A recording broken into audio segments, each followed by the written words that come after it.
Hello, gamers. Welcome, welcome. Hello, Natal. Hello, Big Daddy. Hello, Luis. Hello, Tuber. Hello, Joe. Welcome, welcome, welcome.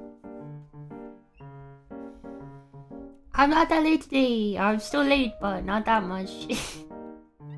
Oh, maybe I should just change my start time to like 6:30 or something. I'm always late. Technically, I don't have a schedule, but you know what they say, right? Did you guys like the sponsored video that went up over the weekend? Did you guys like that one? It was actually pretty fun. Hope you went to check it out or something.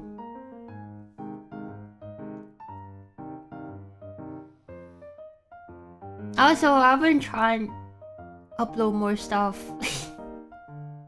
Like, we saw today we uploaded like that game we played on stream.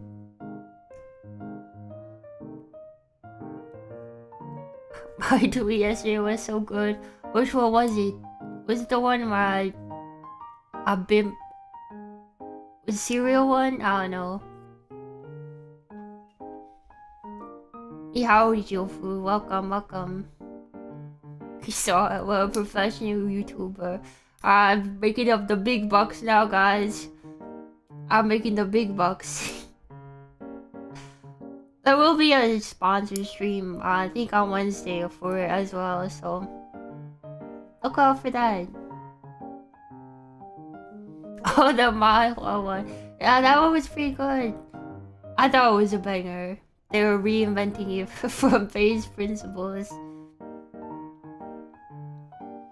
Oh, Easter, welcome, welcome. Oh, Omni, welcome, welcome. Alright, should we get started? Can I just see I'm in jail? Why is this star in jail now? Well, I don't know why. Should we be in court? Why are we in jail? Yeah, I've been going back to the comments, so hopefully that's good. The 20th of February. Not yet in real life. Alright. Wow, I never expected this. Or maybe you guys did. But I would be back here again so soon.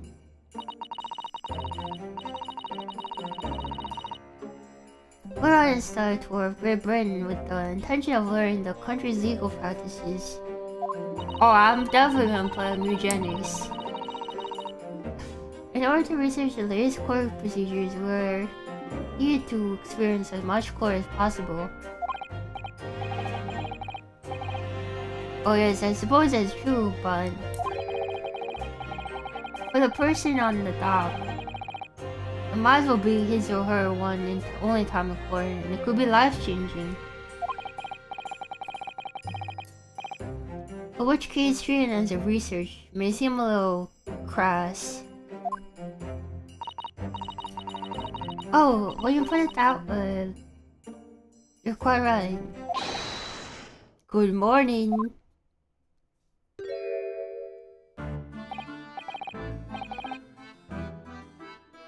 Sime wears his eyes really red. Ah, Mr. Natsume. Good morning.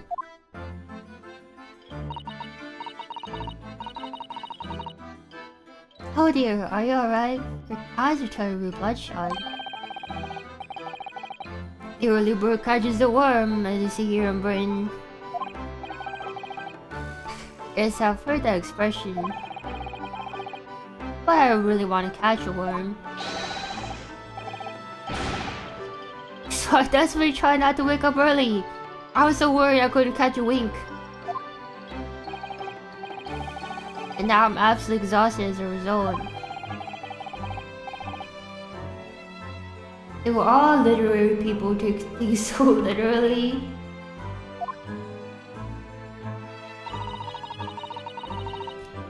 Thank you for your faith in us today, Mr. Natsume.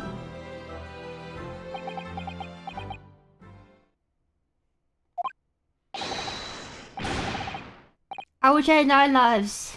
My whole future is in the balance. I'm too terrified to tremble. Really? Because I can feel the tremors in the floor. I can't do this. I can't take it. Hello, Locum student, Mr. Naruhodo Esquire. Yes. I caught a glimpse into public gallery as I walked by the courtroom.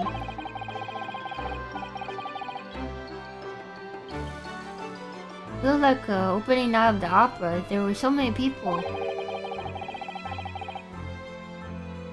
I had no idea my case was such a notorious affair here in London. Oh, neither did I. Oh, girl, welcome, welcome. What do you mean, valorous ain't? These videos, pure pain. Are you talking about the monster stream video? Yeah, that was hard. Oh, Neon, welcome, welcome. You know why that might be, Mr. Sato? I'm sorry, Mr. Naruhodo. I have no idea. Did I call myself the Valorant? I don't remember. So all that oh no one look on your face is just pure coincidence, then, is it? Don't hide the truth from me. It's because of the Reaper, isn't it? I'll go get the Relink expansion. Did it come out? Laura Van Zeeks. Is that right, Mr. Sato? Purchased as many different newspapers as I could this morning, yes. Laura Van Zeeks is on the front page of every one. I knew it! Sometime after the prosecutor was dubbed the Reaper of the Bailey, he stopped appearing in court, it seems. It's been several years now, in fact, till the day before yesterday.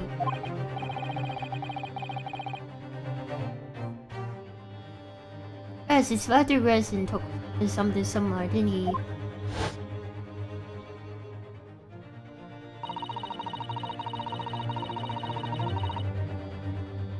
Trial 2 days ago marked Lord Van Zeek's return to the courtroom after a long hiatus.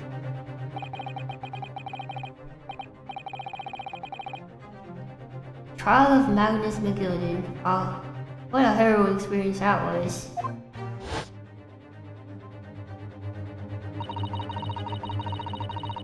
I believe that appearance had made even greater waves here in the capital than today's.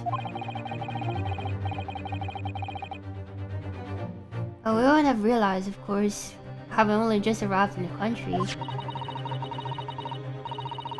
Why is the Reaper back in the Bailey so soon? For what appears to be a mundane murder.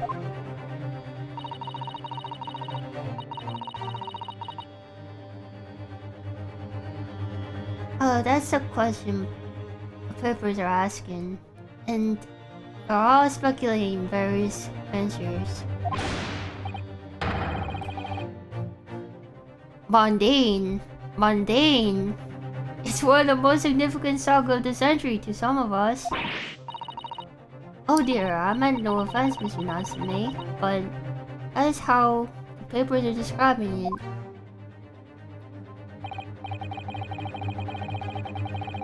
Well, lest we forget the fact that could spark an international incident. Obviously, the rare appearance of this infamous prosecutor has caught people's attention.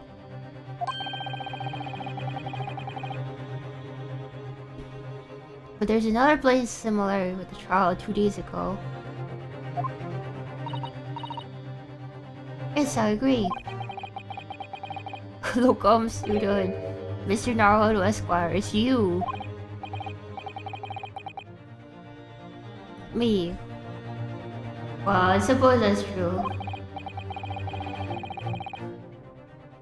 What times these who says against this legendary prosecutor?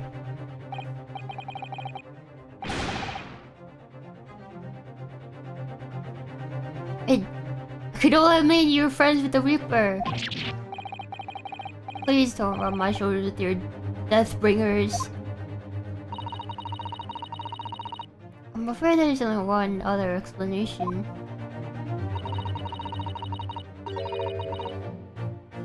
Can only be another example, Mr. Naruto, of your uncommon bad luck. Thanks for that. Oh, this is just my luck. Why must I be represented by a man with such frail fortune? Probably the least lucky lawyer alive. Oh, let's not forget. It was you, Mr. Natsume, who asked me to represent you.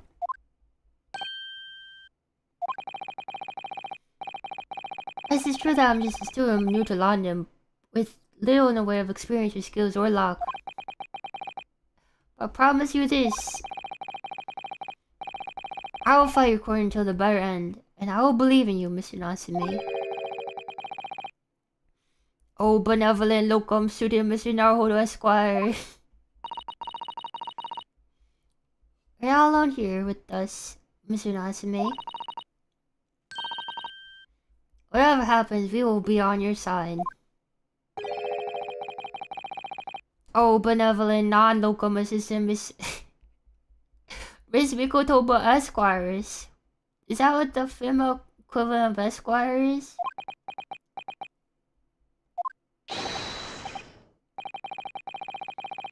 I mean, you definitely. Oh, I didn't read it. What did it say? I should never forget this kindness as long as I live. Mr. Natsume, Counsel for Defense. Court session is about to begin. Kindly make your way to the courtroom at once.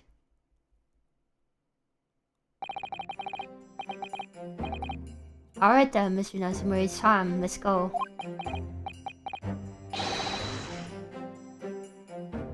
Yes.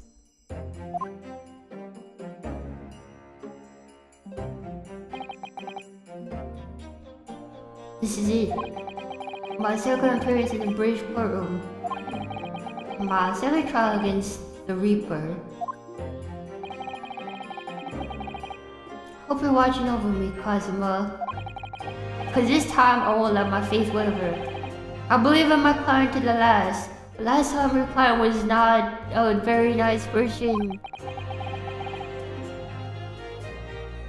Just like you believed in me, fair enough. I believe I can do this now. I'm ready for this fight.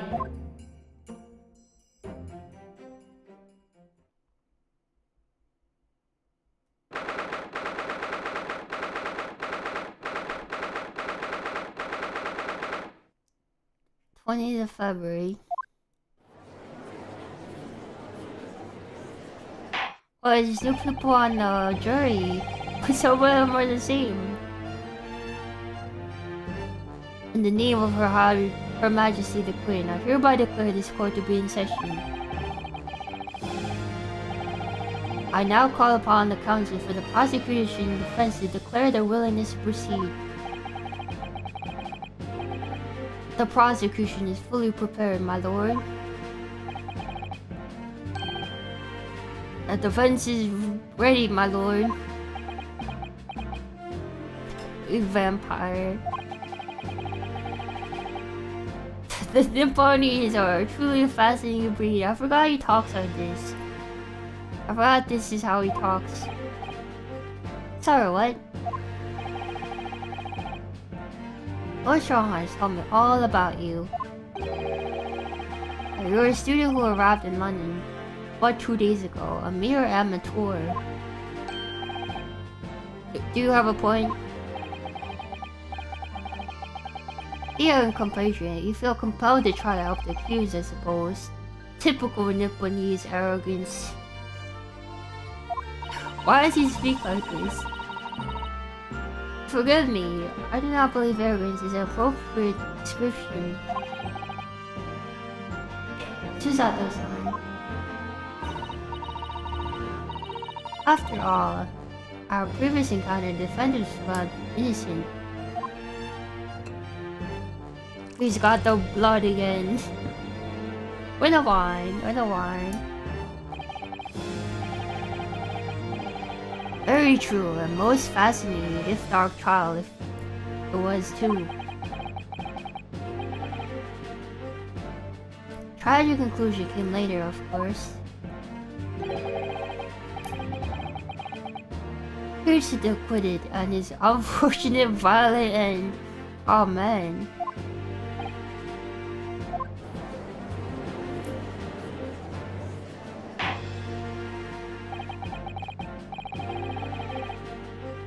Thank you, counsels. I see you both sides are in fine fettle. Now, ladies and gentlemen of the jury, are you ready to carry out your duties in this court as impartial members of the public? Oh, this guy was not on the jury before. This guy was one of the witnesses. I'm getting people mixed up. You never know when you have to. You might be down on your luck. I believe fair play for everyone. Haven't seen you before. Well, I must warn you, I'm rather more ruthless than I appear. I have not seen you before. Oh well, not me. What you see is what you get. I'm a peace-loving fellow. We've seen her before. She was our wife. I'm afraid to say, it's quite possible that mustache foreigner did the deed. I don't think we've seen you before. Come on, what are we waiting for? No doubt you did it anyway. Grandpa. Sorry? Didn't quite catch that. Grandpa's a little hard of hearing. Very well, let's proceed. Open seaman, if you please, Lord Van Zeeks. Recently, Great Britain has signed an alliance with the rising power in the Far East. Who's in the dock today is a student from that very same land, certain Mr. Soseki Natsume.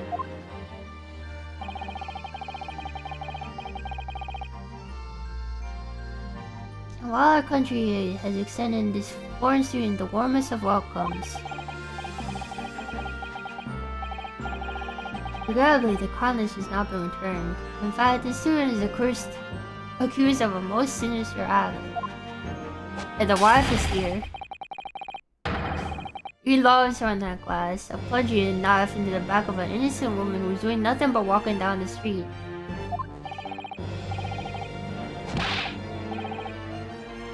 Knife crime, I could tell you from bitter experience, those are the worst. Bloody oath they are.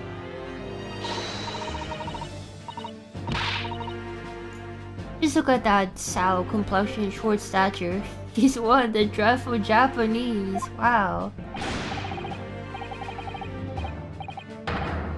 Come on, let's get this over with. With me now, everyone. 1, 2, 3. Sorry? Didn't quite catch that.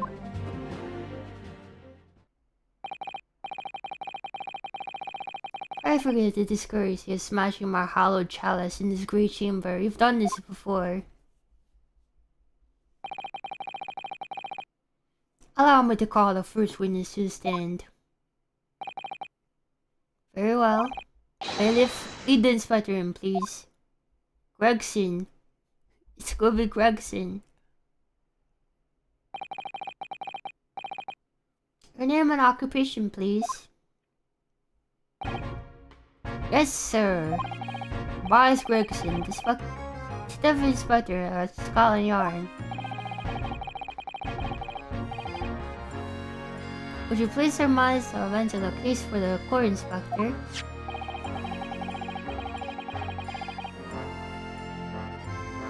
The victim is thought to be a young woman in her 20s by the name of Olive Green. Hello, Blue Man. Welcome, welcome. I beg your pardon, Inspector. Thought to be. Yes, have been stabbed in the back by attackers' knife. The victim fell unconscious. That was 3 days ago now, and she's been comatose ever since. What? So they don't even know who she is for sure?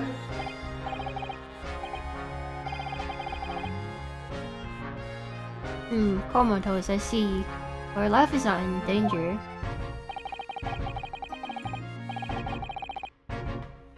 Fortunately for the Eastern student, the charge will not be murder. Pray elaborate the details, Inspector. Sir, if I could ask everyone to look at the street map.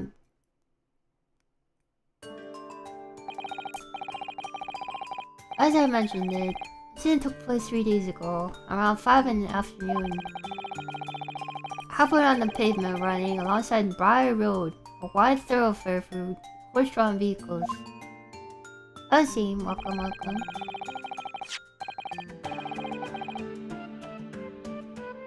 Had not long since stopped snowing as the victim, Miss Green, was walking down the street.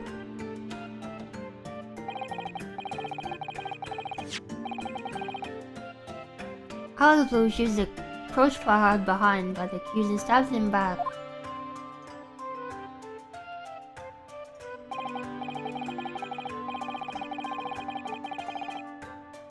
Luckily, the young lady's life was spared, and she's currently being treated in a serious hospital. But being unconscious as she is, we've been unable to take a statement from her, of course. This is a case file for everything we know about the victim so far. Thank you, Inspector. The court will accept this into evidence if you please. Alright, let's see what this is. What of the weapon that was used? Well, let me take a look at the evidence. Broly beat. He's a beat cop. His name is really beat.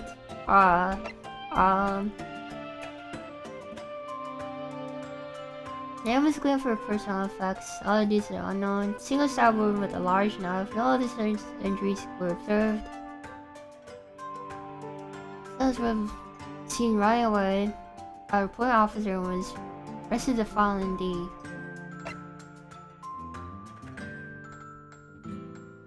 Olive green female, stout build, early 20s.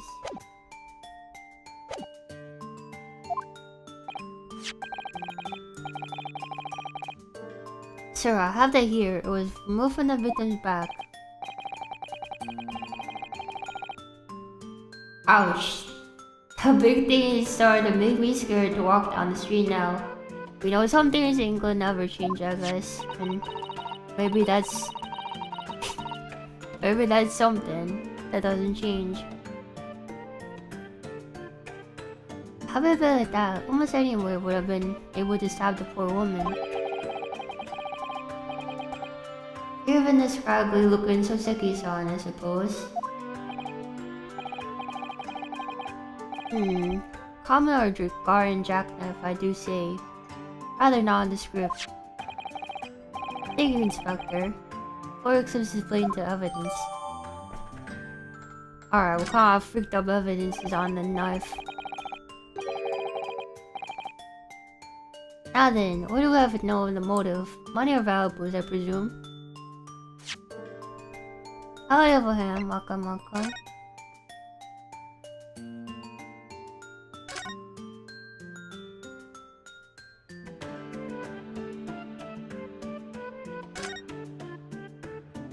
Sensitive tip is missing. Oh, look here, Mr. Naruto. Just at the tip. Small piece of blame appears to be missing. You're right. Well spotted, Mr. Sato. I wonder if could have happened to it. Yes, you don't think you still be lodged in the victim, do you? Oh dear, I hope not. It sounds terribly painful.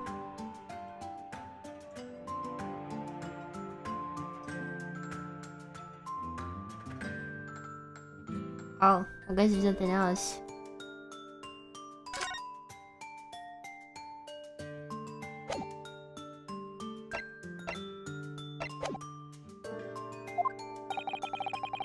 From what we can tell by looking at the woman's possessions, it seems like she was a poor student herself.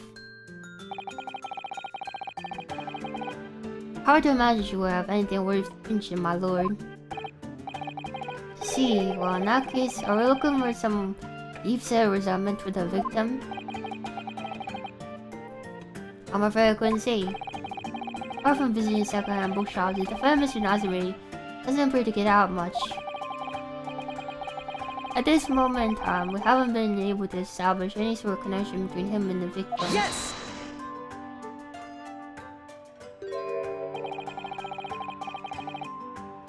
If theft and grievance have been ruled out as the motive, what reason could have Mr. Nazami possibly have had to stab in a young woman? He arrested a man in spite of that in a totally unjustified and heavy-handed way. Objection! What the heck? He threw the bottle! Pray forgive the discourtesy of fling a freshly uncorked bottle into the public gallery. Fireworks have sort of soured this hallowed banquet. For it is you, my learned friend, who is being heavy-handed here. What? Scotland Yard does not release people without good cause. That should be beyond the question. Inspector Grayson, the prosecution calls for your formal testimony. Explain to the court precisely why the constabulary came to arrest a Nipponese student. Yes, sir.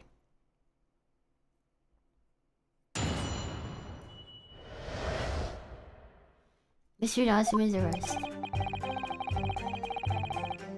As I said, it was 5 o'clock in the afternoon when the incident occurred, and there was an unusually live fog. Visibility was reasonably good, and there was no one else but the victim and the accused.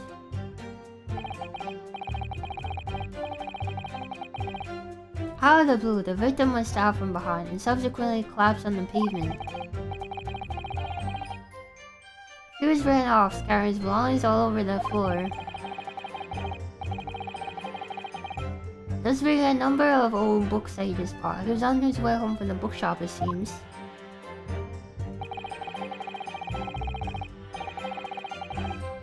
It was just a matter of working out who the books belonged to and found the book to arrest him.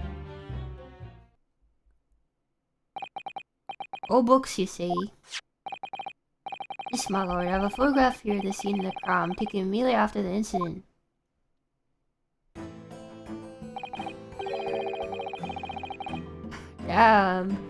Basically, see the books what you were referring to. She's just lying there. They didn't even try to help her or anything. They took a picture with like one of those old photograph things, right? They didn't even try to help her or anything. She's not even dead. Didn't photographs back then take a long time to take or something? You had to like charge it up or something like that. Yeah, I know you got sad, but could you just hold still for a second? We need to take a photo. I would take that photograph of Prince Evans, please, Inspector. Alright. You Nipponese are a spineless breed. Too cowardly to admit defeat. Wow, this guy hates... He hates us for no reason.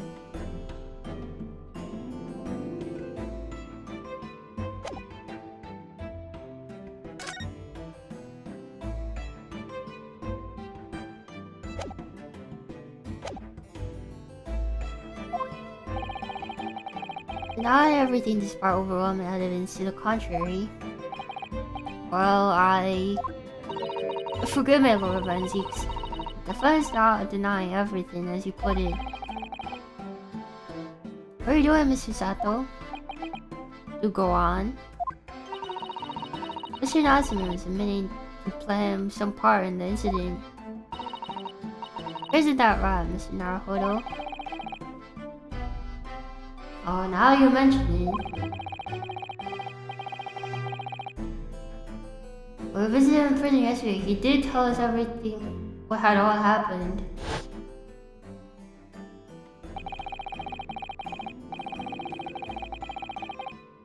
Another one from a woman wearing green overcoat she was.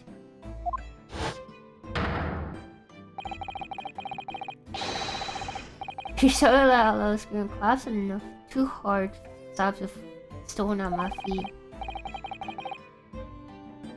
Terrified I could get away from there, so I ran fast my legs would carry me back to my cursed lodgings.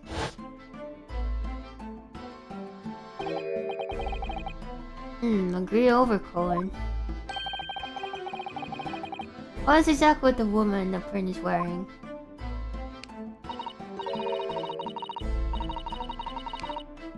Oh my, a photographic print in full color. What in the world would come up next? The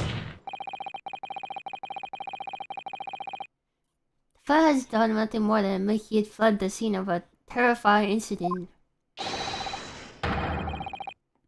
That does not make you guilty of the heinous crime of stabbing the woman in the back.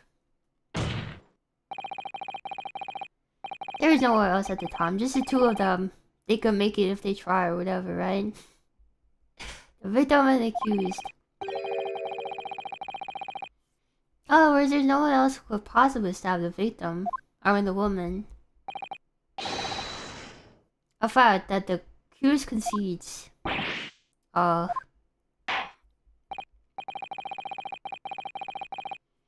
Since cross-examination could be pivotal, counsel. Proceed, please. Yes, my lord. Not the forward. I have to use this cross-examination to turn the tables here. This is our only chance.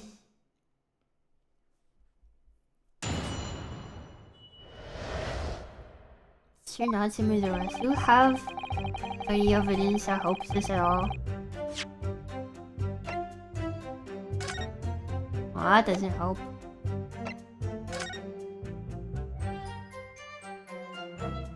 You're a monster, the cock.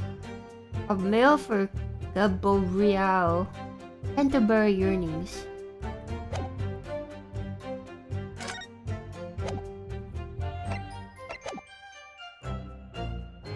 Hold it!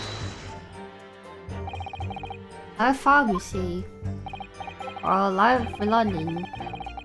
We see the opposite side of the street for once. Not much further though. That's lie, is it? This part is just not something I expect the Japanese fellows like yourself to know, of course. I've heard that London is famous for its fog. I thought it was famous for mushy peas or something. But in my country, people usually imagine that they give the city a rather beautiful appearance. How quaint. Yes, well, it's not something that Londoners tend to romanticize. I expect you can appreciate. I see. At this time of year, the fog causes a number of accidents, especially when it's heavy. Sometimes you can even see your own hand at the end of your arm. Indeed. Just the other day, I was very nearly trampled by horses before I could see the carriage they were pulling.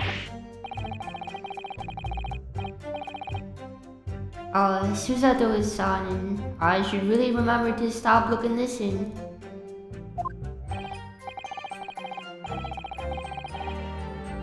However, on the day that concerns us, the fog was somewhat lighter than usual. A fact no doubt lamented by the accused.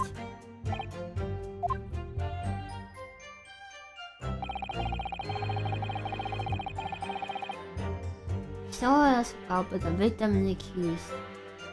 Hold it! How are you able to say that with any certainty? Quite simply, my learned friend, because that is what the witnesses to this crime have told us. Ah yes, Inspector Grayson mentioned the witness yesterday, didn't he? That's right. One of them is a policeman, I believe, from Scotland Yard.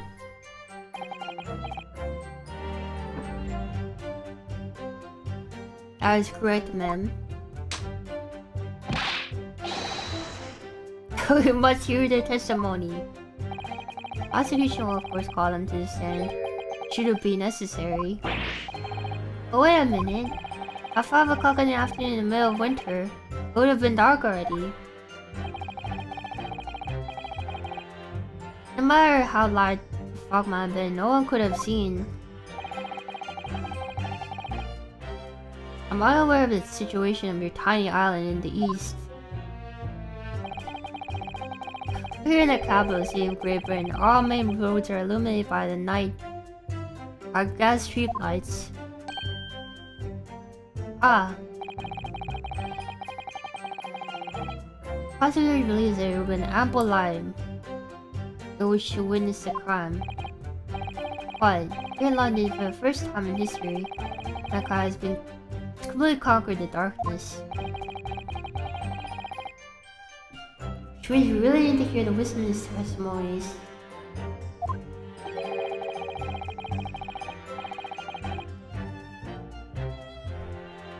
I could just get through the fog of this cross-examination, maybe we'll be able to...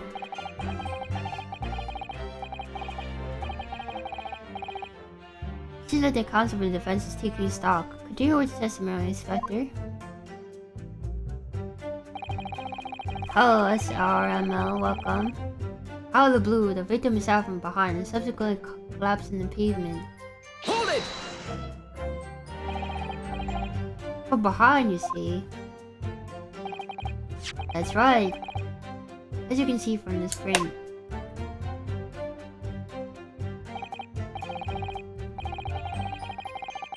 It's quite so, Inspector. The hand of the weapon is clearly protruding from the victim's back. You see this poor woman, Miss Green, remains in critical condition, comatose nonetheless. Oh, are you doing the meme with the skeleton and the shield? I know what you're talking about. Right? That one? I'm afraid, my lord, yes. She's been treated at parts.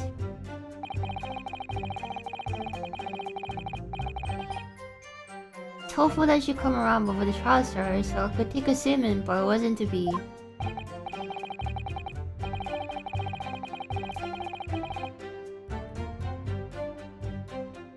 Oh, nobody, welcome, welcome. It is a pity. It would have been most illuminating to hear the victim's own account of the events. Looks on your client's side, it seems. On the contrary, my client has been exceedingly unlucky. Therefore, his tone seriously undermined by those disturbingly wide eyes, I'm afraid.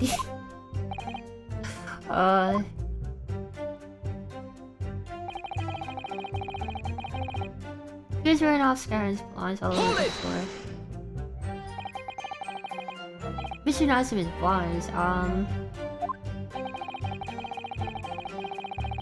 think you'll all find is there in the photographic print of the crime scene. There's 3 books on the floor. That's right, my lord. Second-hand books they were. Irreparably damaged after falling in the snow, of course.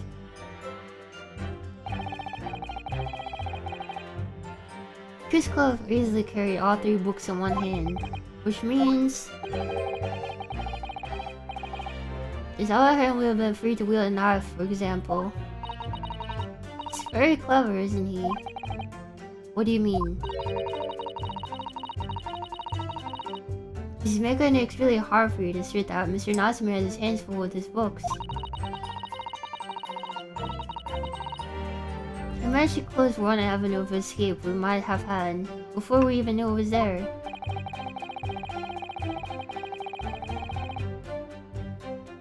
I mean to say that the defendant was holding his belongings as he thrust the knife into a woman's back.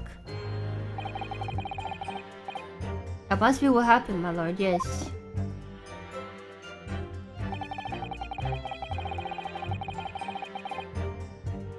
was reading a number of old books from the bookshop you just bought. He was on the way home from the bookshop, it seems. Hold it!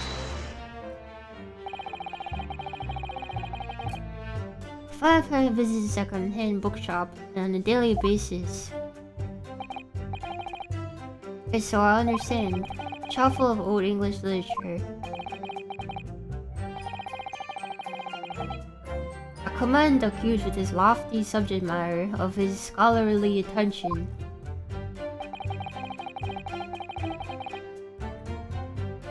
Looks room is half floor ceiling with those old musty books.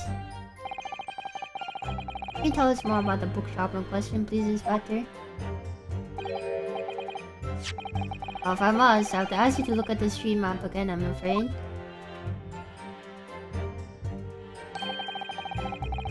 Mihono Bourbon Books. Closest second-hand bookshop of the accused lodging is this place here, Bourbon Books. You get it from Bourbon Books, though? Oh, this is your books, not my books.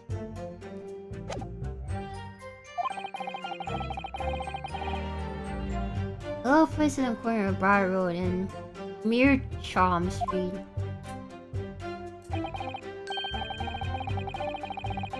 As it happens, the accused is currently living and lodging on the other side of Briar at the opposite side of the road.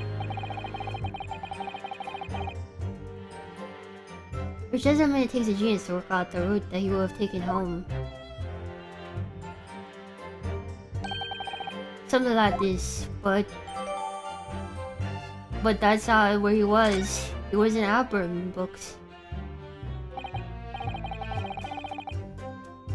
Yes, I concur with your conclusions, Butler. I would have certainly passed by seeing the crime on his way home from that particular shop.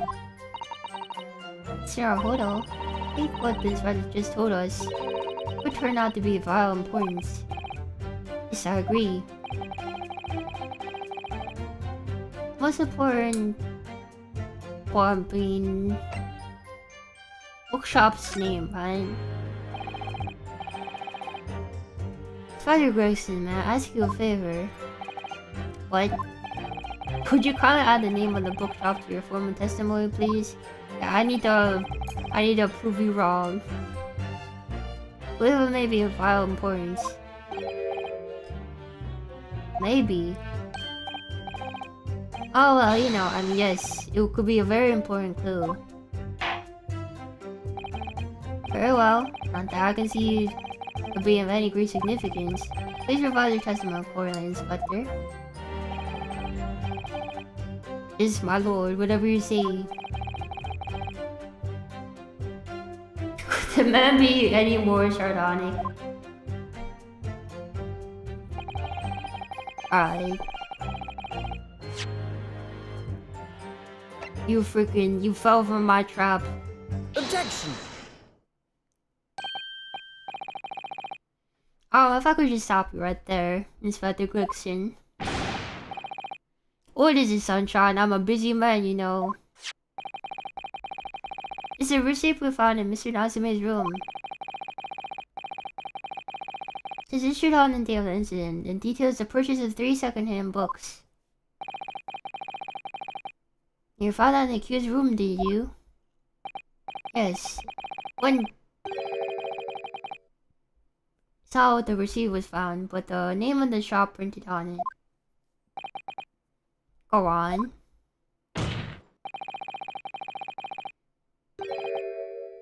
Receipt was issued from a bookshop called Your Books, not my books. Your Books.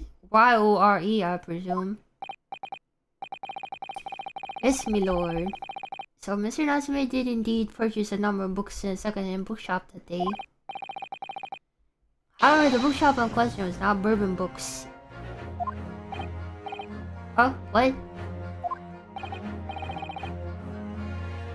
Spider, do you know of this other bookshop?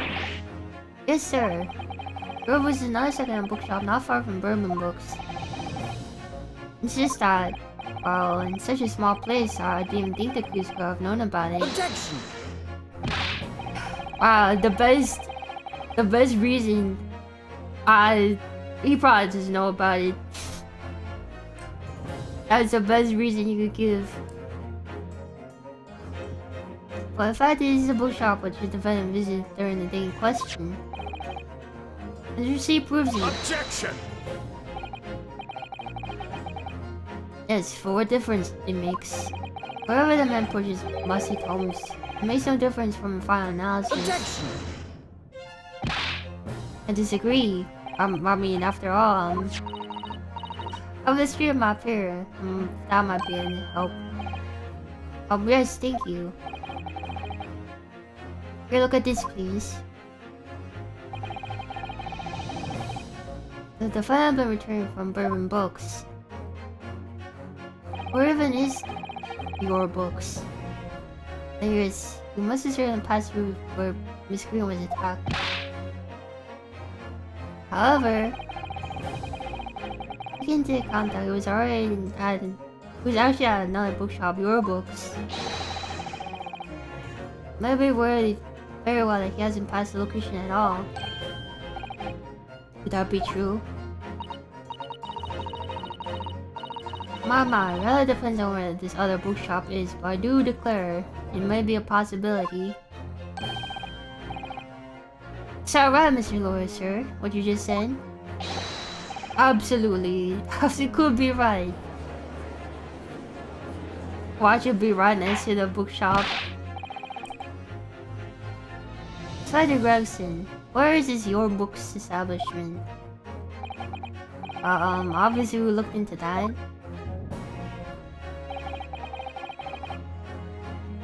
So Your Books is over just on the next corner of Mir Chapman Street going east.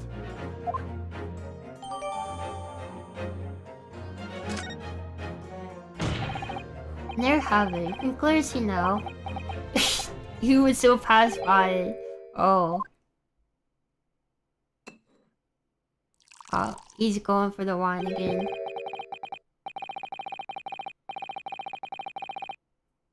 My learned Nipponese friend is obviously in training to become a clown. The way he regales with such witticisms. To your future in the circus. Wow, they really reused the circus line, right? You're not just a clown in your whole circus. You put that down right now, or I'll put it down for you. And then they need to spell it out, but here we go.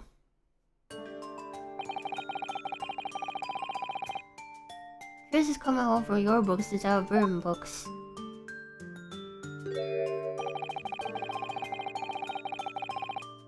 It's no doubt he will still pass by the place where the victim was stabbed.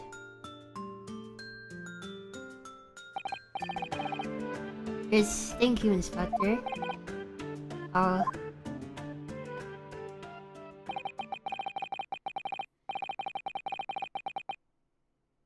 Allow me to reiterate for my learned, if what's slow, Nipponese friend. How many glasses does this guy have? Wherever the man purchases musty tomes, it makes absolutely no difference in the final analysis.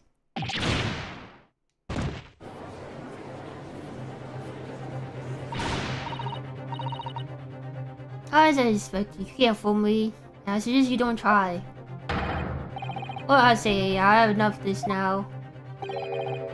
Beg your pardon, terribly sorry, but would you mind repeating that? Mr. Naruhodo, you mustn't give up. What do you mean? Prosecution surgeon is correct. Members of the jury may very well decide that Mr. Natsumi is guilty. Ah, she's absolutely right. We must consider that assertion just put forward by the prosecution very, very carefully.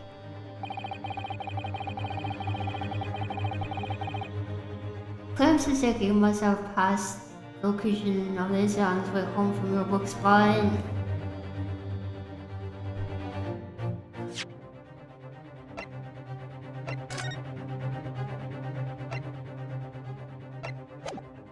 time? Does time matter?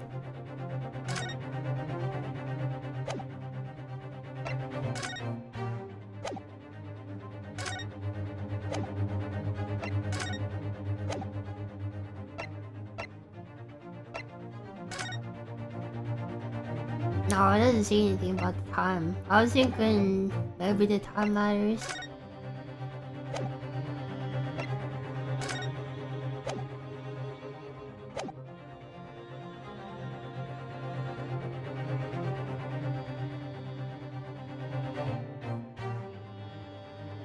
But he definitely passed someone with a green overcoat.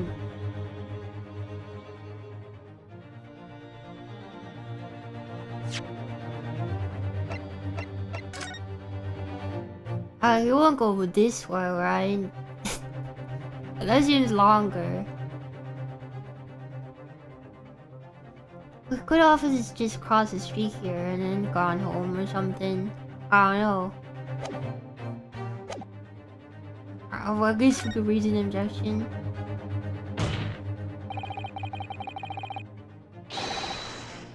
Decision made by the prosecution is fundamentally flawed.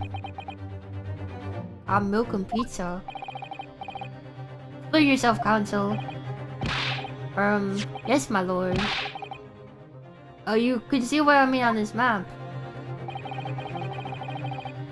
I returned from Herlock's lodgings.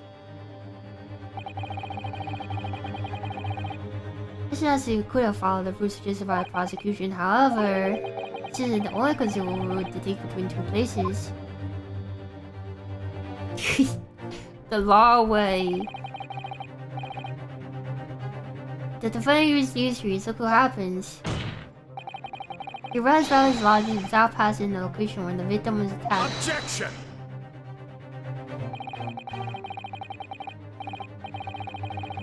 Welcome back to a clown is a fool's errand, of course. However, I feel compelled to point out that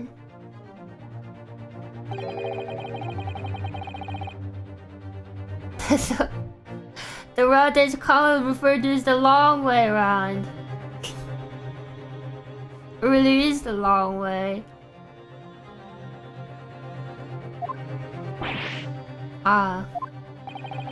Harako winters now. Why would any man choose to take the long way home? Going back home the long way. Oh me, fuck 'em.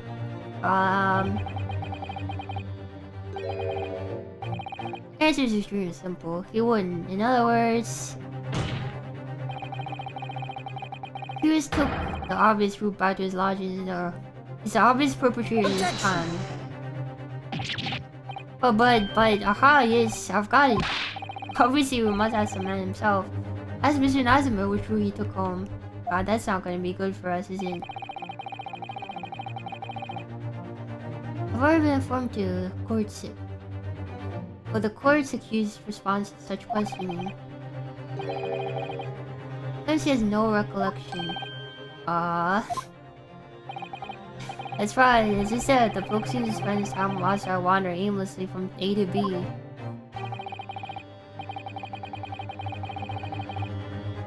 But there was no exception, since he doesn't remember where he was, or which route he took home.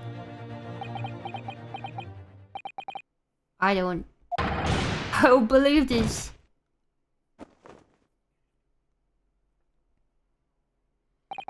I think you're my learned friend. his argument's like, yeah, he wouldn't. Or couldn't say he wouldn't kill either or whatever. Why would he stab her? This is so we're not wasting any more of the court's time by wandering aimlessly around the subject. Pray, what say you, insightful jurors?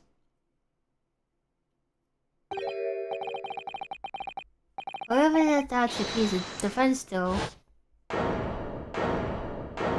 Why is everyone mad?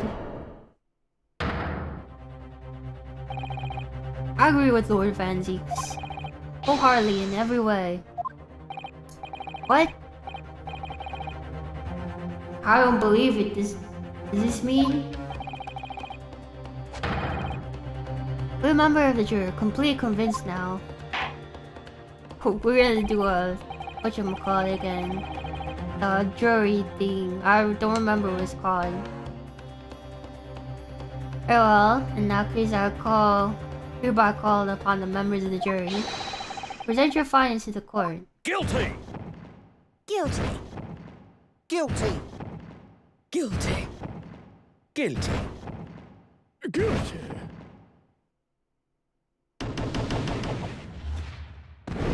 He has no motive. He has no motive. Why would he do it? Why would he just stab someone randomly? Appears that the jury's leaning is unanimous.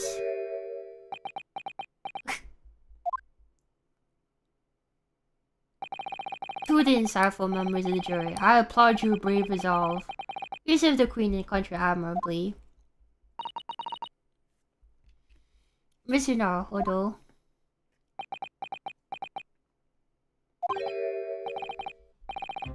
No, it's not over yet. So one last chance to sway the opinion of the jury. We have to do I have to take the balancing skills the other way. I have to turn this around. We have to use a turnabout somehow. Those are the odds of a court, not yet willing to give up and die.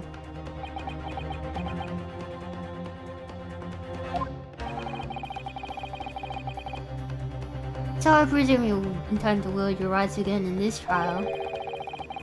Rights of the defense written into antiquated British law that should have been buried long ago.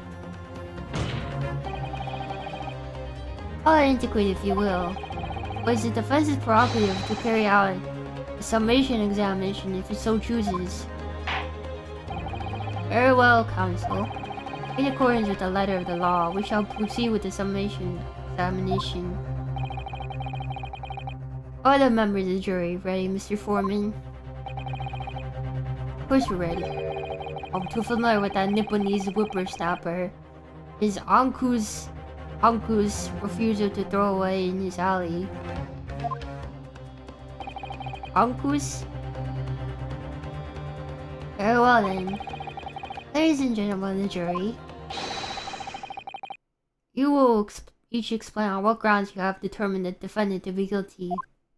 The old man's gonna be like, what, could you repeat?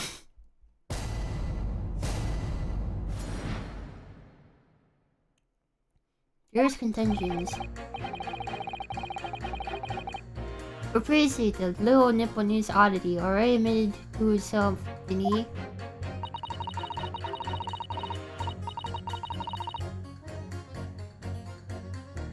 If it's a woman in green collapsed before his very eyes, why, it could have only been the victim.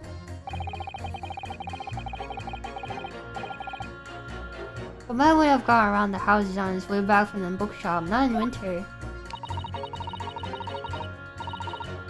So the poor woman was attacked from behind, was she? How dreadful. I don't really care. Can we just wrap this up now? I've got work to be doing. What the heck, man? Your books. Nice shop, Dad. But bourbon books, not worth a visit. These guys have no idea why they find him guilty. With only minor exceptions, the reasons for finding the defendant guilty are all too clear. What do you mean? When the stabbing occurred, there were only two people at the scene with the victim and the accused. The accused himself, as the minute seeing the victim in her green overcoat sink to the ground before his eyes. Furthermore, we've heard from the inspector that the defendant had then fled the screen. I must say I have ample grounds to convict this man already. Oh dear, even the judge now appears to be convinced of Mr. Natsume's guilt now. Oh, why did he have to run away like that? How was I supposed to believe in some phantom attacker that nobody could see? It's impossible. How could I make a defense for the case? Mr. Naruto, this is no time for grumbling. If we want to force the trial to continue, Guess I know, I have to turn the tide. Must make the jurors change their minds. Now, 4 of them at least. Exactly. No choice but to forge forward. There's not any... There's no, whatchamacallit, obvious contradictions right now. The floor council, bring your submission examination. Yes, my lord.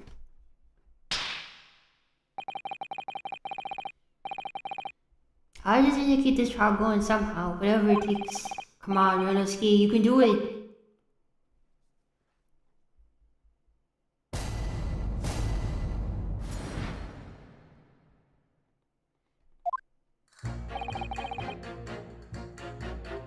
The minute itself. I think we need to press this guy because this is not his statement. I don't really care. Hold it! A man's life is on the line here, sir. This will take as long as it takes. Don't get clever with me now, son. My life's on the line too, and so is my family's. Obviously you won't understand, but labor like me can't afford to take time off. They don't pay you for jury duty. If I don't work, I don't eat. Neither do the wife and the kids. Oh, I see. That must be very hard. I go to the union every morning to find out what needs to be doing. For late, the worst taking is tough. This time of year, there's water and gas supply lines bursting left, right, and center. After cheap labor to get the roads dug up and fix it. Hard slogged from dawn to dusk it is. So you were out digging the roads on the day of the incident as well, were you? That's right. In fact, if I remember rightly, right around the corner from where it all happened, that old bookshop it was. Don't tell me the road was closed. What? Another coincidence? That's right, Meerschaum Street it was. Don't tell me they closed the street. Meerschaum Street? On the map, Mr. Arlo, there's only street named streets. Jury number 5, I need you to add that information to the formal statement, please. It's fine now, can we just get this business over now? Please, sir, it's important. Fine, I'll do it then.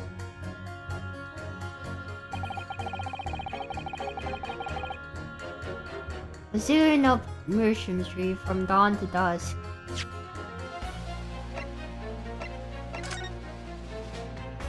Okay, then the street would have been closed, then you would have had to gone this way, right? No, if he was digging up the entire street, there was no way he would be able to walk that way. He would have to take this way, right?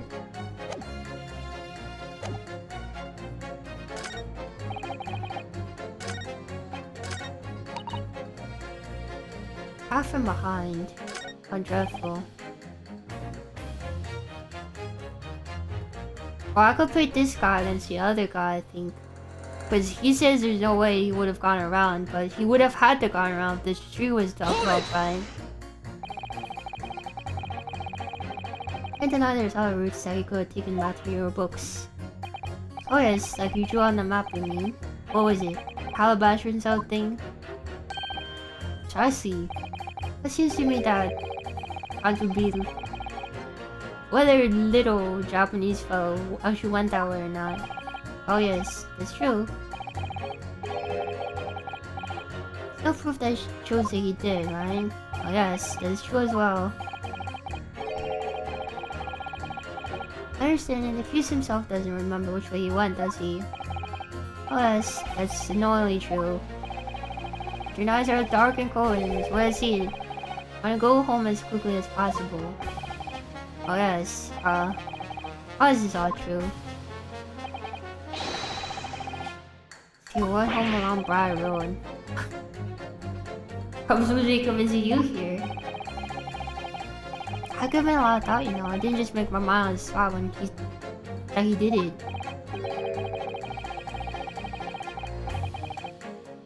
I mean, if there's some logical reason why he might have gone the Calabash road, I would reconsider my position in that case. Honest, I would. Reason why I sincerely thought I might have taken the longer way home. Well, I have one now. It's a good reason. I'll imagine you being able to sway this young man's opinion with that one.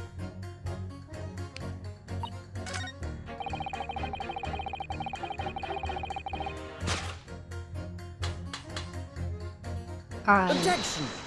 These two guys. Those. Okay, maybe I didn't do this right.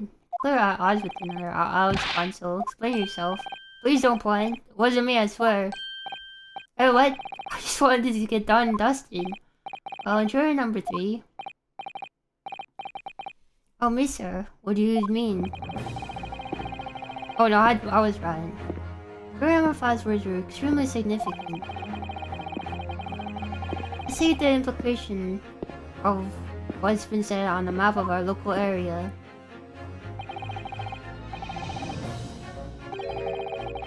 Their question, Mr. Natsuma visited the bookshop to purchase a number of second-hand books.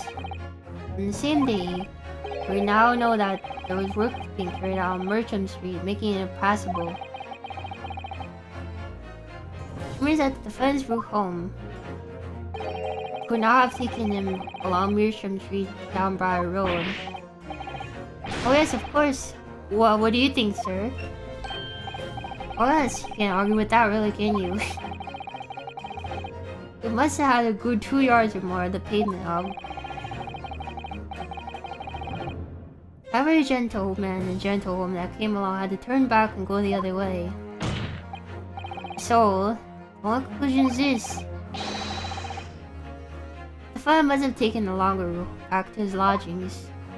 Yes, I suppose he must have. Suppose I must be right. Juror number 3, you just said the following.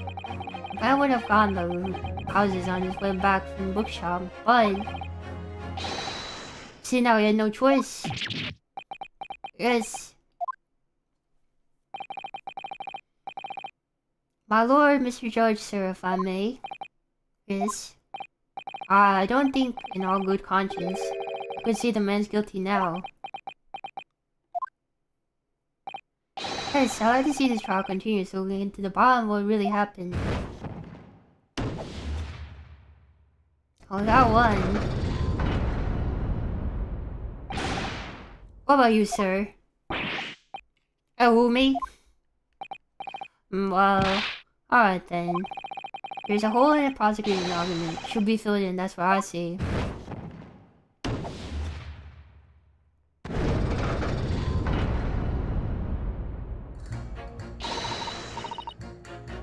Oh, well done, Mr. Noah. That was wonderful.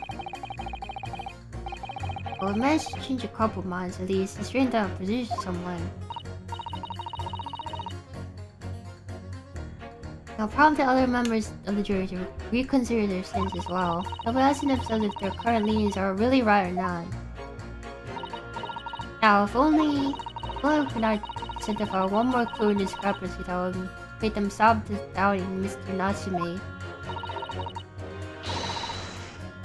Might just be able to tip the balance completely. That's exactly what we've had to do. And Ziz is looking to bring the trial to an early conclusion. So we have to prevent by any means we have at our disposal. He's not allowed to talk. Thank you, Counsel. On with the submission examinations, please. Yes, my lord.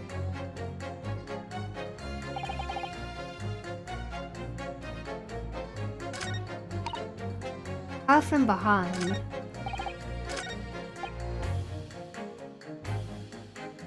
I don't know what he's saying about this. I think I have to get more information here. Sorry, folded you say. Fold what? Oh no, what I said was holded. I wanted to ask is, do you visit your books often? I like the old books you have in there, yes. I enjoy reading them over a nice cup of old tea. It's my daily routine, you see. Same thing every day, including the day you're talking about. What time did you visit your books on the day in question? I was picking out the books in there all afternoon. I just would have been just before 5 that I left. That's my daily routine, see the same thing every day, including the day you're talking about. Just before 5. Exactly when the victim was attacked. Sure about that time. Oh yes, no mistake there. I remember it well. Not about to forget the day in a hurry, not the dreadful time I had. What do you mean? Wait, this guy has a green overcoat. Wait a minute. Could it be that he saw this guy? I was walking down Calabash Road when I slipped on ice and docked my head. It's always worse after and the snow stopped falling. This was more slippery. Knocked myself clean out, I did. I really thought my number was up. Wait a minute, let me get this straight. It's happened on Calabash Road. That's right, I live in Cornpipe, you see. Turning down Calabash is the quickest way for me to get back to your books. Your nemesis, I must insist.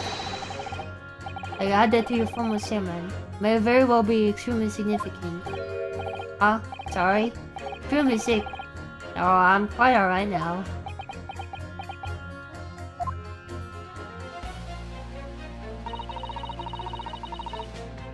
Just soldiers, mine says. 2 more to go. Deliver the finishing blow now.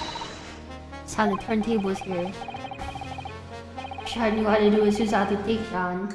I suppose words have to suffice for now. Runescape wants to throw hands, man.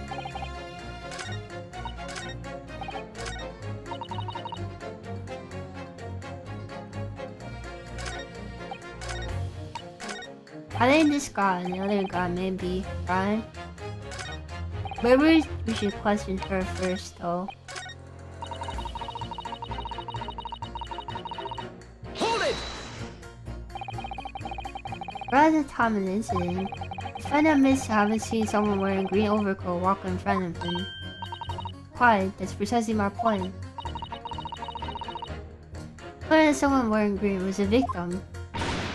Clearly that funny little Nipponese man with a disturbing mustache is the culprit. Why is she so racist, man? But let's not forget, madam. Defendant vehemently denies attacking the woman.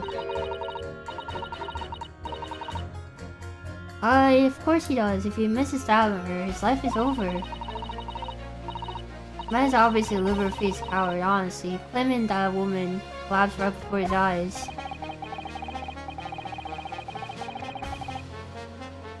That's a lot you're suggesting. Don't think you would have concocted something more credible? Oh, I couldn't really say. After all, you are foreign. Who is to say what goes through your funny little minds? Oh my god, bro.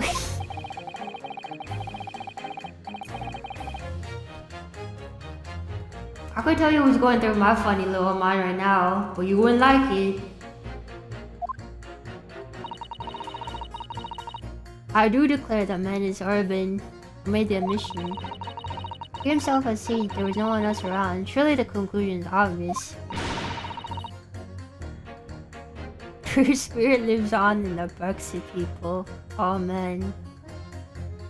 No one else could have been committed this awful crime. No one else could have done it. The clues must have been the man. Really, could have been more simple.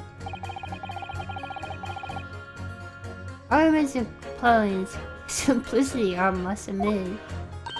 Oh my, you are too kind, my lord. LOL for her. Alright, we're to pit 2 bad B words against each other. Objection!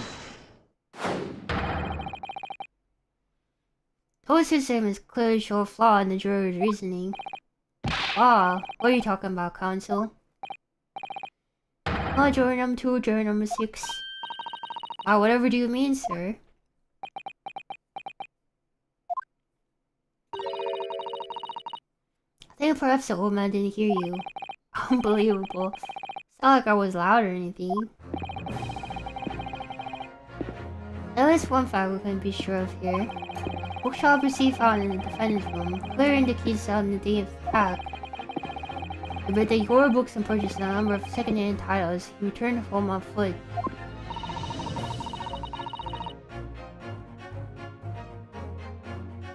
Francis has no recollection of the return journey.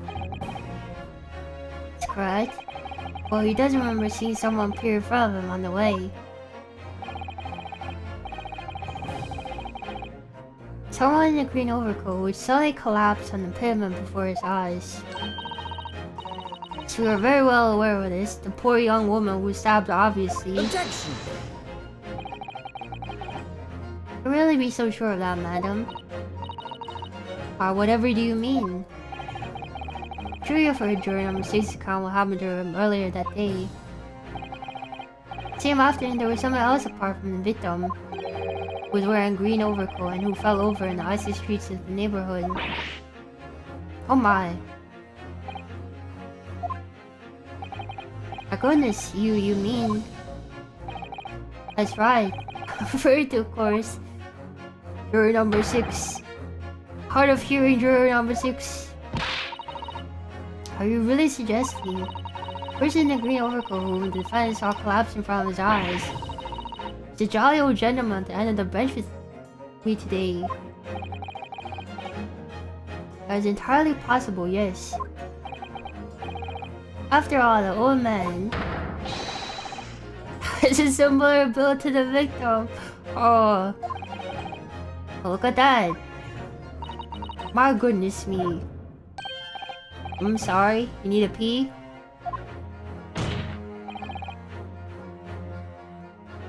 You need a pee. And crucially, know precisely where the old man in the green overcoat fell. Calabash Road. Therefore, the person whom Mr. Natsume saw collapse in front of was the defendant juror number 6. It means that the defendant must have been taking the long way back to his lodgings. Of course that's true, then clearly. Crime scene on Briar Road where the woman was stabbed was not his only way home. Oh my.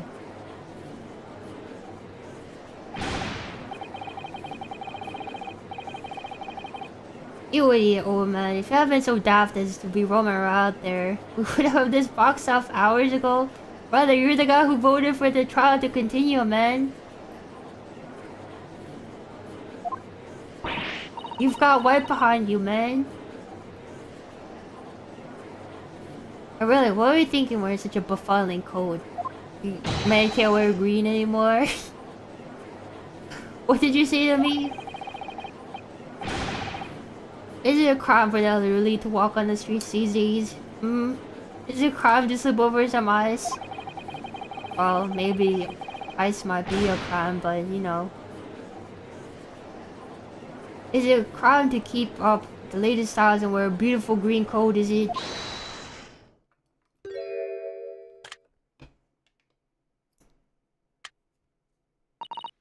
My lord. I do hope it's not to cause any inconvenience, but... I just change your leaning, I presume.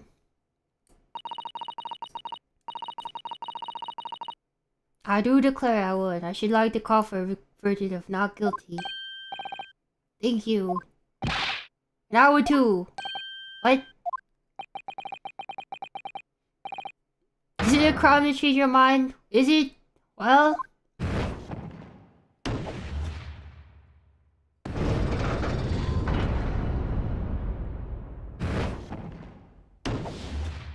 We've done it. Once again, the summation examination has saved us. Well, that was a rather... Well, that's how admission examinations conclude with a rather large shift in opinion. Eyes 2, the nose 4, and the nose have it. Not guilty, they say. Which means we no longer have a consensus among the members of the jury. Trial will continue. Objection! You're not allowed to talk, man.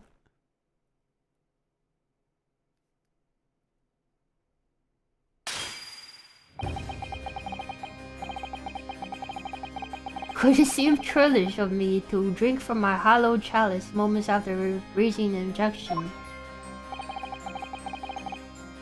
Only to question and discuss. Pray forgive the discourtesy. Lord Franzix. Caesar must retract my earlier remark. What do you mean? I mistakenly credit these jurors with intelligence by describing them as insightful. Yeah, we have witnessed them falling for another cheap trick performed by the Eastern entertainer. Eh? Whatever do you mean? Objection. Eastern entertainer. Haven't tricked anyone. Everything I said is the truth. Indeed, Star Wars juror number 5 was undoubtedly repairing the road, as he claims. I believe it was a good 2 yards as a pavement which you have excavated, sir. That's right, it took me the whole day and they paid me easy 2 pence for it. Now my learned Nipponese friend, tell me. The other notion distance that 2 yards represents. Well, to be honest, I have no clue what to know. 2 yards is a little less than 2 meters. They have meters in Japan? Less than 2 meters? That's not much at all.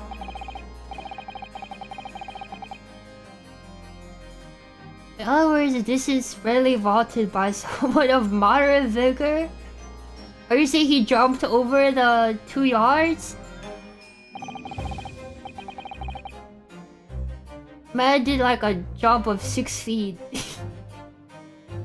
What do you mean he jumped 6 feet? Would you not agree, my Star Wars friend? Me? Well, I can't say you're wrong now. What?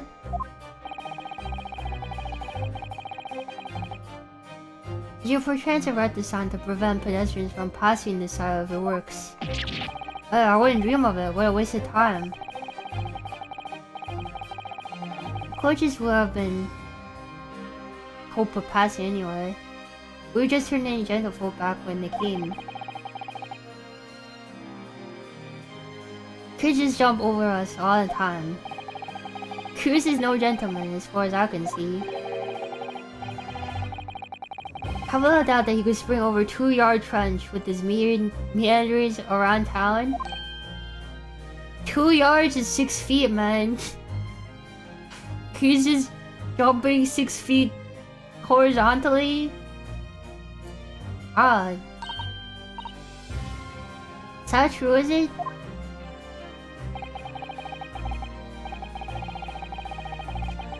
The uncontrovertible truth is that the books just purchased by accused were found at the scene. But we know Don went back to the lodge and Mr. Natsume walked down by a ruin. Crushed in a single sentence. An old man. Old man, you can talk. Say that around 5 o'clock on the day in question, he slipped and fell on Calabash Road. Right, was there a suspicious young-looking Nipponese behind you at the time? Oh, I couldn't say I remember. You don't remember? How about a wager, my learned friend? See that this old man was that the accused saw. I'll lay 1,000 1 against you being able to prove it. 1,000 to 1.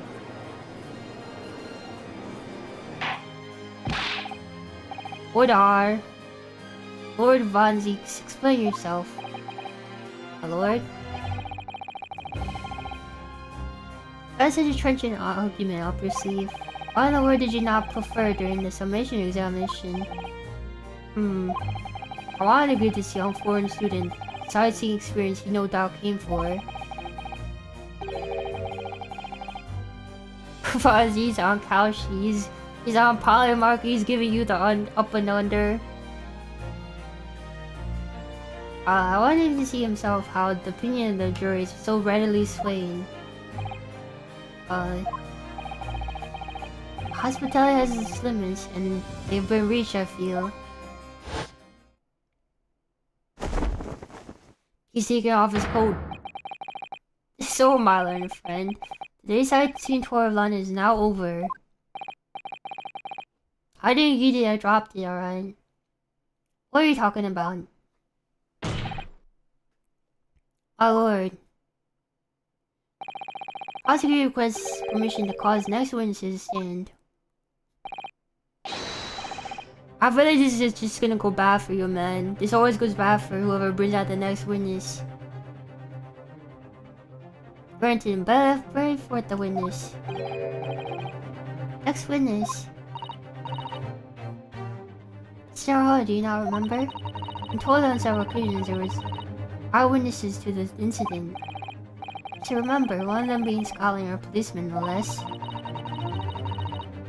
Afraid that's likely to be the prosecution's next witness.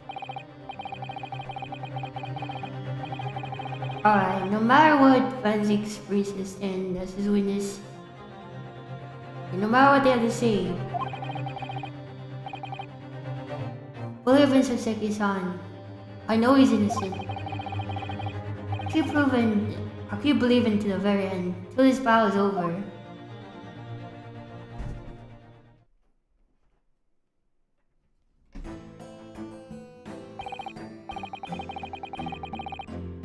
Witnesses, please say your name and occupations for the court. Who are these people? This guy's sleeping.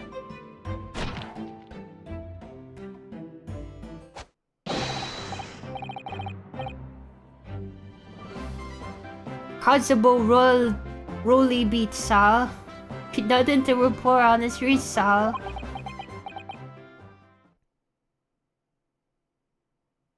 Alright, he's asleep again.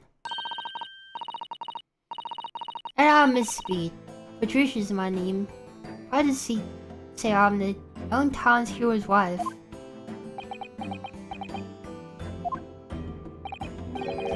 What's the story here? In truth, we've not been very long. In fact, we celebrated our first anniversary only the other day.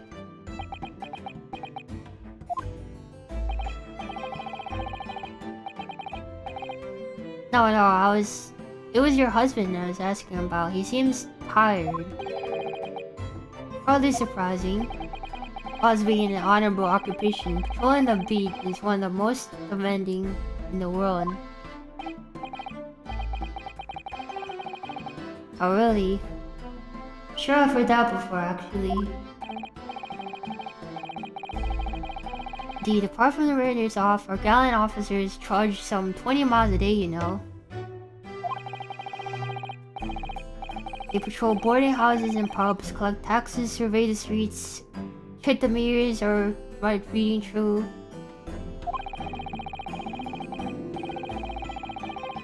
They're responsible for keeping the streets clean and lighting and extinguishing our streetlights. Number others on that list don't sound like policing duties at all. I would have been just falling asleep on my feet. I would have collapsed long ago. It goes without saying, the policeman's primary duty is the apprehension of criminals. Before he's off duty, the constable is expected to investigate and resolve any crimes to his beat. For the London Bobby is a man of honor. Are they really called Bobbies? I ain't a man of slumber.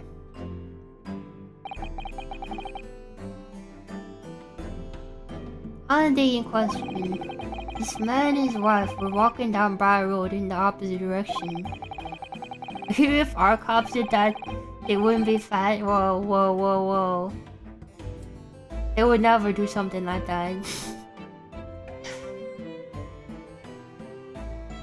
Ask them to do 20 miles a day, that's crazy. They would never.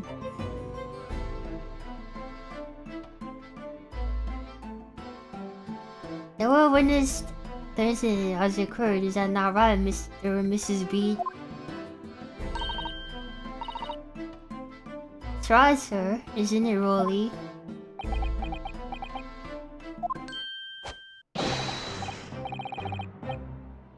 Constable Rolly beats sir. Nothing to report on the streets, sir. What a great witness he's gonna be. Very good. I'd like to hear from testimonies now, please. Tell the court exactly what you saw on the afternoon of the accident. Yes, sir.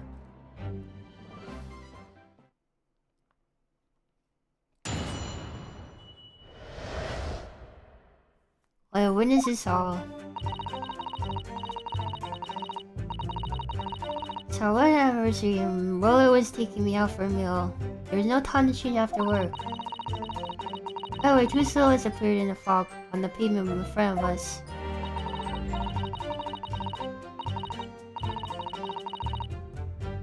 All of a sudden, one of them collapsed on the floor and the other scattered something before running off. Ran straight over, of course. Then we went for help at a nearby police box. Except for that Japanese man in the dock, Rolly and I both saw him clear as day. Okay, I mean, hello Q2, welcome, oh my god. Brain broke for a second. This is extremely compelling testimony, I must say.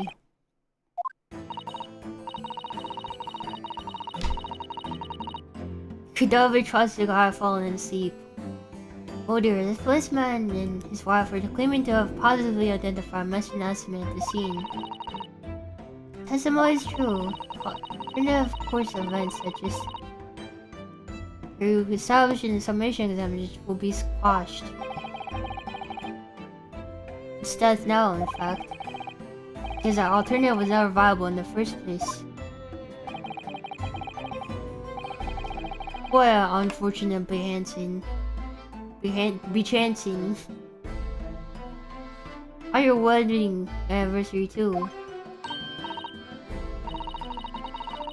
Oh, I know.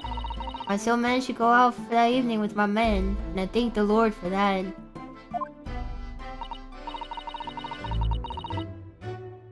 Gosh, the life of London Bobby sounds hard indeed. Indeed, however, cross-examination will be over in minutes. Oh my god. May well have time to rest this afternoon. What do you mean by that? My learned friend. The witnesses saw the faces of men fleeing the scene.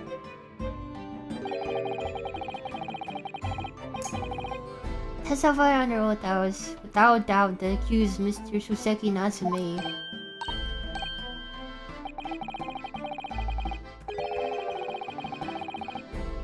One of the witnesses is a policeman no less, so you appreciate the gravity of the situation, I'm sure.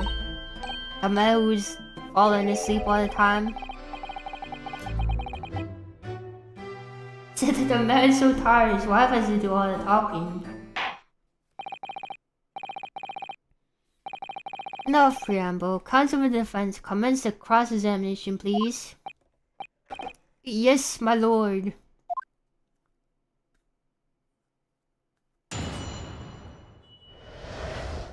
It's alright. Hope you guys had a good weekend. I was just excited to play this game again.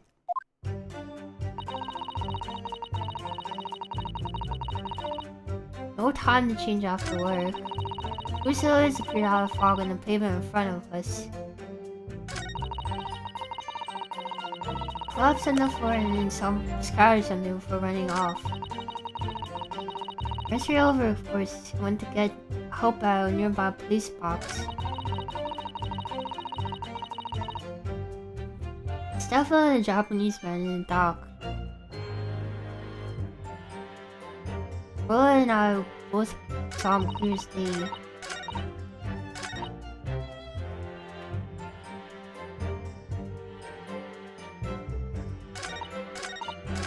Two silhouettes appeared on the time. Two silhouettes. That's right. They were coming towards us, walking up Broad Road in the opposite direction.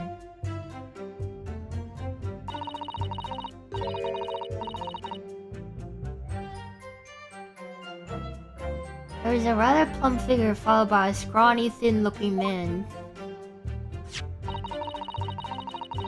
This sounds like the victim as pictured in his print, like Mr. Natsume.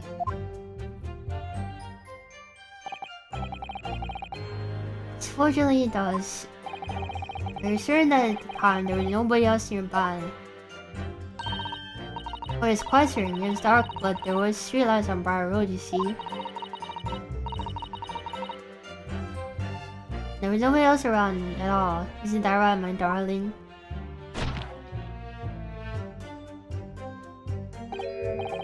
What? Ah, yes, that's right. Of course, there was a light fog on the ground. Briar Road is dead straight and you could see a fairly long way down the pavement.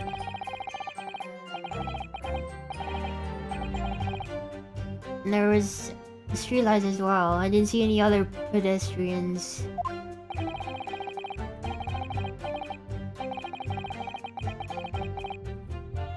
Before our seat takes a firm hold, your answer please, Mr. Beat. You're quite sure of what you just said. Yes, sir. As a cop who spends all day, every day watching the streets, I swear to it, sir. As I'm sure as my love for Trisha is true. Oh, Pat. Oh, Raleigh. They're still maintaining there was no one else around the victim other than the attacker. It started to seem like that's really how it must have happened. It doesn't seem like there's nowhere to run. Well, this is how Mr. Natsume did it. Led the scene all too convincingly. Thank you. I believe I have a reasonably clear idea of the situation before the incident now. What happened in the crucial moments that followed?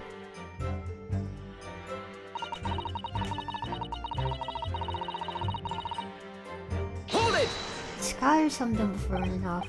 Sky or something. What do you mean by that? Oh, well, I couldn't quite make it out at the time. When we got closer, we realized what it was. Didn't we, darling? What if it's not books? Well, yes, that's right. It was some old books. Okay, it was books. See, old books.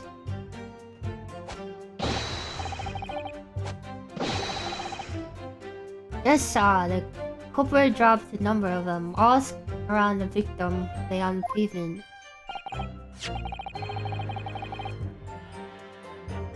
It's clearly pictured in his photographic print.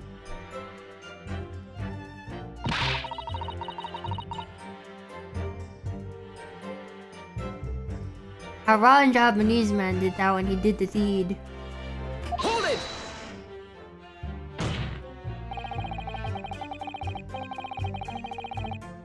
Don't forget that it remains to be established that the defendant was indeed the attacker.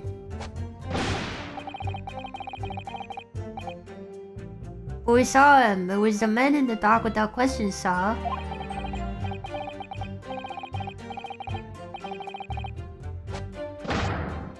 Mustache, the hunchback, the cat-like eyes, the taut mouth, the snub nose, everything. Any more insults you want to throw in? That's right. He looked down at the poor defenseless woman with his terrifying, intense eyes. Sally threw his books on the pavement and ran away.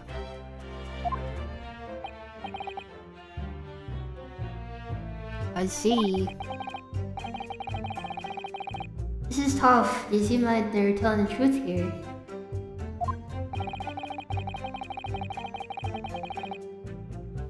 I remind the court that this unambiguous testimony comes from a policeman and his wife. Please continue. Yes, ran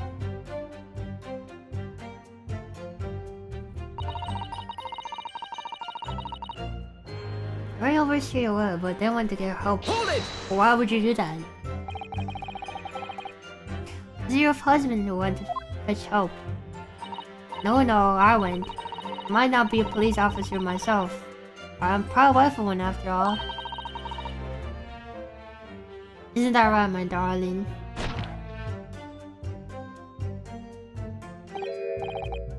What?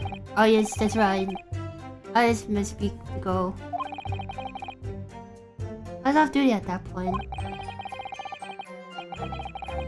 I was never truly off duty, of course, so I felt obliged to stay and guard the scene.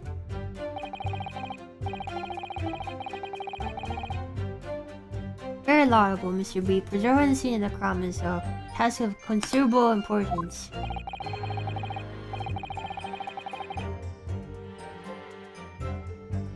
As far as Aunt Patricia, you see, I told her to find the right police box. Come on, ignorance, but what do you mean the right police box? Depends on a crime's location, you see. That's who deals with it.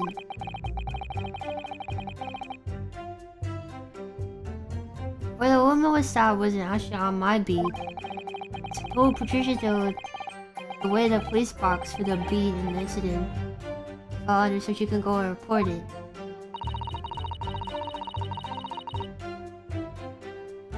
I ran as quick as they could and asked for help from the body be on duty. There's nothing more potent than a young couple in love working together, you know. Thanks to your swift response, the case was quickly resolved, actually the two model citizens. Oh please, you're making a splash, isn't he, darling?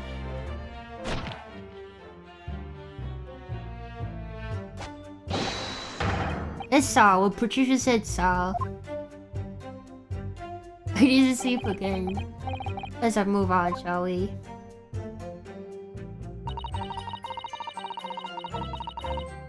Saw him clear as day, but it was nighttime.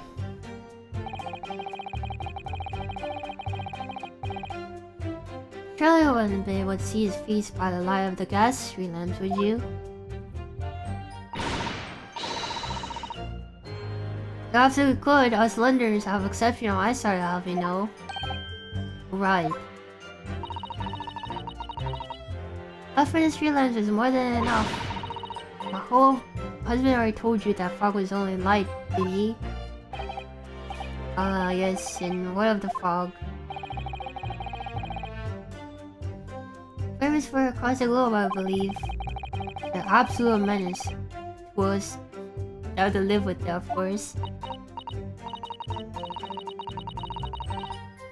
Oh, it is. When the stick came, see the hand at the end of your own arm.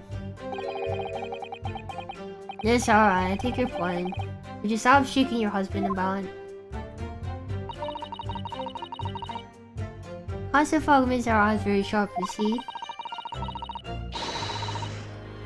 That's why I can tell you for sure, it's certain that little Japanese man we saw. Yeah, we darling.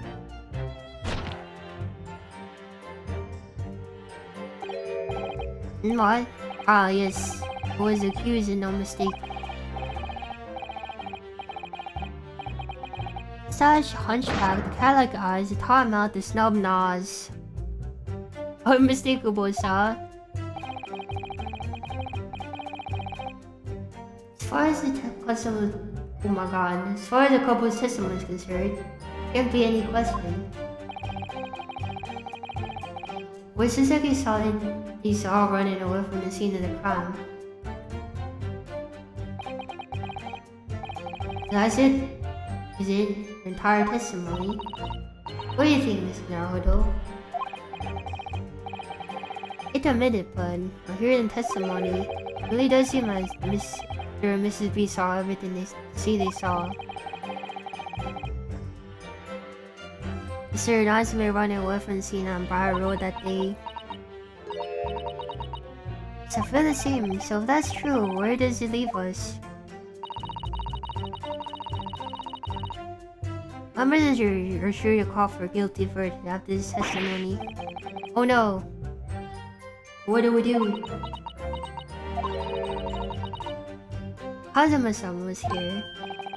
What are you trying to say? I think you would try to find a contradiction somewhere else within their testimony. What do you mean, somewhere else? The statement about seeing Mr. Natsume is unequivocal. Calling that into question won't help.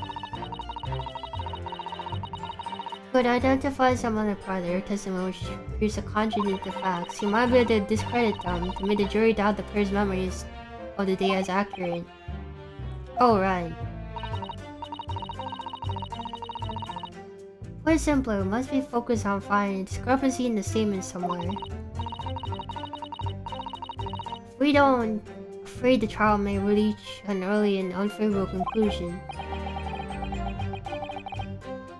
Why do I always have to be so up against it?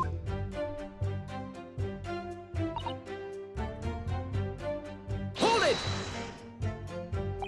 This is the one we haven't pressed yet. Don't try to change after what you say. Are you also a member of the police, Miss B? Oh no, sadly not. It's a job for strapping young men only. Women, children, and the elderly cannot even apply. I think you can probably see why children and the elderly can't do the job, can't you?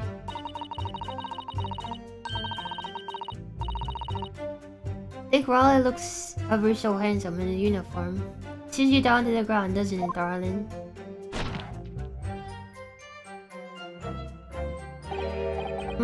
What? Odd. Just while I finish my beat. Got an hour, headed back to the station. I was actually planning on getting changed there. Is he talking in his sleep? This is creepy. Oh no, really, I much prefer you in uniform. Sometimes I don't recognize you when I see you in plain clothes. Oh dear, that doesn't seem healthy. I'll leave you to the point. You're going for a meal and you finished with beef for the day, right? That's right, Sal, yes. Though I was fit to drop. To be honest, after spending the whole day on my feet. Policing is my lifestyle. As long as I'm proud of owner of this, I'll serve my city and my queen to the end. What's that now? My warrant card, sir. Proof I'm a London copper. As the noble founding principles of the force been on in. As a reminder of us policemen on for duty. Follow the streets of London town and uphold the peace of the common man. So, for such a noble cause, I cover 20 miles every single day without fail and without grumble. Because I know that the plodding of my boots is all Londoners need to hear to feel safe and secure.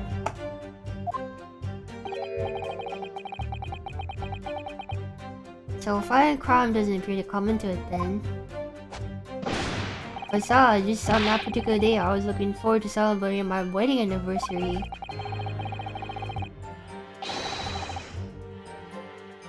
Spirit puts up with a lot being married to a Bobby like me.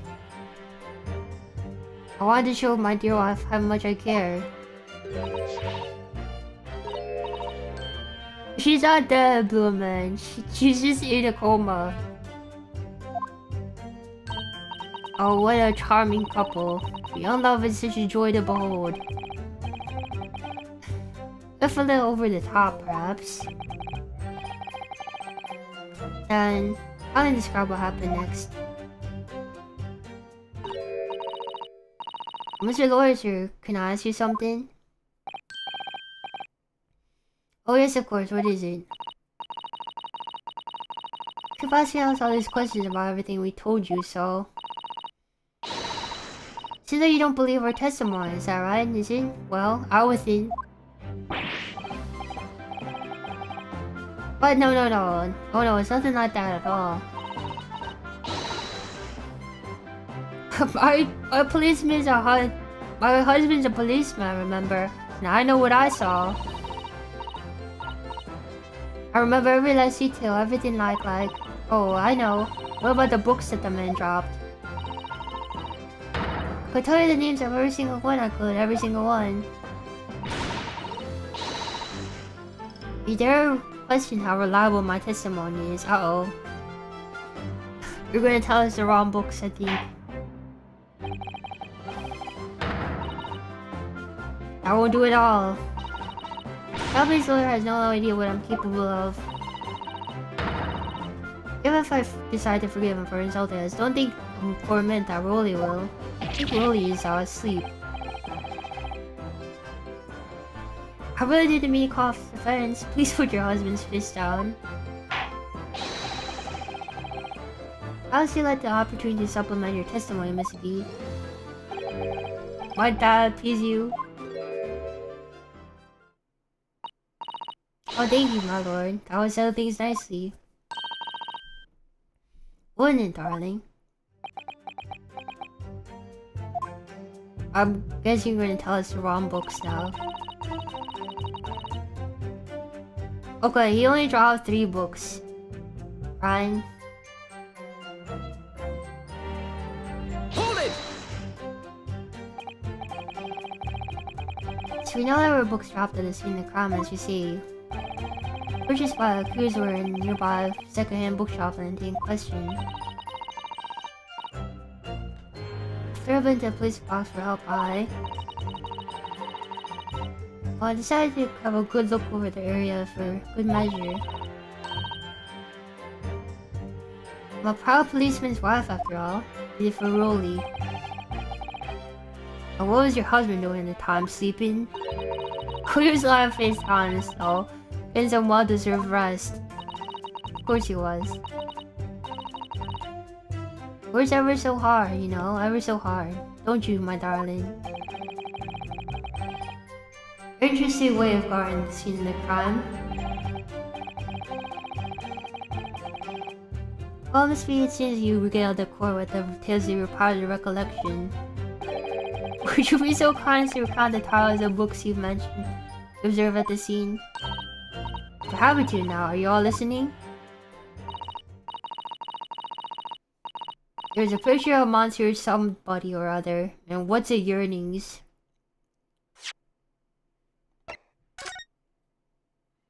The picture of Monster Lecoq, Canterbury Uris, or a mirror for Gaboriel.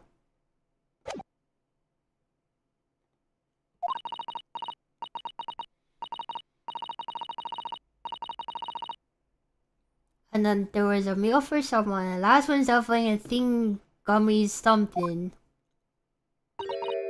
You see?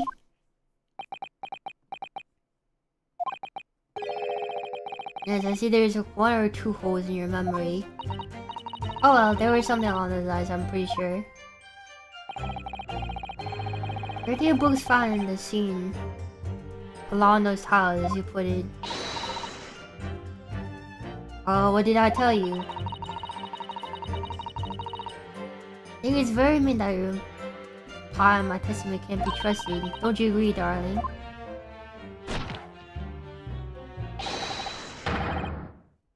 He's got a gun. I believe it says my Patricia will have me die into 2. I need to sleep again. Terrifying. Yes, she really is.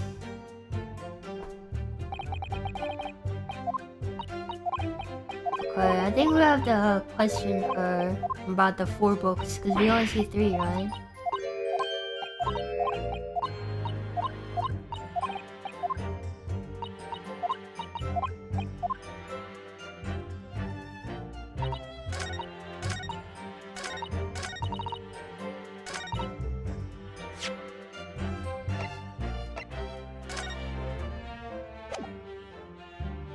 Objection! So, you're saying that there was 4 books? That's right, I remember all of them. First you're a monster or somebody, what's it Uranus, a meal for someone, and the thing gummy something. Sorry, Miss Bean. There is a fundamental flaw in that statement of yours. Oh no, what flaw? Simply put that at the scene of the crime. There's only 3 books, not 4. What? Oh, feels good to hear the objection theme. Have a good look at this photographic print of the scene of the crime. As you can clearly see, there's only 3 books. But no, that can't be. I saw them. Oh, I know what it is. You can't fool me. Sorry. It's that big old lump of a dead body. The lid is so large, the corpse is blocking the view of the 4th book, that's all.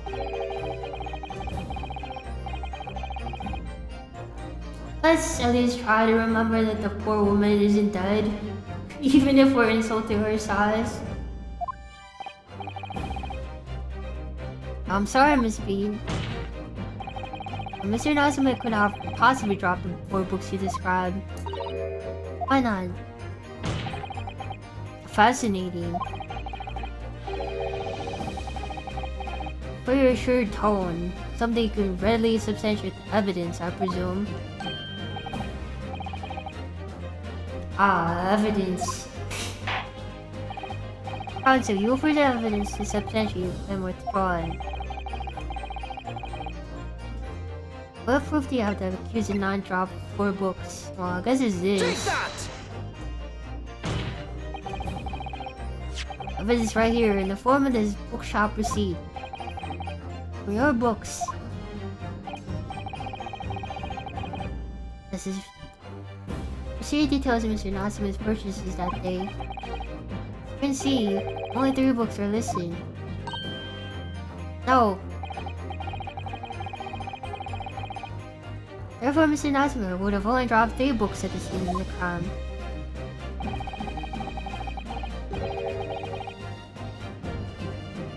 Which means your powers of observation, madam, cannot be relied upon. Or... now be denied. Like, though you say it was the defendant that you saw, you could have very well been mistaken. Oh no, oh no, oh no, oh no. No! Objection!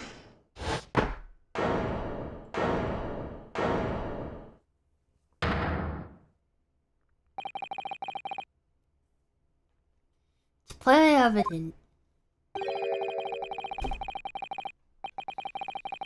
that it is your powers of deduction that cannot be relied upon, my learned Nipponese friend. What?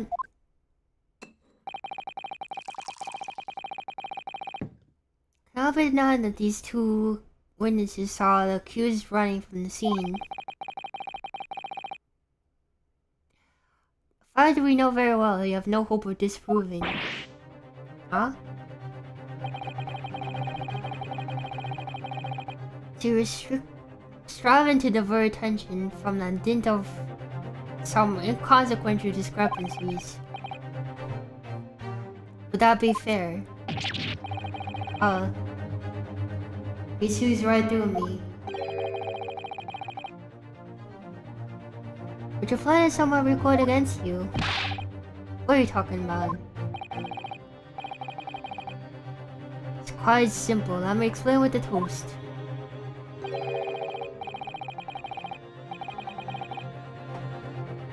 policeman's wife and her entirely accurate testimony in every aspect. Oh. Since the matter is not up for debate, it's in the Briar Row and a total of 4 books were most definitely found. Objection!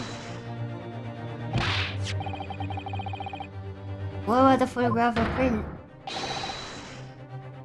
Oh, it shows 3 books. Alright. Well, 3 can be seen in that print.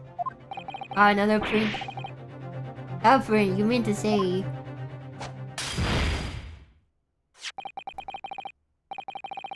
Allow me to present another. What that shows the victim's hand? Was she holding the book?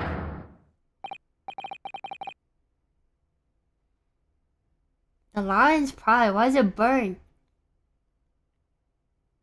No wait, that book came from outside, right? It's the 4th book. That's burnt because of the whole thing we went through last time. With the guy's wife set his book's on fire. To observe, the 4th book was hidden in view from the original print by the victim's torso. No! Order! Order! There you see. Look at that, look. Yes. Just like I said, isn't it, my darling? Yes, sir. Patricia's always right, sir. Let's say the receipt for the books purchased by the accused on the day in question. Let's read the titles once again, if you please. Oh, yes, of course, a picture of Monsieur somebody or other. Picture of Monsieur Lecoq. What's the Uranese? Canterbury Uranese. Camille for someone. Camille for Gab Boreal, in fact.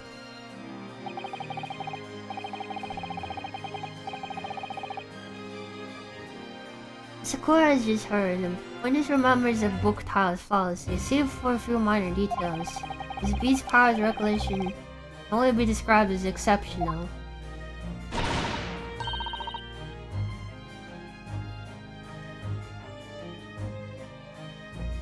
Get that, Rolly? Gentleman paid me a compliment. Yes, sir. Flawless, sir. Patricia is flawless. Oh, but there's only 3 books on the receipt. Miss. Imagine 4. Oh, I dropped my stuff again. Nothing surprising about that. Look at the 4th book in showing. I was showing a photographic print. Sorry, Council, but does that not seem odd? Why should the 4th book be omitted from the receipt? It's not odd, my lord. The photographic print clearly shows the 4th book was found in the victim's clutches. In other words, it belongs to the victim.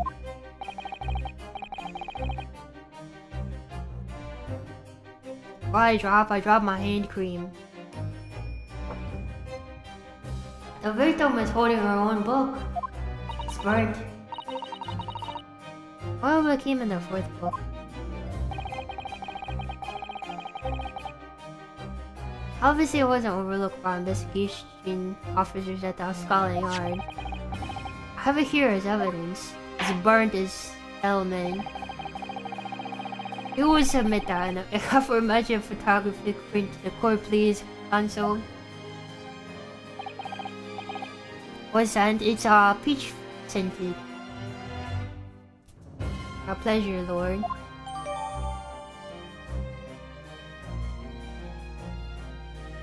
Imagine just holding this evidence and then waiting for someone to fall into your trap. Alright, let me try to get my stuff back.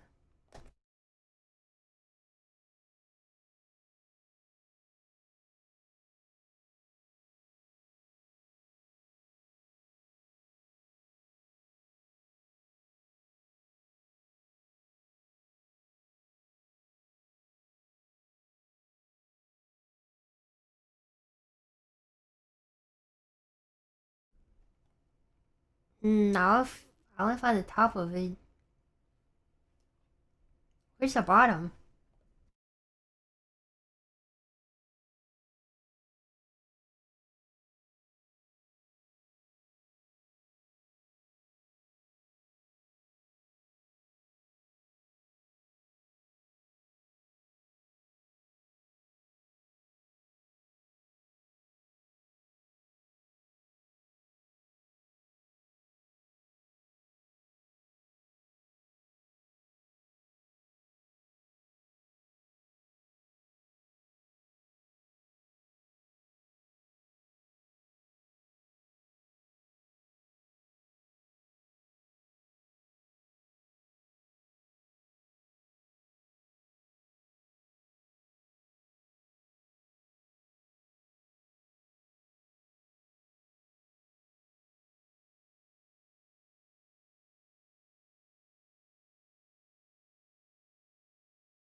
Oh my god, I found it. It was it rolled behind my trash can. I didn't look behind there, but there it was.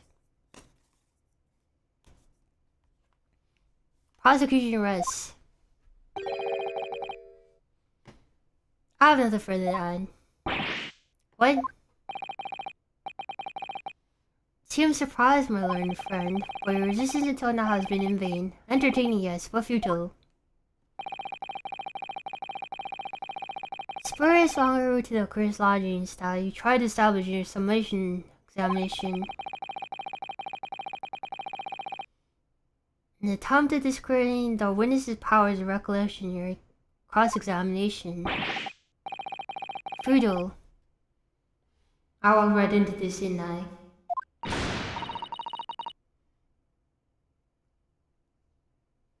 You see, everything you said is true. Isn't that right, my darling? Yes, Pat. Marry me, Pat. I thought you were married.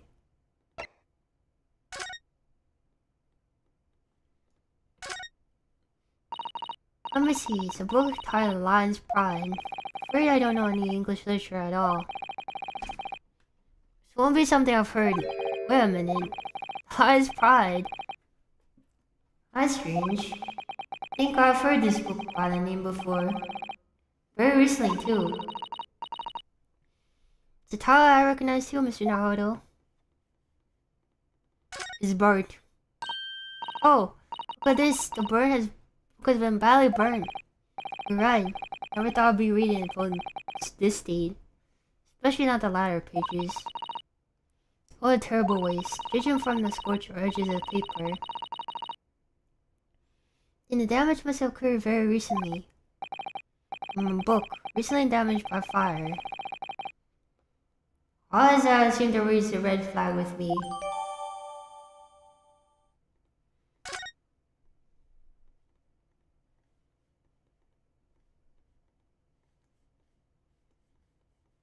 Oh, nothing else.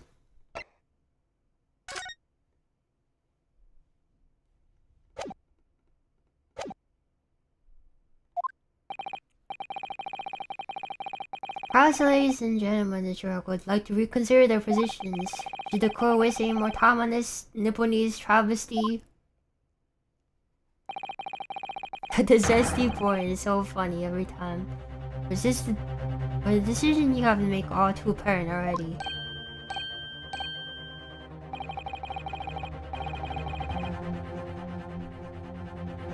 I've heard all the witnesses and seen all the evidence. Trial's run its course. Listen, Naruto. I'm afraid we're in a terribly precarious position. I know, but if I fight back in the wrong way now, it could very well make matters worse. Think, weirdos, you think, what do you do now?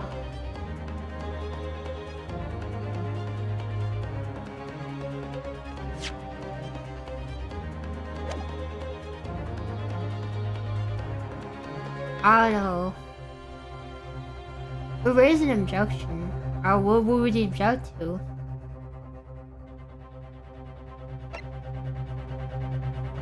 Can we just wait and see? Hello, generic. Welcome, welcome.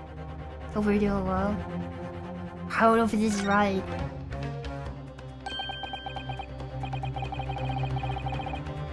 I should just keep quiet now and see what happens. Well, the thing went away, so I guess that's good.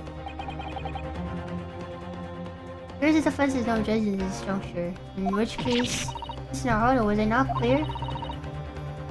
Case for the defense is in great danger. Yes, I realized that, in which I decided to let the sweat from my trembling brow in silence. It's alright, sorry. If I don't say anything now, it'll all be over. Oh, and go for us, I can't let that happen. Hold it! Oh wait, the fence... Objection! The fence will have to wait. Because the Southwest hesitation cannot go unpublished. Okay. I should have objected. Consider the recent finger pointing punishment enough. No, my learned friend, it's over.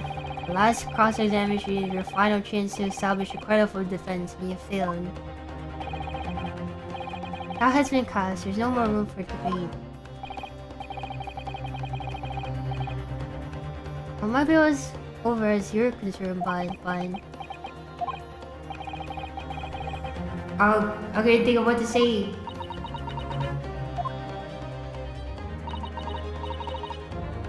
If I may, Lord Van Zeeks. Seeing someone bored should close down the debate at this point. Very significant little eastern island might be a lawless hole indeed. For a lowly judicial system at the audacity to intervene at a moment like this. Oh.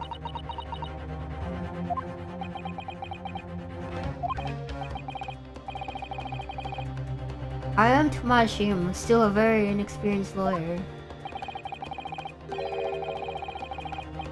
So you'll have to forgive me, but I consider my assistant's advice essential and her opinion is invaluable. Naruto.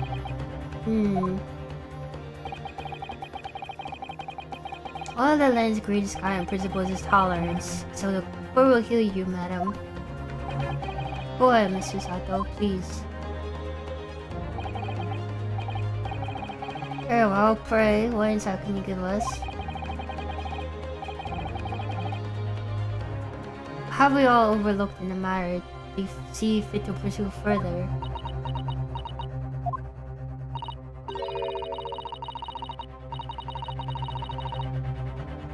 Well, the court has been presented with new evidence, but only after the last cross-examination finished. You see. You believe that this evidence warrants further examination, do you? Naruto, what do you think? It's just possible this new evidence might just be the decisive proof we're waiting for. We're just sure to ask the members of the jury to announce their leanings in a moment.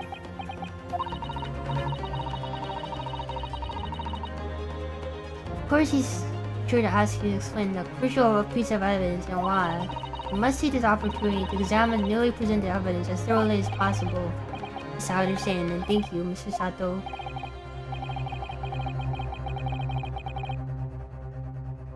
This is it, Mr. Sato-san has managed to win us one last chance here. Can't let it go to waste. Okay, that one kinda hurt. The first wishes to present evidence, my lord. Very well. This may present one further piece of evidence. Evidence that apparently offers a profound insight into this case and has hitherto been overlooked. Take that! defense's question is what we see from the newly presented photographic print in the crime scene here. Fourth book found in the victim's handbag. Objection! We already discussed the fourth book at death. Other being the victim's grasp at the time of the incident, no significance have been attached to it. Turn the matter further will be a flagrant waste of the court's time, as you well know. Ugh. Yes, I'm afraid, counsel, I must concur with the prosecution on this matter. I afforded you this opportunity. We led the court to believe that the evidence contained a hitherto undiscovered clue. So I must insist you elaborate, counsel. You will identify this clue at once. I'll make myself clear. Oh, yes, my lord. These are, now, although I believe the prosecution is trying to avoid a thorough examination of the new evidence.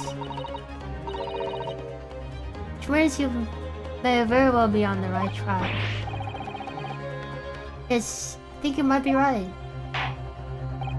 So, counsel, precisely where is the vital clue in this case, which the fourth book conceals? Got it! I'll ask the court to observe the back of the book in question.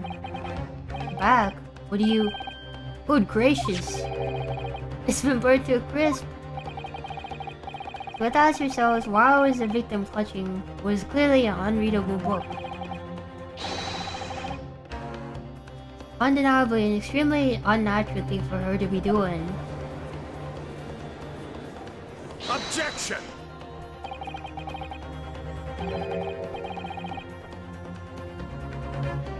Unnatural, you say? And what of it, my Nipponese friend? Oh. Try to concede the point, as if it bears no relation to the case. There is nothing to discuss. So you should wish to assert that this fire damage is some veiled clue as to what happened that day. Pray, do enlighten us all. What truth does this charred book hide? Charred book. There is just one possibility here, which I can't quite bring myself to rule out. So I'll have to change entirely, but with a try. Alright, I'll explain my theory. Don't keep us waiting any longer then, Kanzo. Explain this theory of yours. Are you suggesting you can ascertain from the fire damage that the sword Tom is suffering? Its owner, right? Its owner is the guy who lives in the house.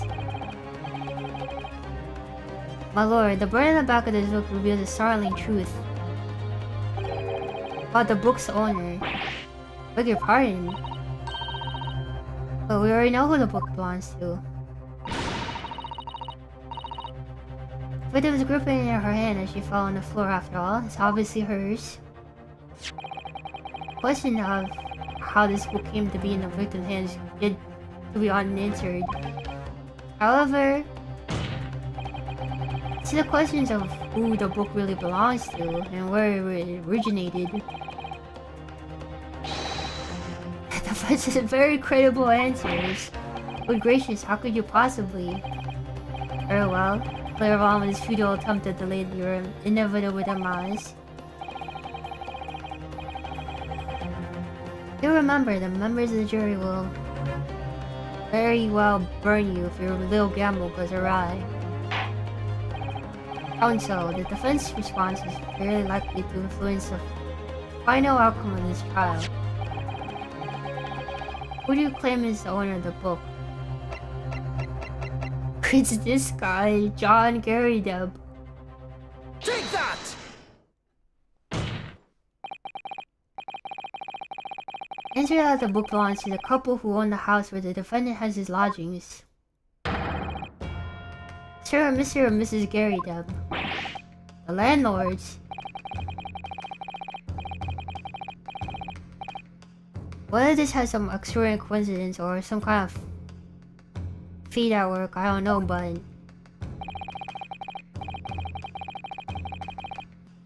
all the people in London chosen for one of the 6 chosen for the jury duty in the courtroom today is not other than Mrs. Gary Depp herself. Oh my goodness me. I think you must be mistaken, sir. I'm not Mr. Gary Depp's wife, I'm his maid. Things would be so much easier if we just dropped the pretense. Alright then, how about a simple question for you? Have you ever seen this book in Mr. Gary Depp's house? I would never presume to know all the books he keeps, sir. Objection! This is outlandish behavior. The woman is accused landlady, you say? You implicate this hard-working member of the public. You besmirch her without a shred of evidence. Your actions are unforgivable. Objection!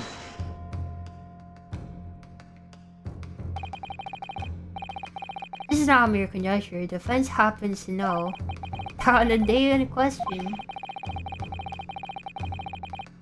almost exactly at the same time the victim was stabbed in the pavement below.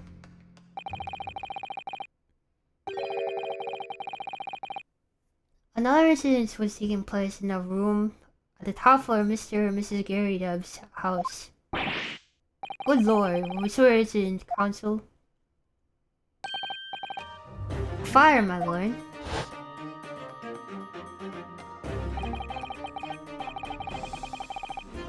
Where'd you say it was? Happened to look in the eye, you know. I couldn't see a bally thing or whatever. Except I lost my favorite book called The Lion's Pride. Does everyone see this flashback or something? The Lion's Pride. Why does he look like that? Joel, that's the very same title, subject of this debate. Dear me. Objection! This is risible. All you've told the court is that the book by the same name was involved in a fire, in which case it would be reasonable to assume that it was burnt to ashes. Highly unreasonable to infer that magic would remove itself from the scene of the crime. Perhaps it would make more sense if I told you that the cause of the fire was marital discord. Without going into more detail, it appears that Mrs. Gary Depp was considerably enraged. However, she continues to attack Mr. Gary Depp even amid the flames. How awful. Can you imagine being so horrid to the one you love? Can you really? How unreasonable.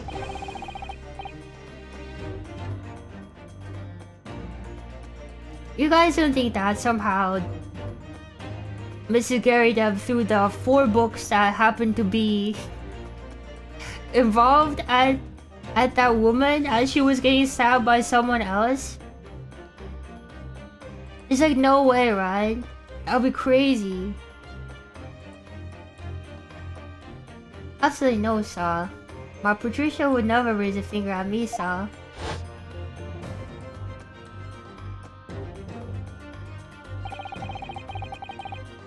All my favorite novels in that case, but as soon as the fire got hold of them, that was it. Whoosh, up in smoke. And the wife started hurling things at me. She threw a knife? I was back up against the window under heavy enemy fire and several books in common, 10 to the dozen. She was throwing more than 1 book, it looks like.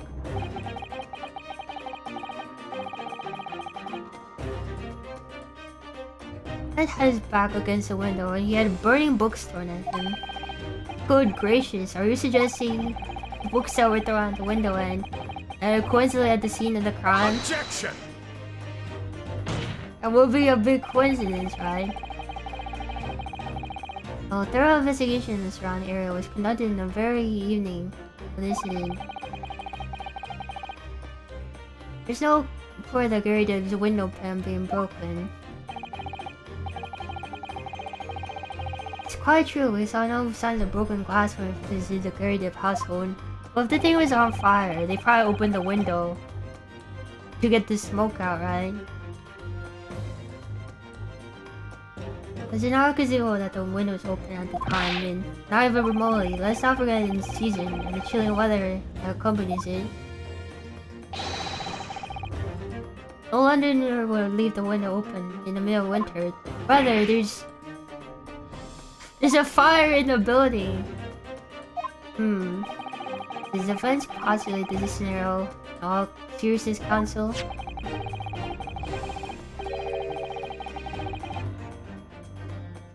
He honestly claimed that the book found at the scene was a flaming projectile thrown by Mr. Gurida's wife.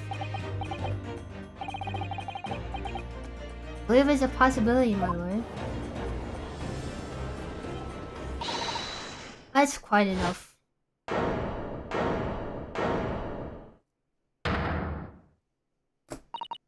Wow, I hope everyone can see you for what you are, you foreign little trickster. You call yourself a lord, but you're just a coward, a mean coward. Really?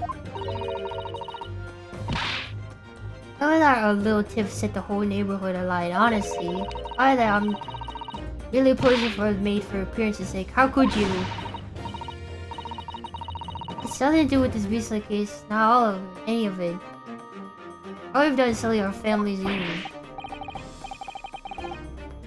Now, I assure you that was never my intention.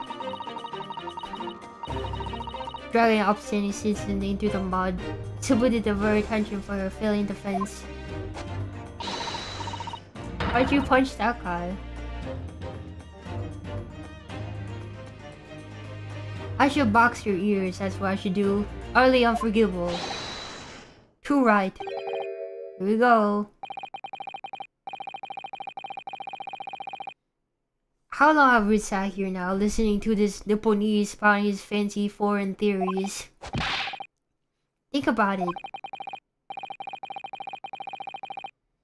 At the end of the day, the only person who could have stopped the victim is that little hunchback with a mustache. You ran from the scene of the crime, too. I do declare you're right.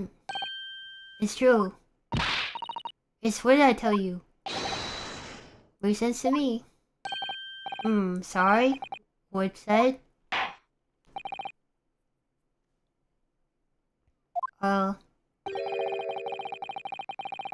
Here's that ladies and gentlemen, the jury are once in full agreement. What is your position on events? Who scarred his chalice out? Truth, my lord, I feel like these have been unnecessary protracted proceedings. But then, one must always exercise patience in order to savor the best vintage.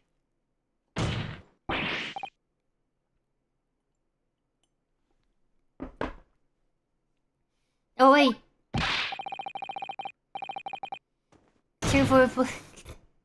Oh, he's doing the foot slam again.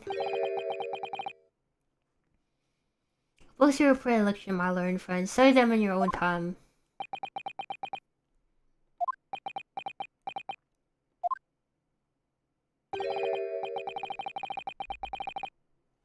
Oh, I know, forgive the discourtesy this time. Please, ladies and gentlemen of the jury. Say your individual decisions regarding the defendant's culpability for the court to hear. Guilty! Guilty. Guilty. Guilty. Guilty.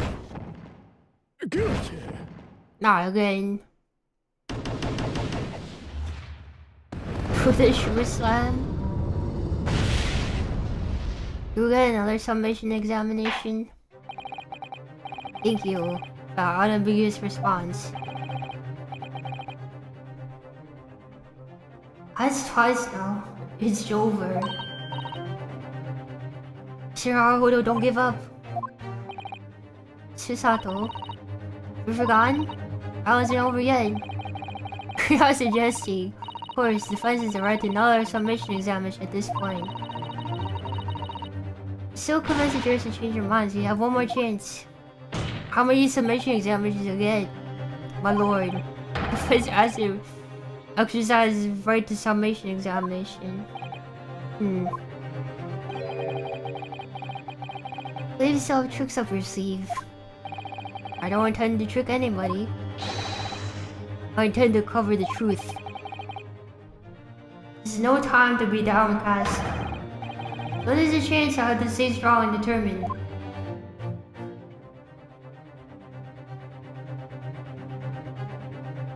We continued.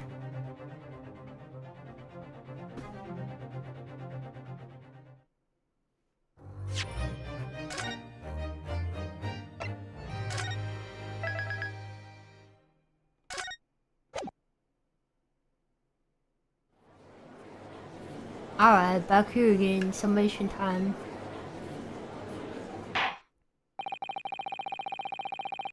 Considering the defense counsel request for further summation examination of the jury, I've determined that the court must uphold the defense's judicial right to this procedure. So, counsel, you will now proceed with your second summation examination. Turn the jury's right, Mr. Foreman. Ah, my lord. Very good. In that case, I must ask you to each clearly state and concisely for the court, on the grounds which you find the defendant guilty of this crime.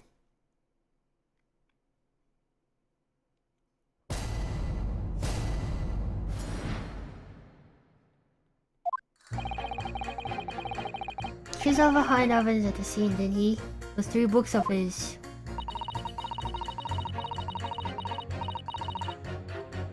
There's some novel alternative explanation about how the victim was stabbed. I might reconsider. I would question her and ask if she threw a knife or something. If the woman's throwing books, it can't be related to the crime if the window was closed, can it?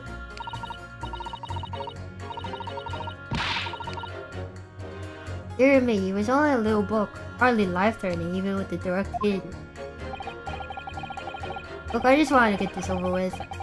If I don't break some homes now, I'll be in tiny bit of trouble.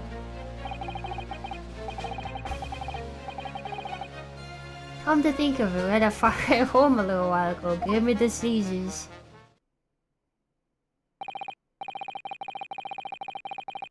Similarly, more tangible arguments from all the members around this time, it seems. With one notable exception. A learned studio friend was unable to find fault in the previous witness testimony.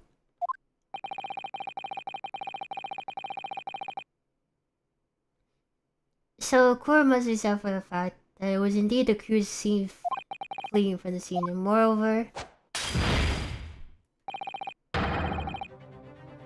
no one else was even at the scene to commit the crime. Well, if our witnesses are correct, it seems as if the conclusion someone set in stone. Try to see how it can be argued any other way. Gentlemen, I'm afraid during this summation examination, it's essential that you establish some other tangible explanation for the facts. How? How could there be a tangible explanation here? It's obvious. Who stabbed the woman? And how? Details are all you need to provide. So we give us a method. The name of the method was the attack was conducted. They threw a knife. Grab my thinking this might be hard. Mr. Harako, you have to do it. Otherwise, it really will be where the trial ends. Oh, no pressure then. It's quite enough preamble. Proceed with the summation examination, please. Presume you're ready, counsel.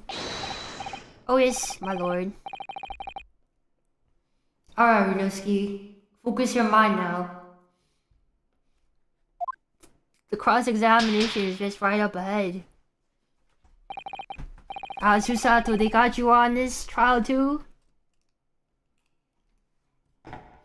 Clearly, the curative to the summation examination. Going to be the juror number 4, the maid, or should I say Mrs. Gary Deb.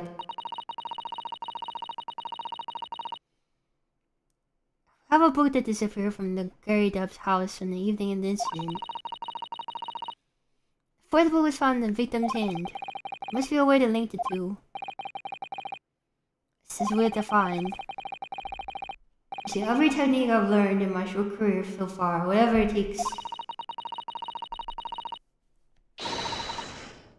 Don't forget to keep an eye on Miss Yurika and how she reacts to things other people say. Oh, they're back there. Well, we obviously had to press the last guy again. Because he didn't give a testimony. Hold it! Is that to do anything with the decision about the defendant's culpability in this case? Sorry, what's that? You have to speak up, lad. Would you please tell me more about that fire? So last winter, my grandchildren brought me a lovely cake on my birthday. It was 75 candles on top of it. What a sight to behold that was. 75 candles? What candles on a cake? Was it some kind of devil worship? Of course not, it was an angel cake. So my birthday, obviously. It is a common custom here in Great Britain, Mr. Naruhodo. Anyway, I mustered up all my puff to blow them out and... Well, I must have blown wrong somehow. The flames didn't go out, but the candles went flying all over the room. Fire truck caught and everything went up in smoke. The whole place was filled with smoke. That place sounded like devil worship to me. And by the seasons, I presume you mean a cold. How did you catch a cold from a fire?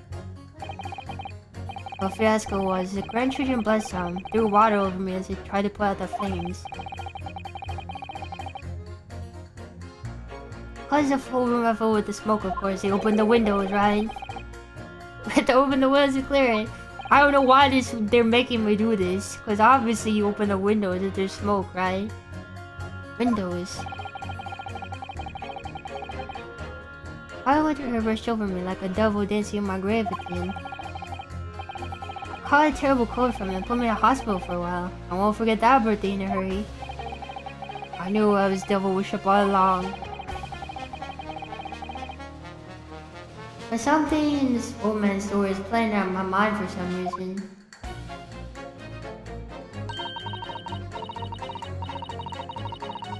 It is demonstrated who, apart from Mr. Natsume, could have attacked the young woman at the end. Not how he or she could have done it. Once again, their first statements are full of prejudice.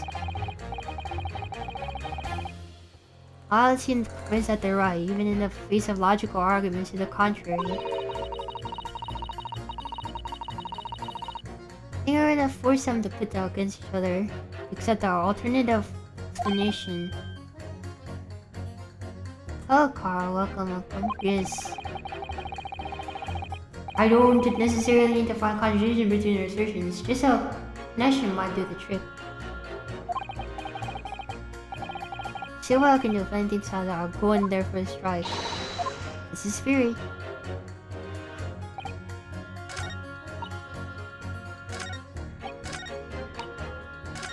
So this one, maybe?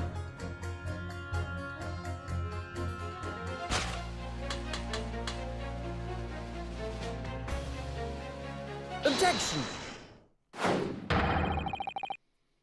Those two jurists clearly contradict another. They do? How exactly, counsel? Don't point at me again, I told you it wasn't me! Hmm? What's that you say? Just speak up, lad, speak up. Jury number 3, do you see? Oh, me? See what, sir? Here, juror number 6's account of his birthday celebration last year. Since despite being in London, he once opened his windows in the middle of winter. Oh yes, of course, because it was an emergency. I mean, obviously, the room is filled with smoke from the fire, then you'd be not to open the... Oh. Exactly. On the day in question, at the time of the incident, there was a fire in the Gary Dev household. Mr. Gary Dev has a fond to say about it. The whole place was filled with smoke. Oh my. Oh my hat. Excuse me. Drawer number 4, you have something to say about that.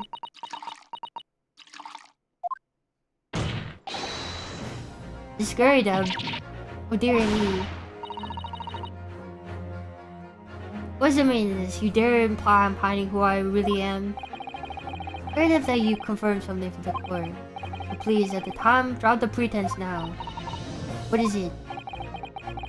The fire started in your house that day. Did you or your husband open the window? What? I beg your pardon? What are you insinuating? Room will be filled with thick with smoke after the carpet and bookcase caught on fire as they did. Situations like that. Inconceivable that you wouldn't have opened a window.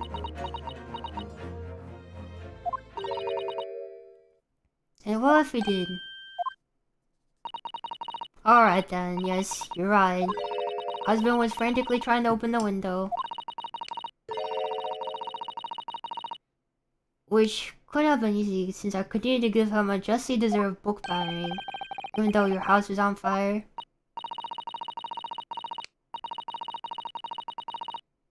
I would never stop throwing until the nerves subside, until the anger subsides. It'll be terribly bad for the nerves to do otherwise.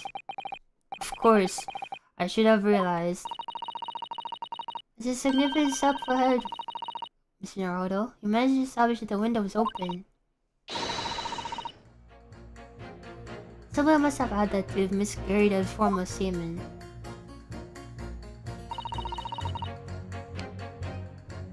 As you mentioned it, the window was open at the time. Completely forgotten, but it's true.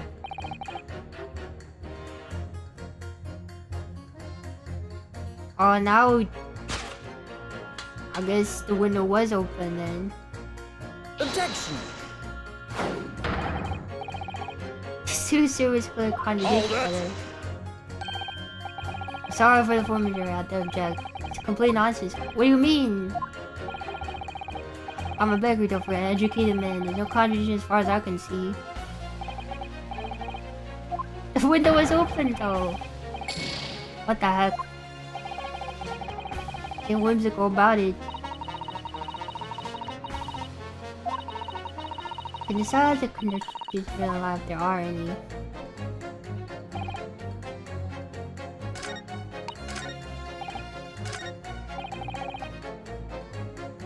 We'll have to do this one again.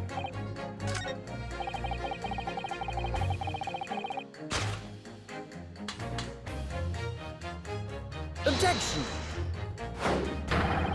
Alright, is that this one again? What the heck am I supposed to do?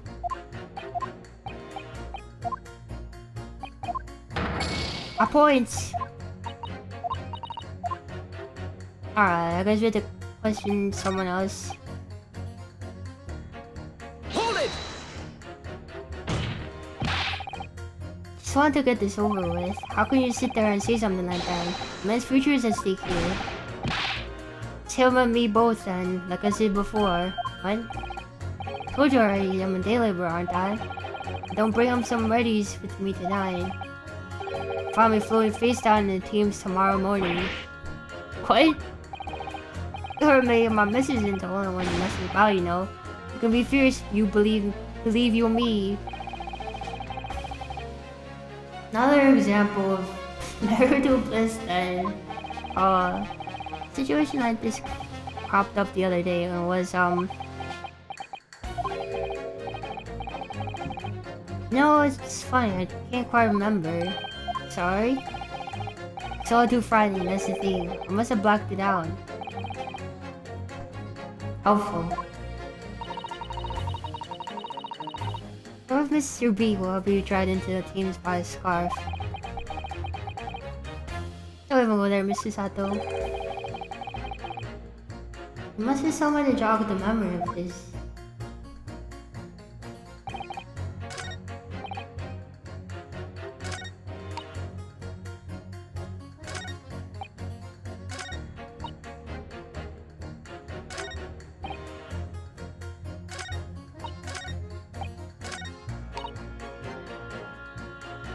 Hold it! I guess we can question her. Fourth book found the scene of the crime shows very obvious signs of fire damage. Title of the book, The Lion's Pride. Same title, but it's the book that Mr. Garrido told us that he had been reading. Oh, I really couldn't say. On the day in question, did you not throw it at your husband? Copy of The Lion's Pride that he's been reading. I did. It's the first thing I could lay my hands on, so I heard it straight at him. Now that you mention it, yes. You rather was enjoying reading it, you're right.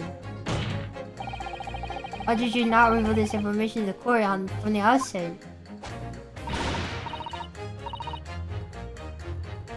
Because I could remember you, silly little man. Times like that, you just pick up and throw whatever you can lay your hands on as well, you know. I really don't. Oh boy! Well, I noticed I was throwing a book much as the title of it. Excuse me! What is it, Junior number 5? You know something? I remember what it was. The memory I blocked out. Listen to what this granny here was saying. Brought it all flooding back. Granny. Who are you calling Granny, you cheeky devil? Miss Gary Double. The maid, I'll have you know.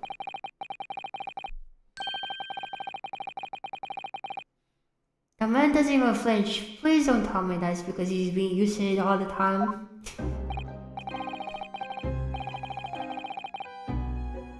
It's about 2 weeks ago. I just got back from work late. Put my head in my pocket for the wages I just earned that day, and I nearly died. There was a hole. Every last penny has dropped out. Oh dear, what a disaster. I haven't heard the half of it, boy. Oh? Boss was cutting up some chicken at the time. I probably get the words out, but I told her straight. I've lost a day's wages, though. Let's say I knew the blade was whittling past my ear. Stuck in the wall next to me. About an inch deep. No words, just terror. They saw domestic violence or something. I could smell it then, you know, the awful stench of the themes. I'm sure I was gonna end up face down in muddy banks that night, I tell you. Alright, later, what's real? That's a real disaster, isn't it? Never use the word lightly again. The only point I'm trying to make is this. When a woman loses their rag, they'll throw anything at you. Knives, hatchets, hammers, you name it. Mr. Naruto, you mustn't think that all women are so short-tempered and refined. No, I wasn't thinking that. There are household objects at people as well. So uncivilized. Let's just talk with honor, use a bow and the like. What? Attack? Who are you going to attack? Never mind. Anyway, this man's words will be rather significant, I think. Alright, we'll come back to the bow and arrow thing later, if I dare.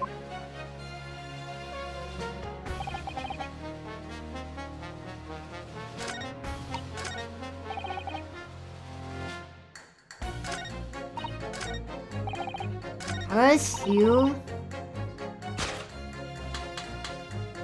Objection! Are you?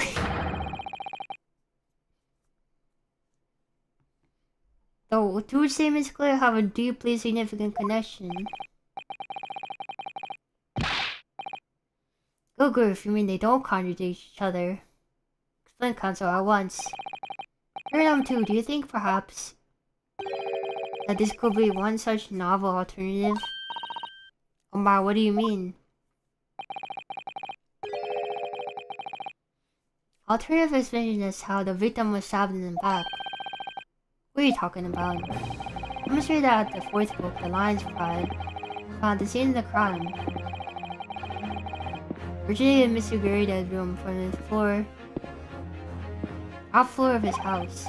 Therefore, fully possible that some other object besides the book could have found its way from the Gurida household onto the street below. What's that now? After all, Miss Gurida could have thrown any number of different objects at her husband. Isn't that right, juror number 4? What are you insinuating at now, you little beanpole? Beanpole?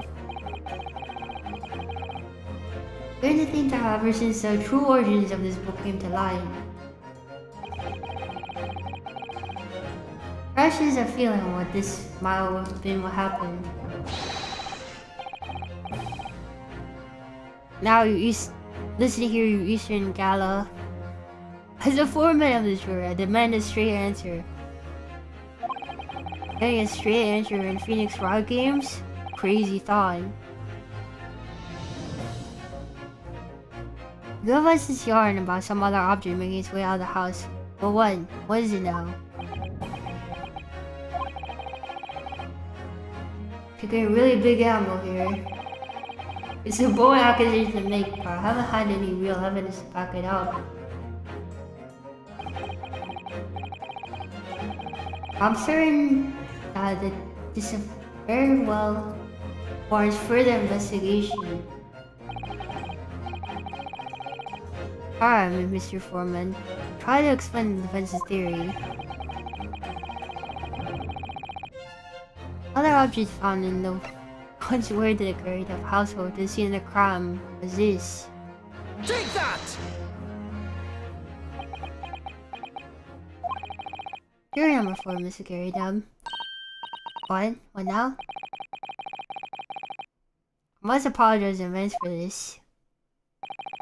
I need you to confirm something else for the court.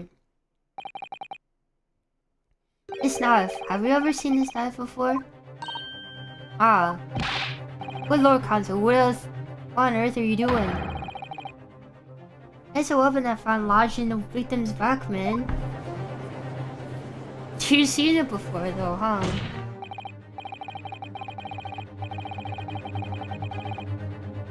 My lord, remember that when the victim was attacked, Mr. and Mrs. Garriott was in the throes of argument. Miss Garriott was hurling everything she could at her husband, who has been backed against the window. When it has been clear the smoke, and from which a book has sailed to land at the crime scene. I seems to believe that the book was found in the victim's grasp. Saying that flew out the window, across the street, and landed neatly in her hand. Even my missus ain't caught him like that. So I admit there are some details we don't understand. That's the point, that's precisely why. Must not allow the trial to end, not right now. Oh my. Scary Dubber, answer please. Have we seen this knife before or not?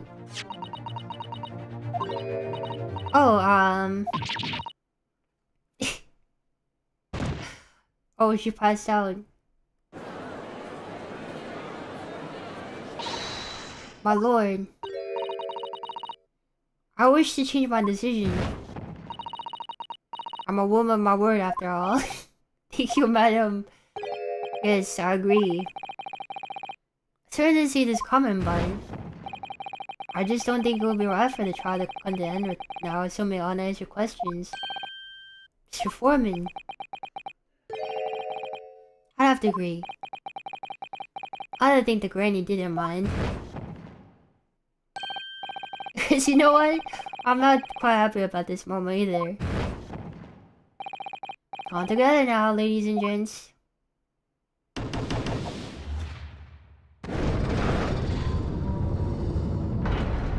Don't call me Beanpole. We did it! Oh, congratulations, Mr. Naruhodo. As a result of the defense summation examination, the number of the jury's lists have changed. 2 jurors called guilty, 4 called correct, innocent. Finally, the opinions were divided. And this trial will continue. He's just standing there. He's just chilling.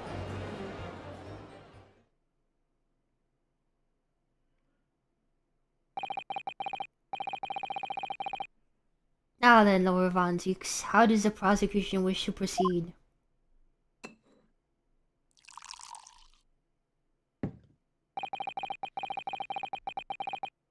This trial is rapidly descending into a farce.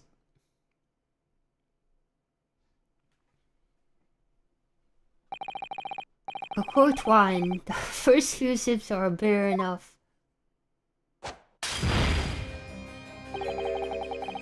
If I was repugnant, it's good for nothing save the gutter. If I may, Lord Von Zieks, defense has just put forward a credible alternative explanation for what happened. Credible, is that your considered opinion, Mr. Foreman? Defense's argument is a joke to which I barely know how to respond, but let me start by insisting.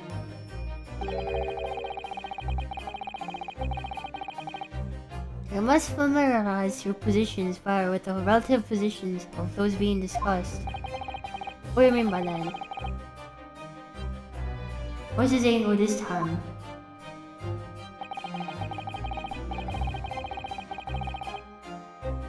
Should have heard that. In the crime scene in the Gerardov household was a rather wide street, Briar Road.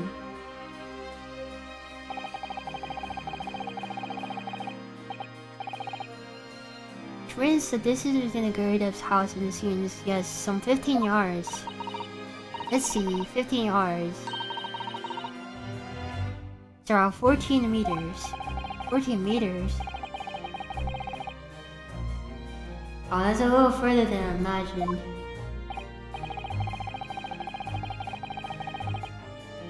As you ladies and gentlemen, jury Riley noted, have portentous significance. But the book was found in the victim's clutches.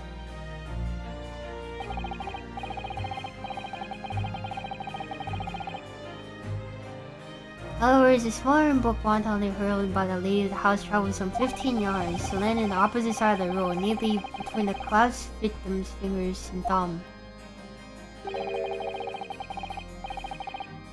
That's your final conclusion, my learned and deluded friend. You know what probably happened? She bent over to try to pick up a flaming book or something. And then when she bent over, she got stabbed in the back by the knife. The jackknife near identical trajectory to plunge into the back of the victim. Fantasy is somewhat stretching the notion of having a bad day for the victim, I think.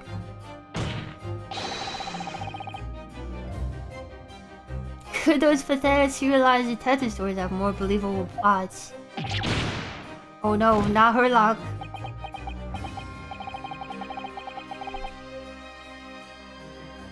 There's nothing I could see today.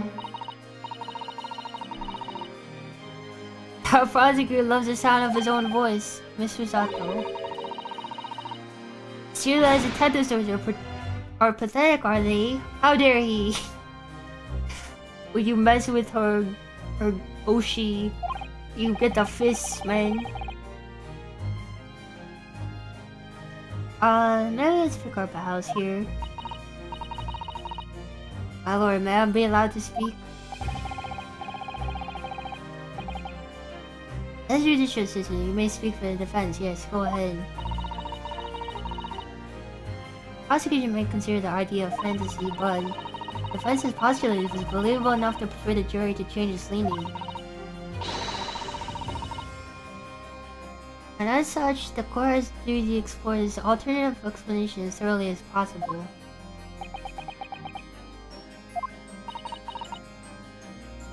To that end,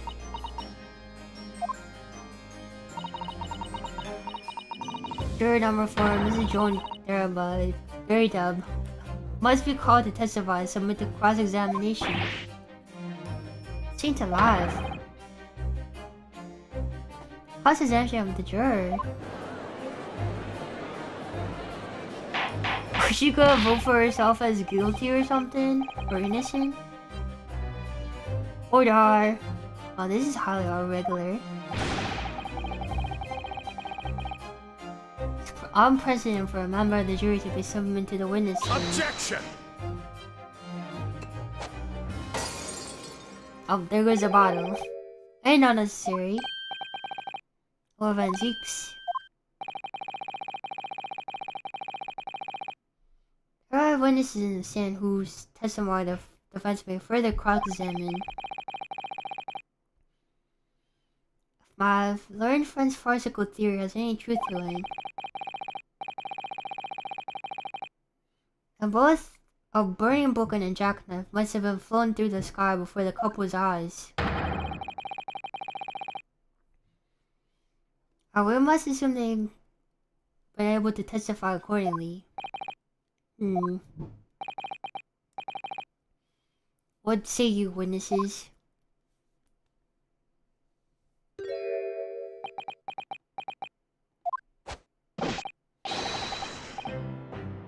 Yes, Constable Rolly B reporting for duty, sir. Well, good morning, officer. Sorry for dozing off until now, sir. I haven't slept for a month. I'm kind of villain who's appeared on my beat, sir. They're so heroic, these London bobbies. Patricia, my darling, I've been neglecting you, but no more. Oh, Rolly, my hero, you'll make me soon. Very well, hereby reject the defense's request. Oh. Where are the witnesses in the stand to testify again? Save forthwith. Will the court any details pertaining to the defense's alternative explanation of events?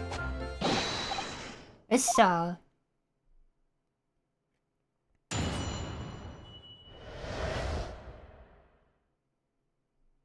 Constable Beats report. This has nothing to do with Mr. and Mr. Gary, though. Believe me, Lon Bobby is good for his word.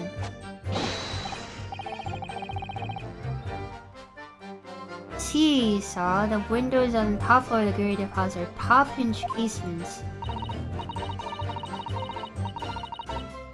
Obviously, if anything had been thrown out the window, we would have seen it. Did leave the scene to go fetch help, but my trusty Rolly was there and made sure nothing was disturbed. I didn't take off my eye at the closet for 1 month, son. Nothing's reached the report on that one, son. Weren't you asleep? You were asleep, man. You were even face down on the pavement. Oh, that's quite silent. Top-hinge casement windows. That detail was not in the police report. Constable. Oh, yes, I'm sorry about that. I must have been a little drowsy, Cannot excuse your sins with drowsiness every time, Constable. No, sir. Sorry, bud. What exactly is a top-hinge casement window? You. Now excuse your ignorance with such trifling remarks, my learned friend. Of course, sorry. Find him, Mr. Naruto. Pass your mind back to the windows in Mrs. Garrida's room. Alright, I'll try.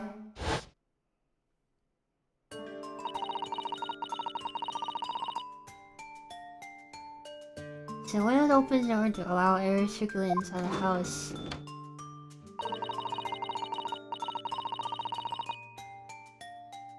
This is a top and basement window. This way is open on the upper edge, you see?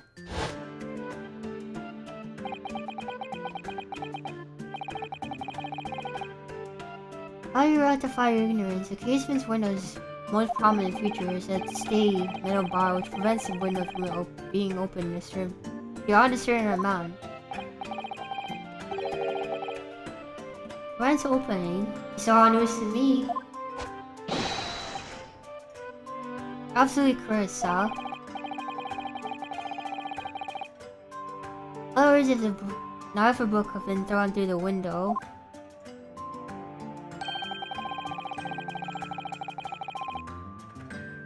so the clarigans open and fallen straight down to the pavement below.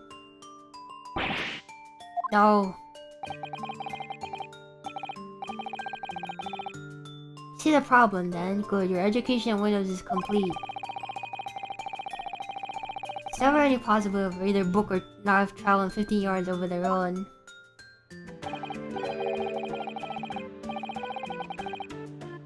It isn't unless the window pane has been shattered, something we discounted already. Can we? Oh, casual comment here, welcome. See that Rolly, the young Japanese man just collapsed in agony. Oh yes, my darling, I saw it. I saw how he crumbled before me. Oh Rolly, you're so strong. How is this happening? Have we even started the cross-examination yet and already my argument's been destroyed?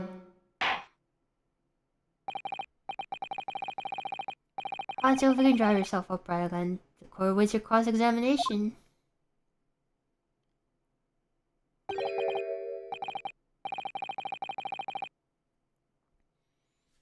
My lord. Oh good, another desperate situation.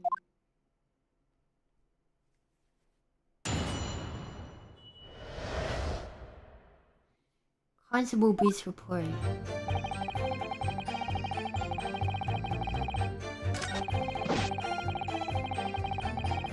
Half-inch casement would have seen me.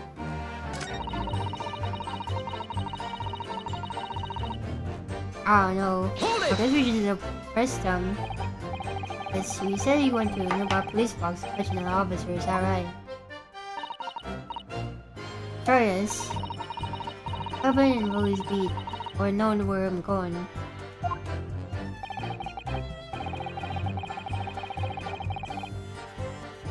Don't feel bad, my love. Can't be expected to know every location of every police post on every beat. So Rolly told me we're only a little sort of lost on the way. Patricia, my darling. That's why I love you. Your terrible sense of direction is bewitching to me. What a weird thing to like. Oh Pat, oh Rolly. Oh please. Suppose I was gone for 15 minutes. But like I said, my Rolly was at the scene the entire time, making sure nothing was disturbed.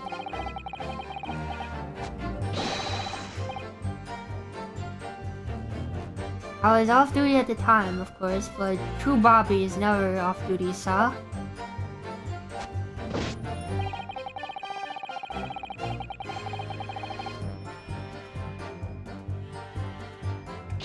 Nothing strange to report. Nothing strange. Of course, I had my eyes wide open the entire time, never looked away for a second. No one else reports the scene and nothing was removed from it. Swear that on the God's honor, Saw. Really, Dad? Seems a little strange. Like your partner style, strange style, seems altogether regulated to me.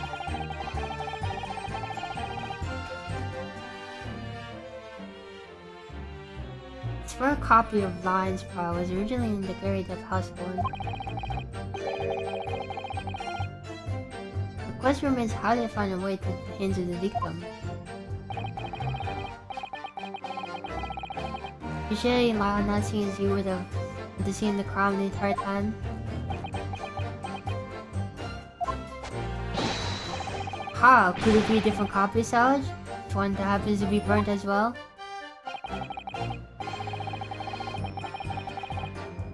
If that were possible, why would the victim have been gripping the hand like that?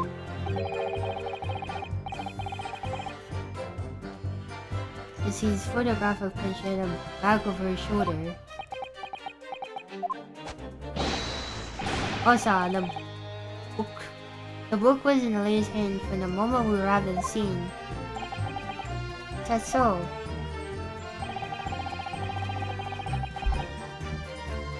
Something about the statement is not sitting right with me. What was curious how the knife ended up in her back and how the book ended up in her hand. See a common thread between them.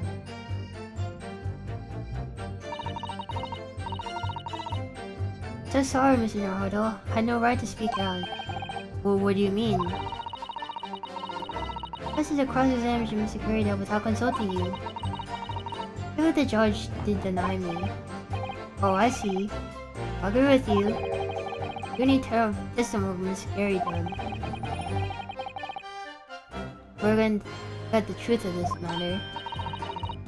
You really think so? Think about it, no matter how far you cross the street or how the window opens.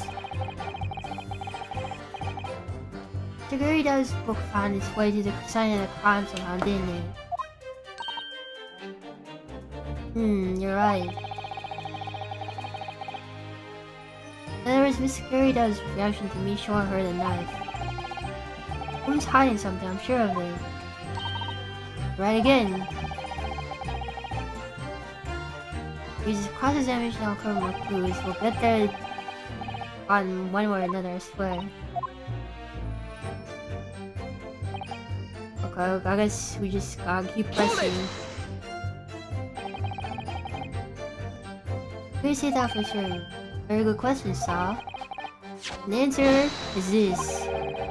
The noble founding principles of our fortune are as a reminder to us politicians of our sworn duty.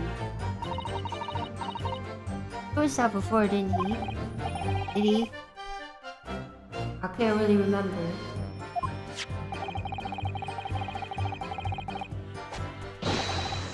Patrol the streets of London, town, and uphold the peace of the common man is what the job's all about.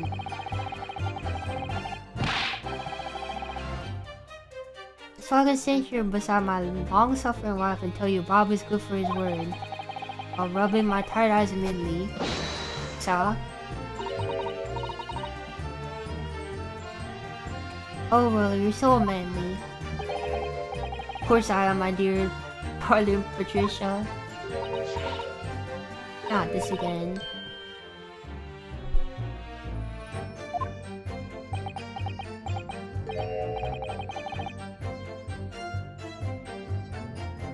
Oh, none of this is what I meant. Yeah, how can you say for certain that this has nothing to do with Mr. or Mrs. Gary Dub? I see, Sal. I should have said so earlier, Sal. Yes, well, could you answer that question? That was a waste of time then. Absolutely, Sal. I'll answer to the fullest of my abilities, Sal. As far as the reason why Mr. and Mrs. Gary Dub domestic abuse couldn't be related to the case. Forget to that, Sal. Just one thing. Yes?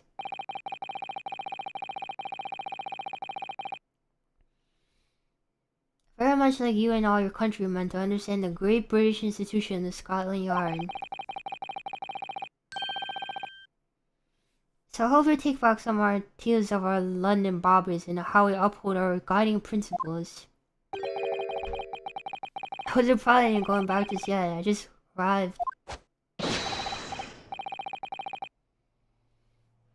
That does end, I'll happily lend you my warrant card for your perusal. But I must warn you, I won't be able to get through without shedding a few tears. Thank you, I'll try. I guess we need to look at that evidence then.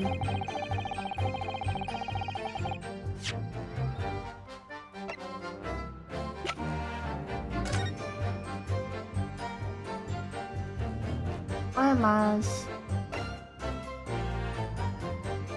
Their crown is fallen in. The rest shouldn't be there to discover.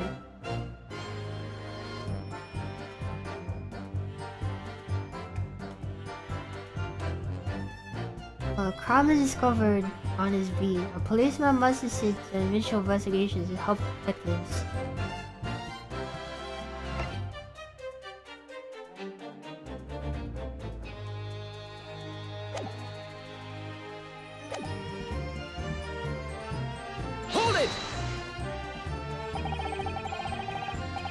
What you mean they all open fully, is that correct?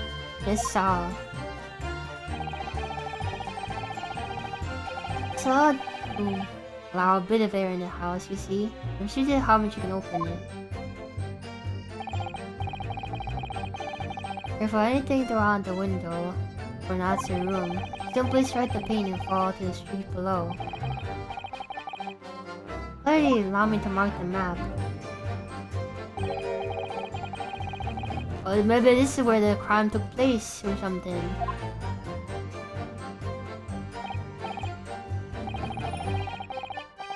And directly opposite the scene of the crime on the other side of the wide road.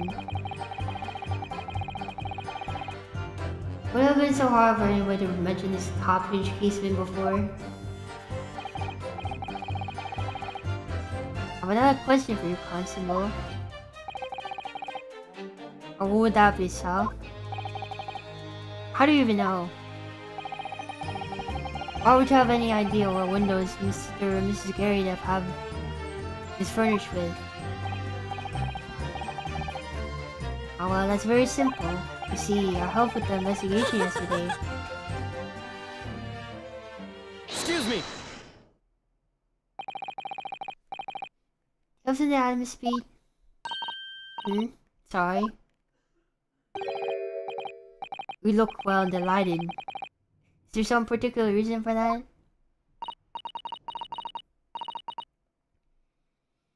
Oh, I was just remembering, that's all. Really were so lucky. Lucky? What do you mean? Of course I feel terrible for the 12-year-old who was attacked. Don't misunderstand me, please. We're so lucky it didn't happen on Rolly's beat. We were so close, you see. Oh, I hadn't realized. Oh yes, that's true, Briar Road. Don't tell me they're the ones who moved the body so you could spend your wedding anniversary together. Oh my god, they moved the body. That's the boundary between Roseby and the next one. Isn't that right, my love?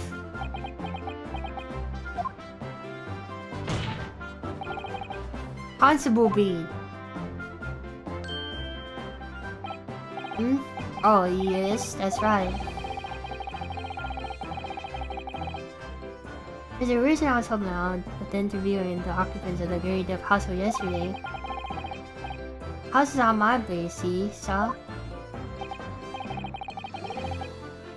I really was cutting it close then. Unless... Constable, I wonder if you can clarify something.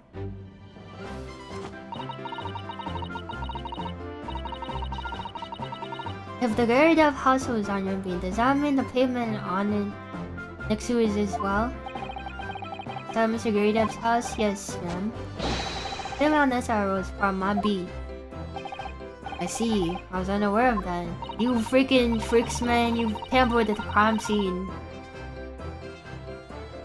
Just think, if the woman had been attacked on the other side of the bar road, we never have been able to go for that meal to celebrate our wedding anniversary.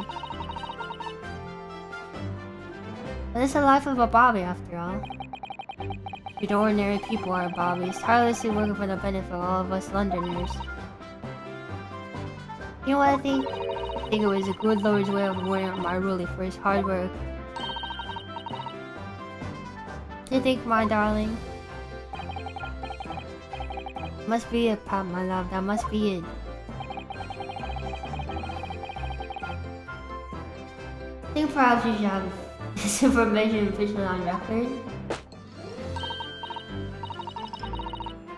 Give it to me, Mr. Harako. I'll take care of it immediately. Alright.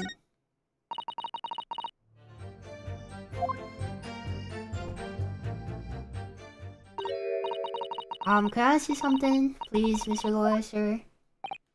Oh, yes, of course. What is it? You're doubting us, aren't you? I can tell. What? No, I wasn't really. What's she doing?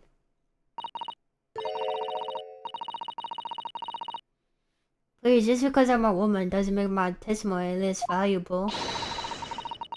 I might just see me as the wife of a policeman, but I'm a woman of my word, I am. This is not even a murder or homicide, it's just someone got stabbed. They're alright though. I really don't remember ever suggesting that I doubted you. Oh, excuses, I don't want to hear it. My voice will be heard. Hello, you let me speak, won't you? This was me. I will allow you to supplement your testimony if you so desire. And Todd is a path to the least resistance, stage 1.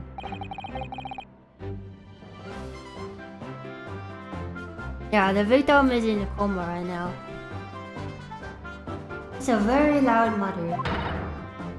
Heard that.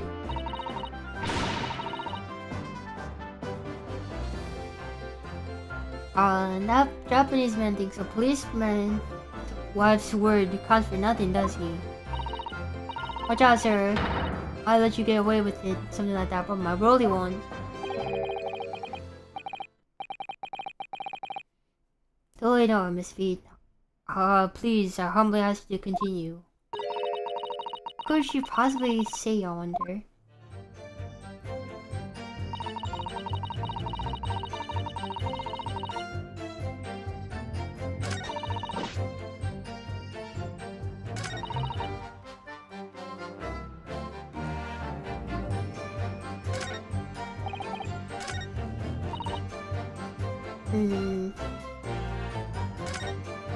What did you even add to your thing? Did you even add something to your thing?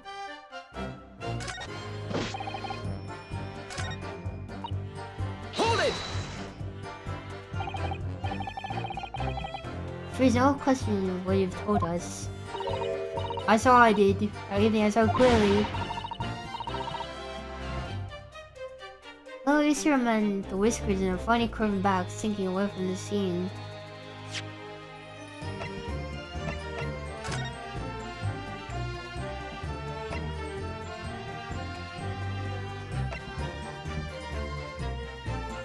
Roller East Side.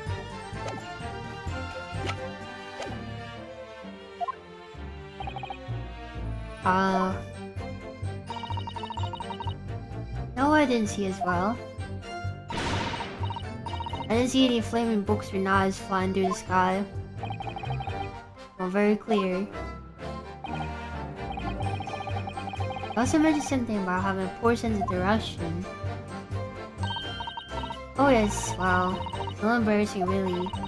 Always ending up in the wrong place where I made the arrangements to read Molly. Never gets so cross. Excuse me!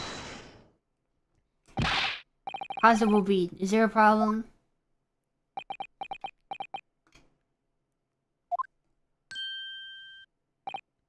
No sir. No problem, sir.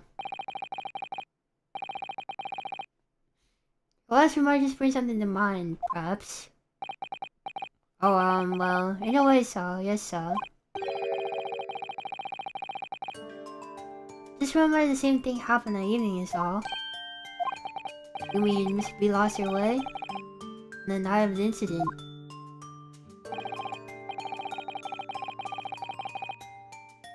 See, I sent her off to find a police box in the next feet over from mine.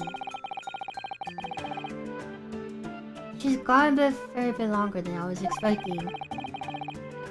I should be back within 10 minutes, but my darling has been gone a good 15. Oh, Willie, you're such a tease. Where's I was gone so long? It's because of the bouquet, silly.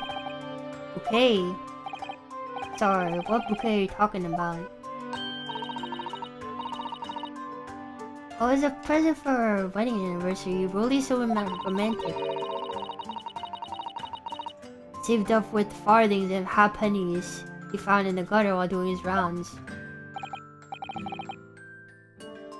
Yes, how romantic. Not about all until just now. How'd you do, darling?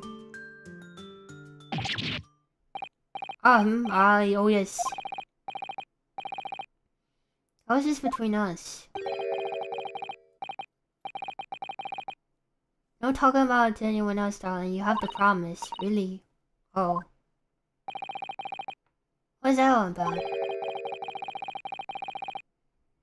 Constable B looked very troubled during that exchange. If you can offer any useful insight, Mr. Naruhodo.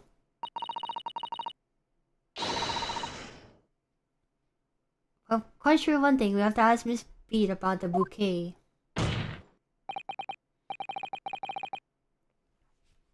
Miss Beat, this bouquet you mentioned, I'd like you to add the details into your testimony, please. Oh really? Yes, I'd love to. Why is he not saying anything?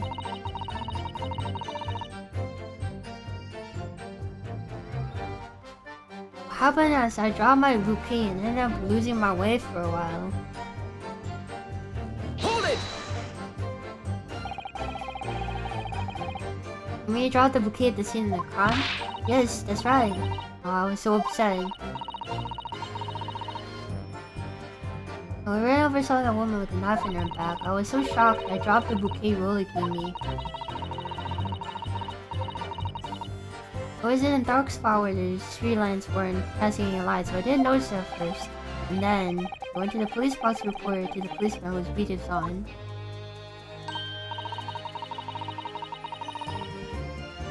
As I came back to the scene together with the constable, you see. I found my bouquet with me is, oh, funny thing is when I went to pick it up, it was nowhere near the victim's body at all.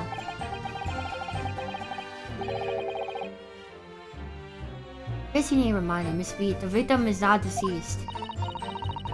I was all flustered and heard a voice calling from the other side of the road. Husband, presumably.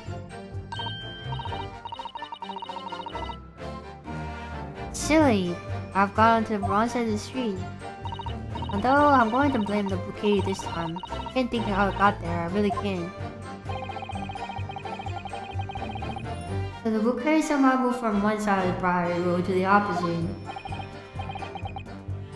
Curious indeed, isn't it? But the worst thing is I forgot to pick up the bouquet again after we left the scene. Beautiful rose Roller brought me. With the change to the gutter you spent so long collecting. By bouquet, do you perhaps mean this sorry solitary rose? Just one? Oh yes, that's it. That's a bouquet Roller brought for me for our anniversary, with bits of change he found in the gutter. Maybe we just call it a rose. Tell us, Lord Manzix, where did you come by this flower?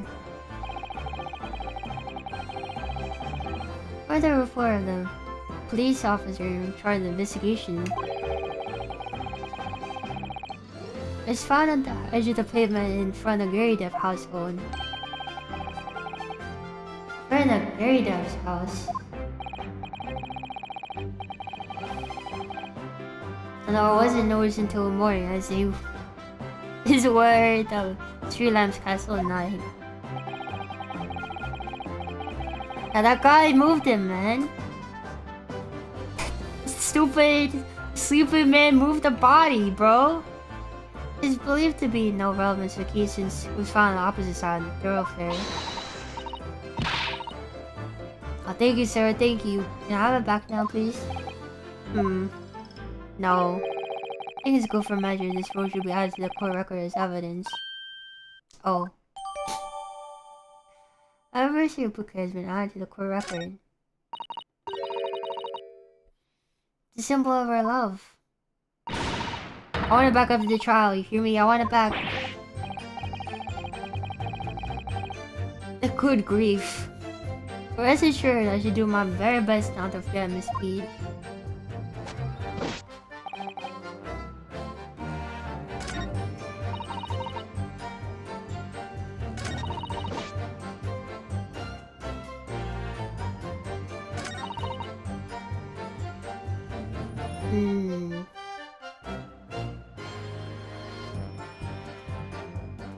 I don't know what to press on though.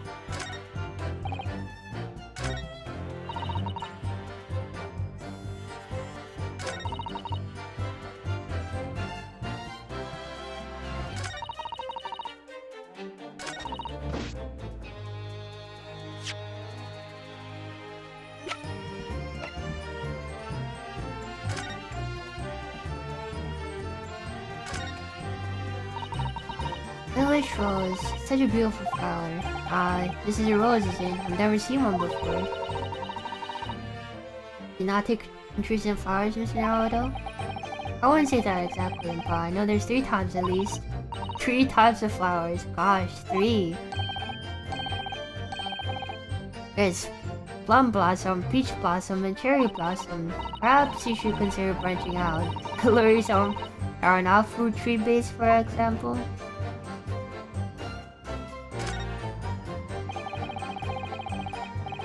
Very solid paper the flowers wrapped in, isn't it? It's just the old newspaper, Mr. Naruto. Oh. Well, it's because I'm not used to seeing English print. It looks so exotic to me. Ah, I see. Something wrong? Oh, no, none. Just thinking that if we wrap the stone baked sweet potato on English newspaper, it might look like some sort of fancy cake. Ah, Susato-san, you do love your cakes.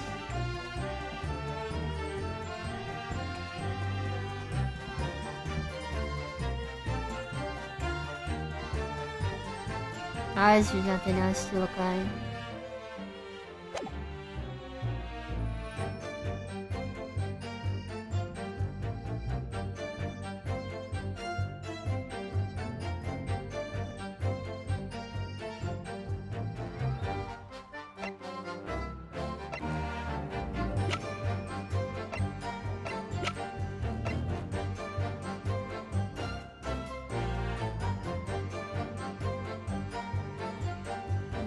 Do I present this to the argument? I don't know, I should probably see. I don't have that many things left. I don't have that many chances left.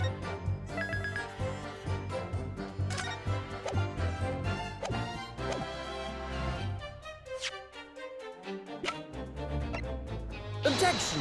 Ah, frick, man. How do I... please don't mind me.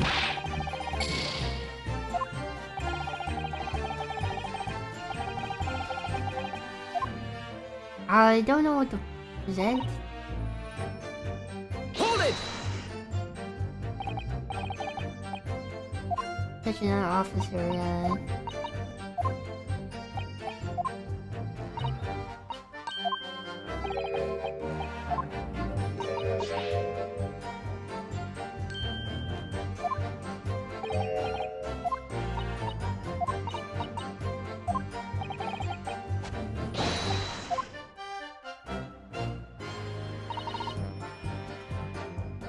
Offer looking and then boosting your lift for a while.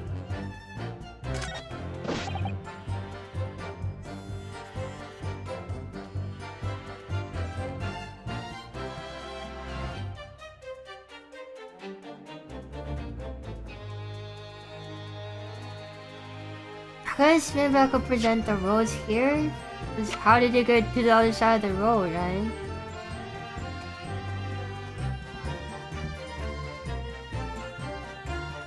I don't know if this is right. I feel like I'm gonna lose right here. Hold it! Nothing to report. Ah, we already read this all then.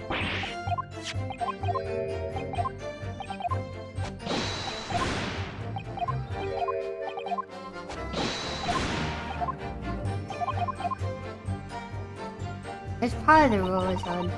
Well, Mr. Howard, what do you make all of this? Yes. The whole idea of an invisible attacker has been troubling me all along. I believe I'm starting to get the picture of what really happened here now. First, that notebook business at the scene of crime. I'm sure that Miss Gary was hiding something from us. Basically, someone else was hiding something from us as well. I think I'm already being armed with everything I need to strike a decisive blow here. Time is going to expose full truth about this mysterious affair. Yeah, let's go.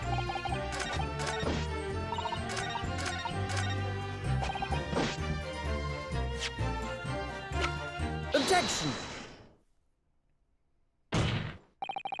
Clan Constable Pete, there was nothing to report in the 15 or so minutes you were guarding the scene. That cannot be. Well, what do you mean, see? He's carrying a sword. Your testimony just now, Miss P. You explained in the court. We arrived back at the scene of the crime with the policeman inside to the beat. He have dropped that the victim's side was no longer anywhere nearby. Objection! It's on the opposite side of the briar road where the victim was attacked. Sure that it says the meager bouquet. If a single sorrow blossom can be described. No doubt I was born in the wind across the street. Back into the gutter where it belongs. Ego. Objection! That was the case. Why did the constable be not testify to the fact? We didn't even mention anything. No one reports the scene and nothing was removed from it. Constable B was swore that on Scotland Yard's honor. Bouquet belonged to me, had nothing to do with the case. That's why I really didn't mention it, I'm sure. No, because that is not only Bouquet we're talking about here. Well, one thing in this case, I'm seriously wrong way around. What are you talking about? Think about it. It says Miss Beats Bouquet. It's Mr. Gurdev's book.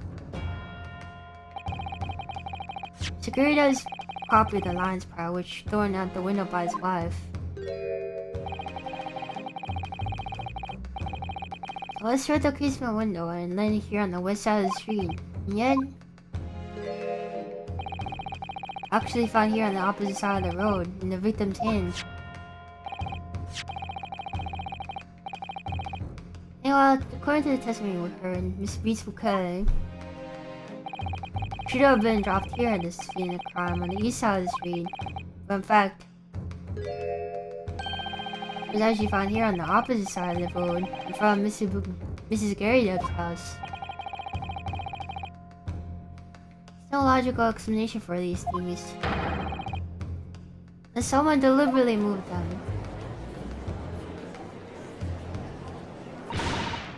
What are you trying to see? What are you talking? It sounds like you're thinking my brother's done something wrong. Don't listen to a word that scrawny lawyer says. Wheeling around about books and bouquets. Why should we care? It's nitpicking. That's what it is. Oh good, Miss Garydev's come around. You might call it nitpicking, Miss Garydev. Deliberate meddling with the scene of crime is a criminal offense. It's called perjury. Tampering?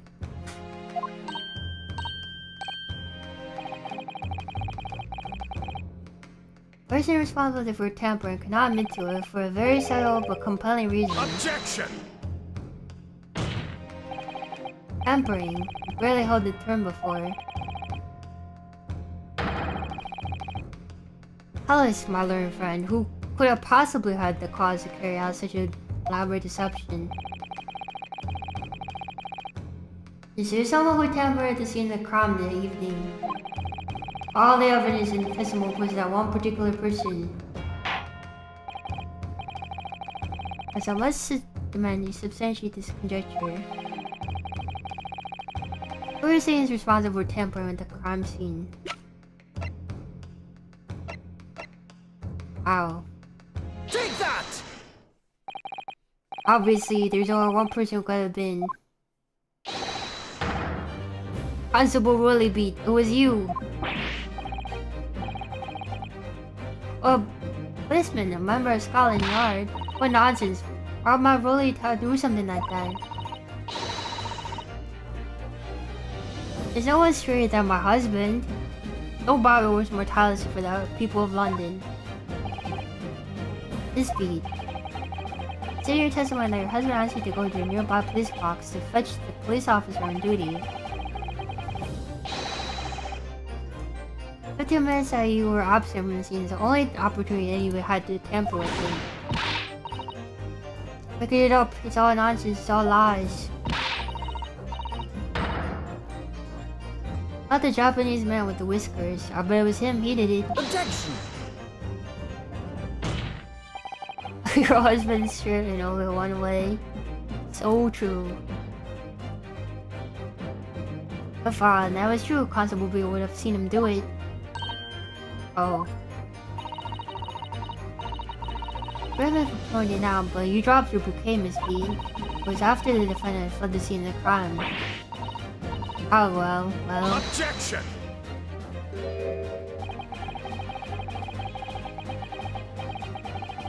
What I don't understand is... Okay, let's look at the core record, right? So the crime happened here. How did they not catch him? Run to the house right here. How did they not notice that he ran barely any distance to hide in his home? How did they not see him enter his house?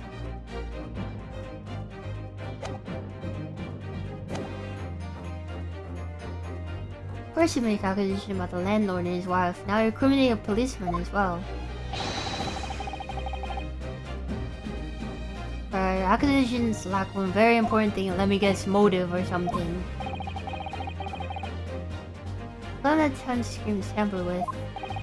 There is only one reason why anyone would commit such a reckless crime. To hide something. Right, he's right. My husband and I just happened to be there, that's all. Why would we have anything to hide? Doesn't make any sense. I've offered no motive for this alleged tampering. Until you do, accusations are nothing but empty threats.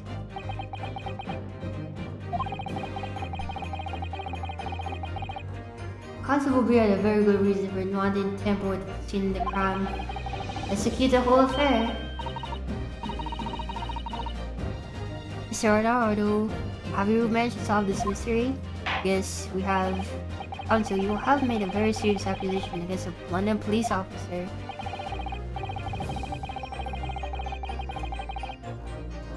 If you're mistaken, I'm sure I need not to point out that your reputation and loyalty will be irrevocably damaged. Start going in mind. We now explain for the motive for the alleged tampering. Yes, my lord.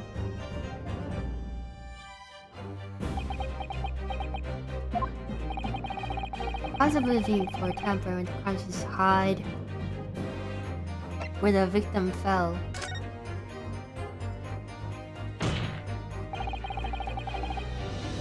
Where the victim fell to the ground. That's what this Bobby had to cover up at all costs. What? Where the victim fell, you mean where she was attacked? What are you talking about? We told you at the very start, didn't we? Other than Bridal, we also happened, remember? It's right here, as if I didn't know. Still what everybody's been led to believe, but in fact, this isn't where the victim was stabbed at all. What? What?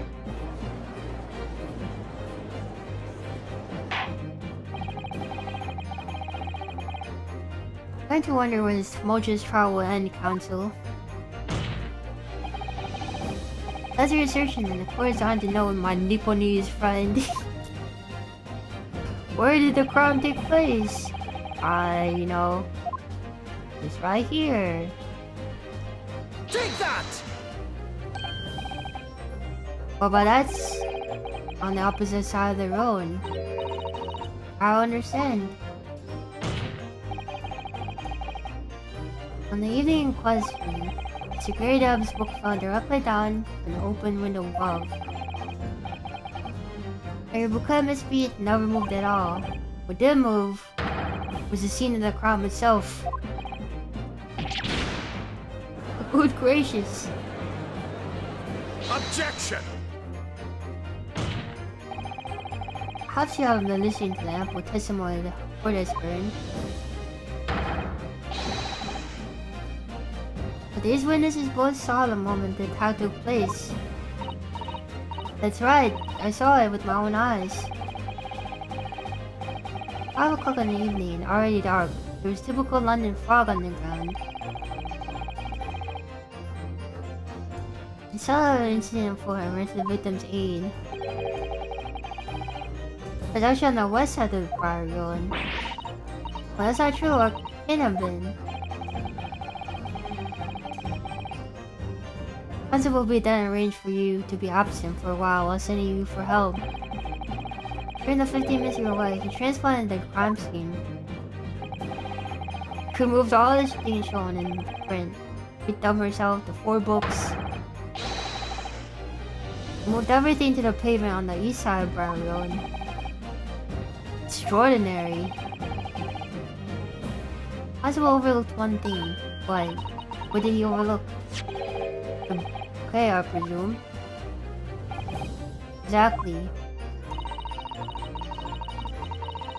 Possibly told the court a few minutes ago about the discovery of the Bros bouquet.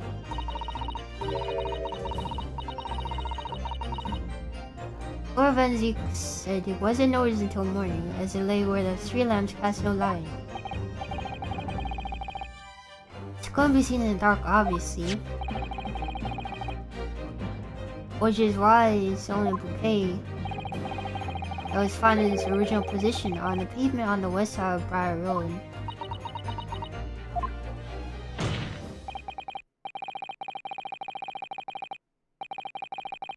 As the defense is theory about what really happened that evening, how do you respond, Constable Rolly Beat?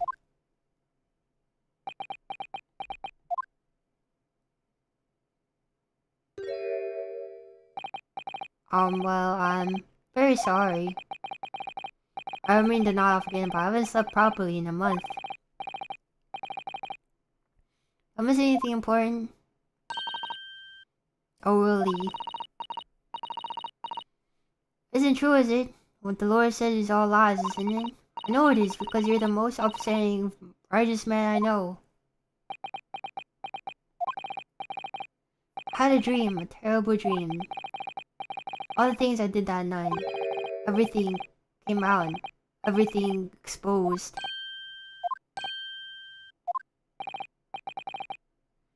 Only it seems it wasn't a dream at all. God, good golly. Odar. What is the meaning of this?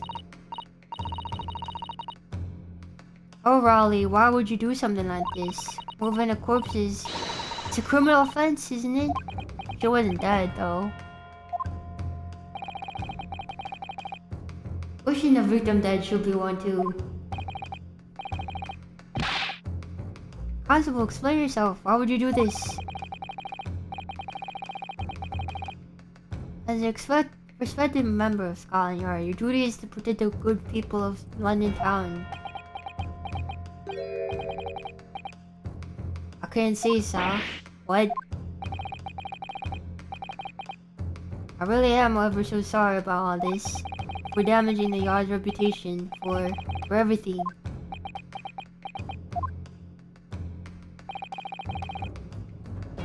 I have a possible explanation. Franzix is like, what?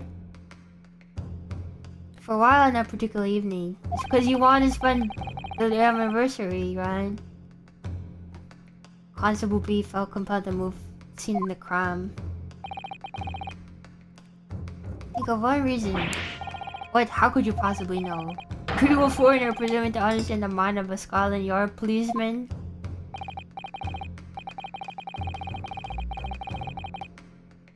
And yet, Lord Van Zix, it is this foreigner who has uncovered the startling truth of the matter thus far.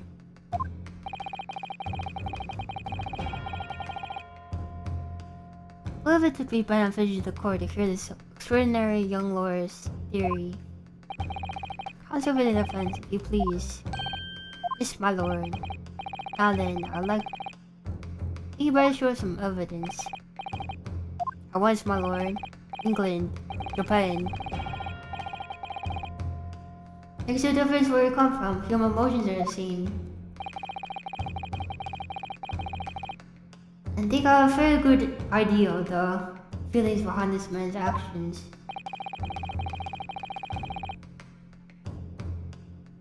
Gives away the motive. Take that! I realize I'm a foreigner to this land. I've only just arrived in Japan. Which is why all the information about London's so-called bobbies is completely new to me.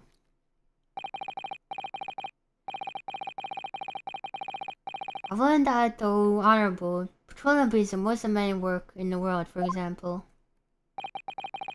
Keeping the peace, looking after the citizens on his beat in all kinds of ways. No doubt that a young Bobby is charged with a great deal to do every day. For a Constable Beat, the day in question was special, which is their anniversary.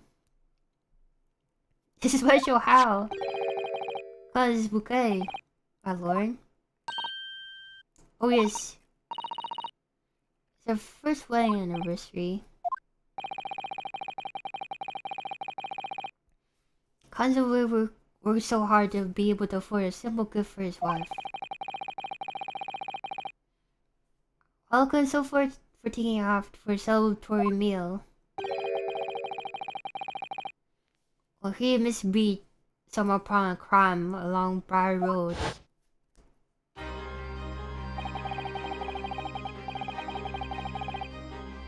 He saw the shadow figure through the fog collapsing the pavement ahead of them.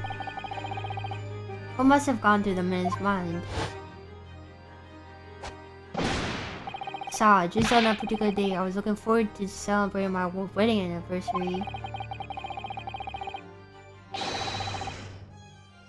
We puts a lot of being married to a Bobby like me. I want to show my dear wife how much I care. So I committed a crime to do so. This is a warrant card that Constable B offered to me earlier. So I'm on the rules for the patrolling policeman, it says. How is this discovered on the beat? A policeman must assist in the initial investigation to help detectives. Ha! Constable B. Is that or is that not why the reason you moved the whole scene of the crime that day? Yes. Everything you said, it's alright.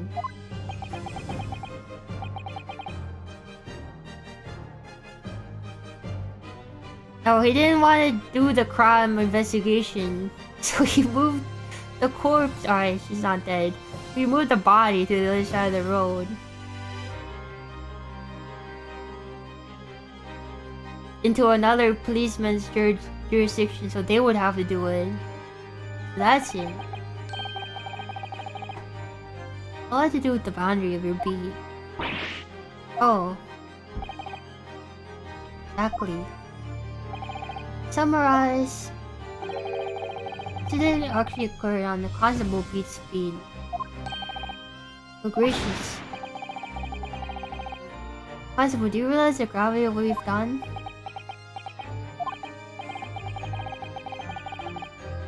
It was the first time since I became a copper that I've ever been cursed God.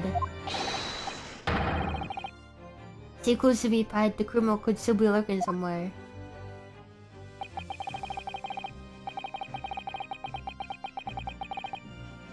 So we ran over to the scene. I had every intention of doing my duty as a police officer. I'll report this to the station as quickly as possible. Then it dawned on me. I realized where we were, where the victim was lying, and what that meant for me. Crime was discovered on his beat. A policeman must help with the initial investigation to help detectives.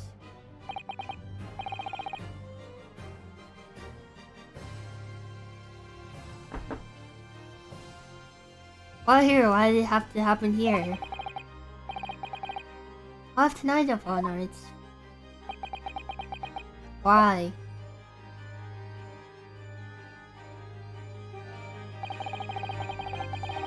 The copper's guard dropped the guard at the scene of the crime, so I told Pat she had to go to the nearest police box and fetch whoever's on duty there. So when I opened my mouth to speak, it just came out. I couldn't believe the words that were coming out of my own mouth. This is the be nice to man plan, so you have to go to the police box that covers it, turn around on Sholmes Street, and then...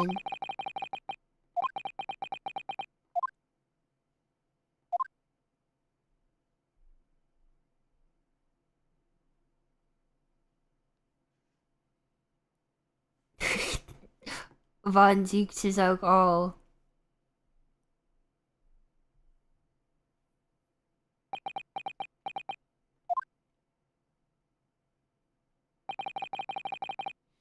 I'm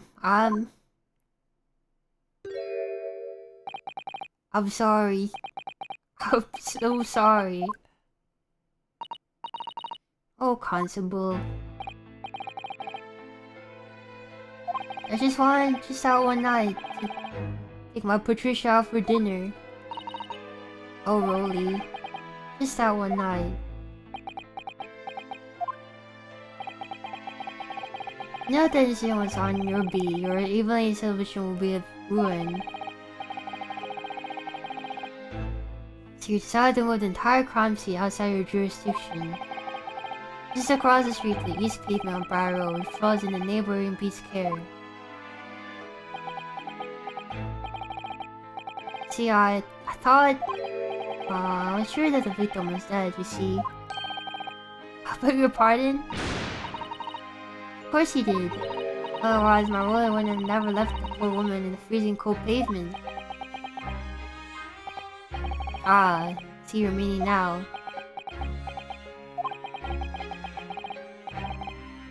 Comic got me back for my sins, didn't he? That's why I missed the rose I bought for Pat. Oh no, Rolly, that was all my fault. Should have never dropped in such a dark place. So sorry, Rolly. Sorry that you got caught because of the rose. That was Constable. How many boys did you move from one side of the road to the other in total? Oh, 4 it was. Yes, definitely 4.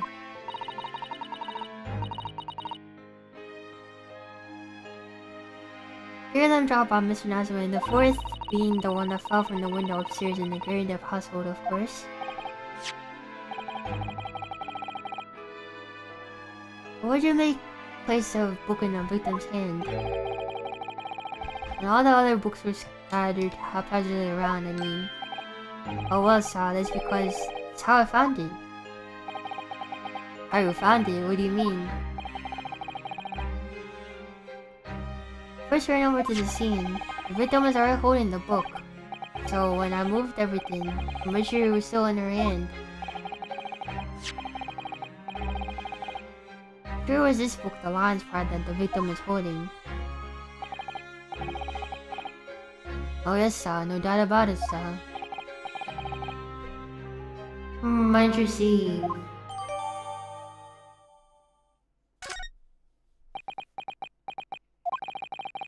That was an open and shut case at the time, you see. There were only 2 people at the scene, and Pat and me both saw it happen. However, when you looked at it, had to be the fellow who ran off who's done it, I thought. Couldn't see the harm, really. I didn't think moving it over the road would make a jot of difference. Suppose this is it for me. I've had it. My lord. This Lord Von Zeeks?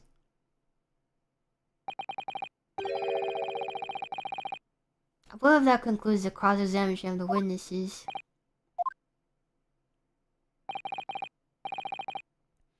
Constable, you may withdraw. Yes, sir. Prosecutor, sir? What will become of my Rolly? What will happen to him? Death, I'm afraid.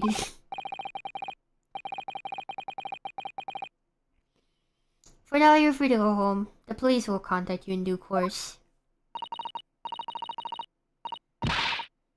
Please don't punish my husband. This is all my fault. It's all because I'm always mourning at him for coming home late.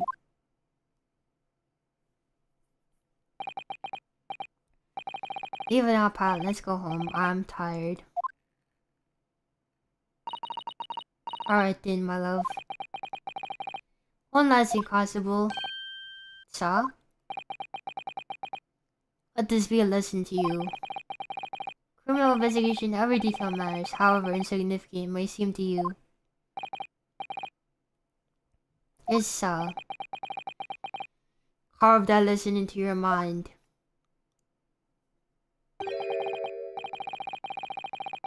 And never make the mistake of tampering with the scene of a crime. Never again, sir. You mean to say... Leave, now. This trial's not yet over. Oh, it's not even arrested or anything, man. Corrupt system. Oh, that's quite a startling revelation, I must say. I thought the third party transplanted the entire scene of the crime like that. Indeed, my lord. Nevertheless, there are some immutable facts here. Principally,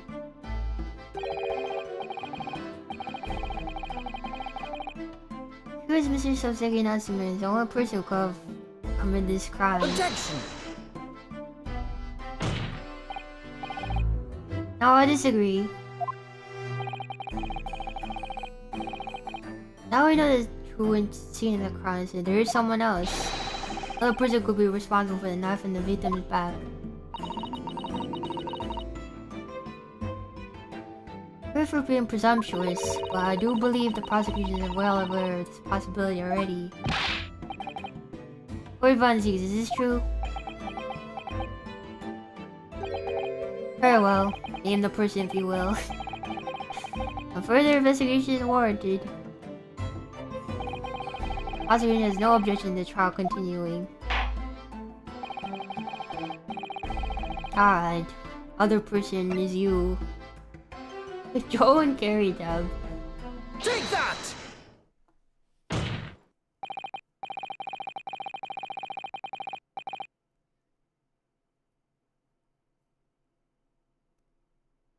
Yeah, it's kind of crazy that guy was like, "Oh, I admit to tampering with crime scene," and he's like, "Yeah, you're free to go." The first one is again not to request a cross-examination of the new witness, my lord. Once again, since has made the same request earlier, we're finally to reveal the truth about the case. We're cross-examining jury number 4, Miss Joan Gary Deb. Me, dearie, oh me. Objection! I thought you said you had no objections, man. Quest has already been denied. Objection. Situation is very different now. Scary dog, answer me this. What do you want now, you little toad?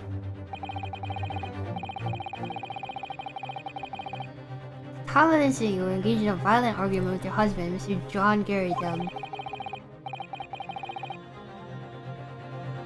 Personal argument, the minor house fire was ignited. Clear smoke-ridden husband opened the window that overlooks Spire Road. Well, what of it? You spoke at your husband when he was cornered against the back against the window. Concentrating the top casement, the book fell and darkly looked down. Found his way to what we now know the true scene of the crime. You shouldn't say one of it. That argument you were beside yourself with rage, and then saw you through not only books but anything you could get your hands on. Allow me to ask you one more time, Miss Scary Dub. This knife, the one removed from the victim's back. Have you never really laid eyes on him before? Ah.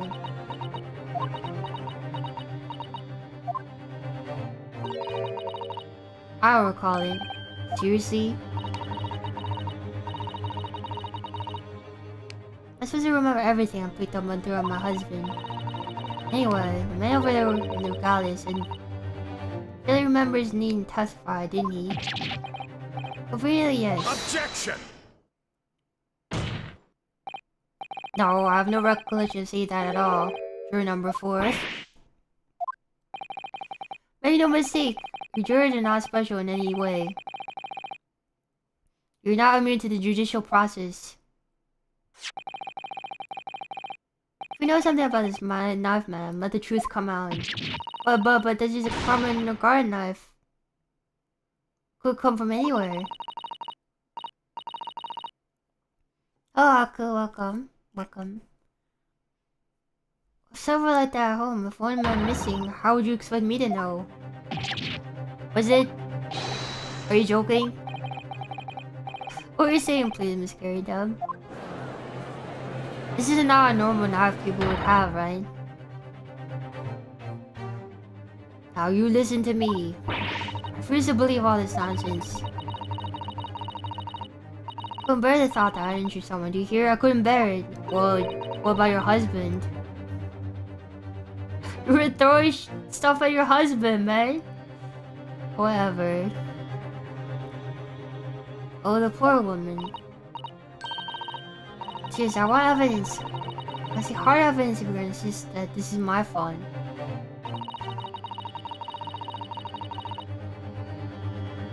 The proof to me that I threw the knife if that's what you think. Come on now, chop chop, do your worst. I'm well. Oh, Mr. Naruto? If I didn't like that, believe me, I would have thrown it at her already. And take the stand, you're... Oh? Verenzeke's is helping us. Prosecution does not object to the defense request to cross-examine this woman. Thank you, Lord Verenzeke's. But I have to testify.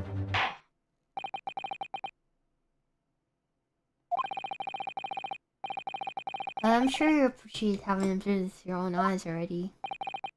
Witness testimony can lead to the most extraordinary truths being unearthed. Just the witnesses themselves may not even be aware. Oh dearie me. So I demand your full and unadulterated testimony, Miss Scary Dub. Mark my words, in this court of law today, you shall extract the truth. Do you concur, counsels? Certainly, my lord. Oh, so I'm hoping for, my lord.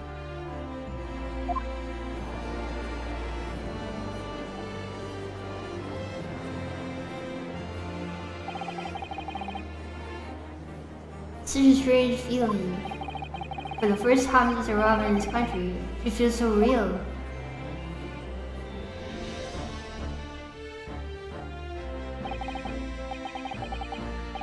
You're an old belly, and I'm a lawyer.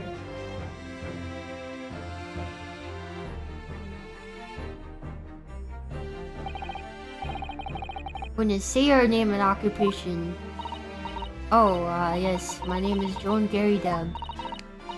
And I'm a juror and such like.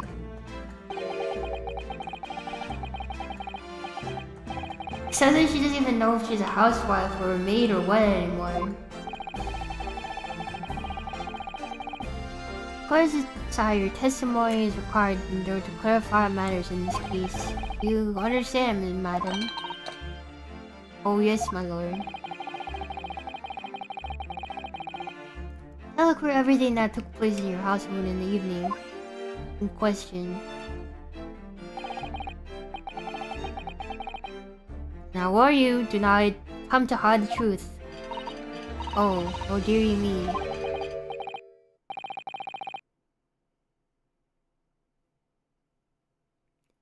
Chin up, Joni. Nothing to worry about now. I didn't know you were here, John. Where did you come from, man?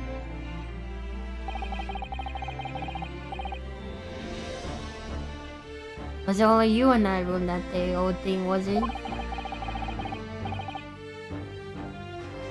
I think I ought to testify as well, don't I? Or you?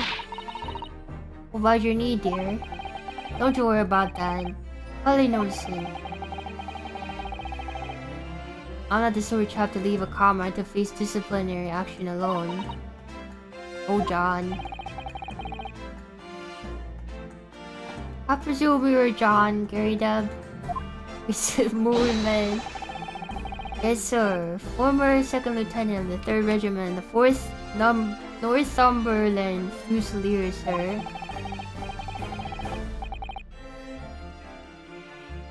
See my fair share of action now, living the quiet life as it were.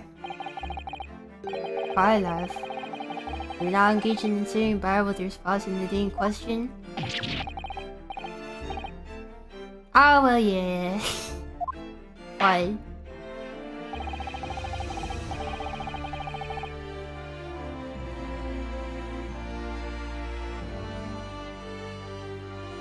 But this may represent first in the proud history of British court. Calling juries to the witness stand is unprecedented. However, the court heard your testimony now, jury number 4, and that of your husband.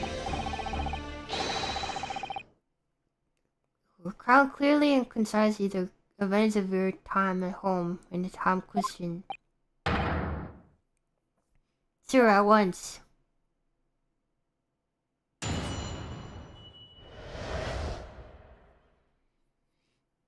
What was with the sus guy? Do you guys remember the sus guy who was dressed really weirdly? Who is that? Does he not have any pertinent to the case? I think you're referring to. My wife did have a very skirmish. Can't recall the reason now. I'm gonna stick over and set the fire to the carpet. Haven't had it out though, and got the window open. You know, I was picking up whatever I could find to throw at him. Plenty of knives in their place. Can't say I've noticed the 1 and 2 one missing, I'm afraid. That body thing had the victim's back. It was really one of ours. You have not proven it, I think.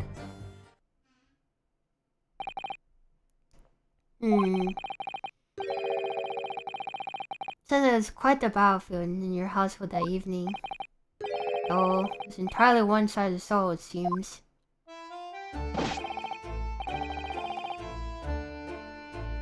Then we had caught us on the hop, sir, and no choice but to dig in and take defensive measures. To be honest, if the enemy had kept shelling us for another minute, we would have been toast. Because a veteran such as myself is only too aware of every battlefield, and you're just a gnat's whisker from death at any moment. Which lays in key, so we're thinking Joan threw a knife and it hit someone.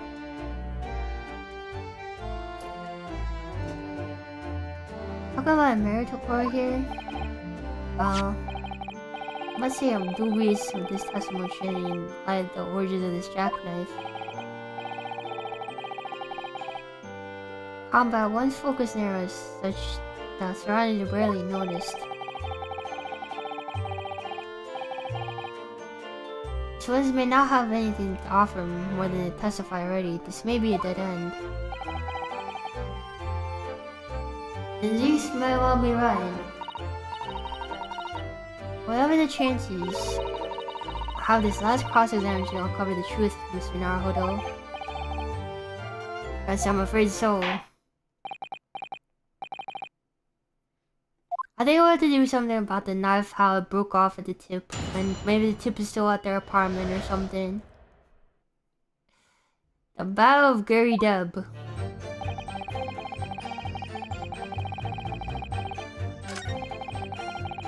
Kind of sick over and set the fire. The window open. Gonna blow every quick to find Brian. Probably knives around our place. Try and see if I notice one missing or fade.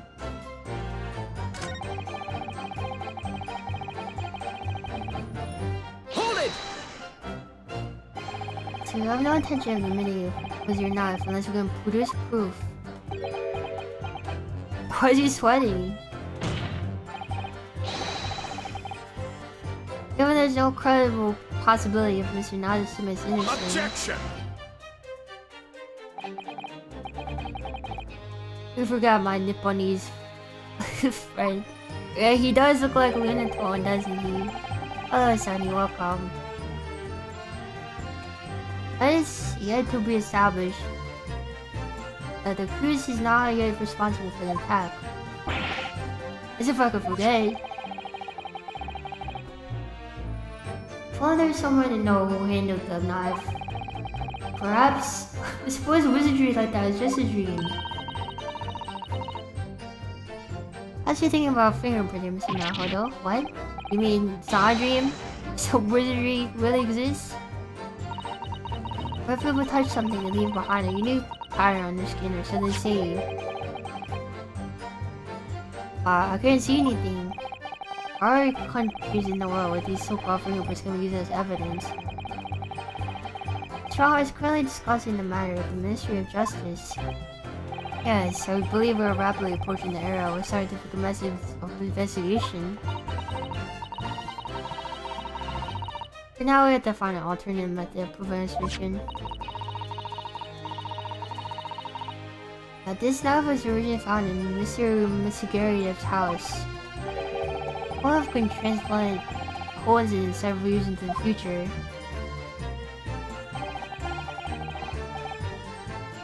It's accepted their testimony, isn't it? What do you think, Mr. Naruhodo? Well, I think we've heard all this before, to be honest. I'm particularly confident we'll be able to prove anything new from this testimony.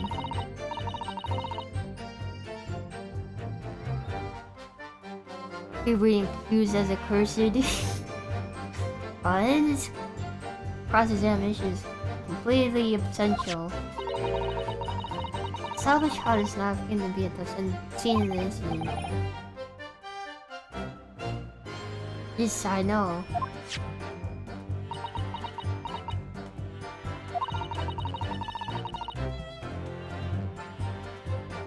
Sure, both of them must be feeling pretty worried that in fact it was the knife belonged to one of them that caused the victim's injury. If we ever find a tiny shred of evidence to support that theory, cinch this trial for us, and explain everything. I still would. For Suzuki's sake, we must. We must find the last crucial piece of evidence.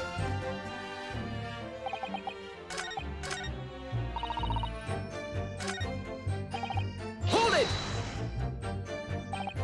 Sorry, would you care to elaborate? Nothing to say really. They're partial to sport carving, you see. Pipes and whatnot, fishing tackle, you know, that sort of thing.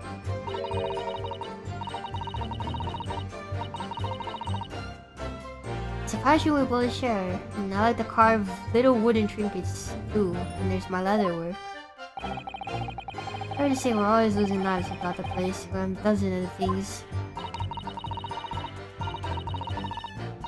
Sell them at the market sometimes, play for the price of 19. Needless to say, I snapped them up. John prefers to use 2 knives at mealtimes instead of a knife and a fork. Now, Joe, don't want people to say I'm so kind of savage. Here they go with the Scotties. Why are they being so evasive? Maybe it's because they don't want to believe it. They can't bear the thought that it might have been one of their knives that injured the victim. Which is entirely understandable, of course, but still. All their testimony witness.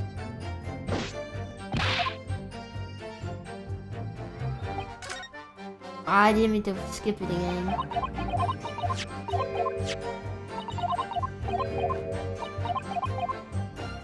Do I have to look at the evidence again?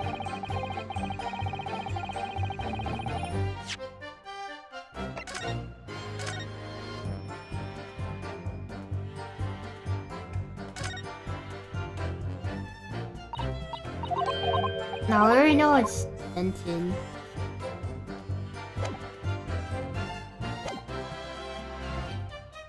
Hold it! Where's the one you told us yesterday, I believe? This is right. If I remember correctly. All because of a note that Sarah tucked into the pages of the book belonged to Mr. Garida. A rather passionate one, in fact. Mrs. Garida found the note and discovered her husband's little secret. He gave him a mighty number of slaps across the face for it too. What a sort of state of affairs. Hell on earth.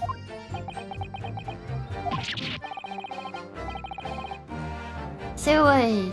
When a child says you cannot recall such things, it's common just not to drag it all up. Besides, half of it is wild and marked anyways. A likely story. These waters run very deep. Oh, there's nothing on the other side of the knife. I've flipped it before. It's the same on both sides. Press fireness after these multiple blows to the face. Hold it! Fire is spread to some of the items of furniture, didn't it? Whether it's my armchair or anything of mine, really. It so happens there was some bath wire around the evening, so I slashed out to put it out. Old veteran bath water. Most precarious situation you put yourself in. How old is this guy, anyways?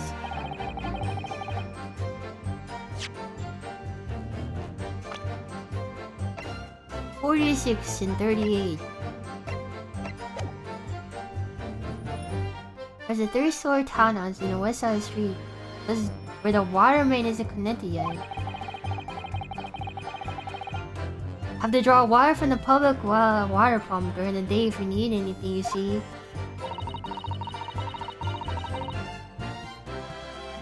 The lodger was always moaning about how they can't get water at night, although that little mustache Japanese man buys water in bottles, I believe. And Mr. Nazumi, you mean? Yes, he receives his stipend for his sons, you know, from his home country.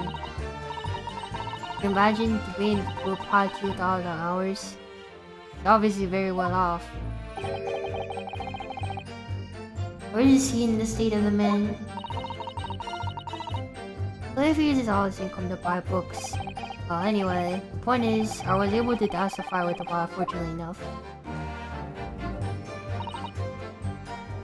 Hold it! Even though the room was on fire, as far as I was concerned at the time, it was more important to extinguish the anger of mine than the flames. When a woman wants to throw, she must throw. Me when I'm playing playing Slay the Spire or something. Me when I'm playing Slay the Spire or Monster Train or something. That is most certainly not true of the suicidal takedown, Mr. Naruto. How did she know I was thinking that? So please, pass your mind back and try to remember. The knife among the arms you threw at your husband that day.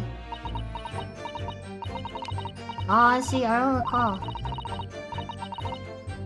I must feel like I point out I'm no monster. You see, your bread, cabbage, garlic, towel, sponge, and napkin. Excuse me. Isn't the answer? Mr. Gary Dub. Huh? Don't you... sorry, I beg your pardon? It's the babushka. Yeah. Your wife's remark just now bringing something to mind. Nothing of any significance, no. It's a barrage of the projectiles, the old thing launched in my direction. There's something more solid than she implies. Books, bricks, and the fire poker I seem to recall. Ouch.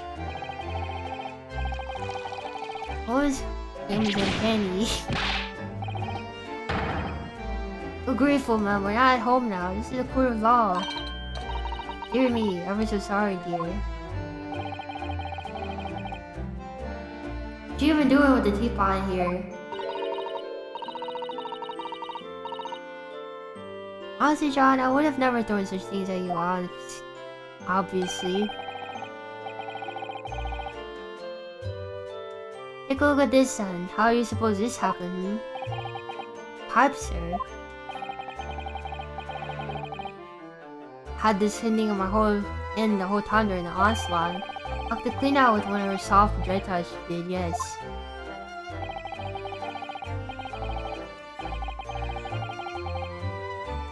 Well, I went to pick the thing up, it was broken in two. I like to see a sponge do that sort of damage. See, your pipe was broken. Would have never been sent flying unless it was hit by something pretty solid. Anyways, I managed to bandage the thing up for now. You're really willing one to exaggerate, aren't you, my dear?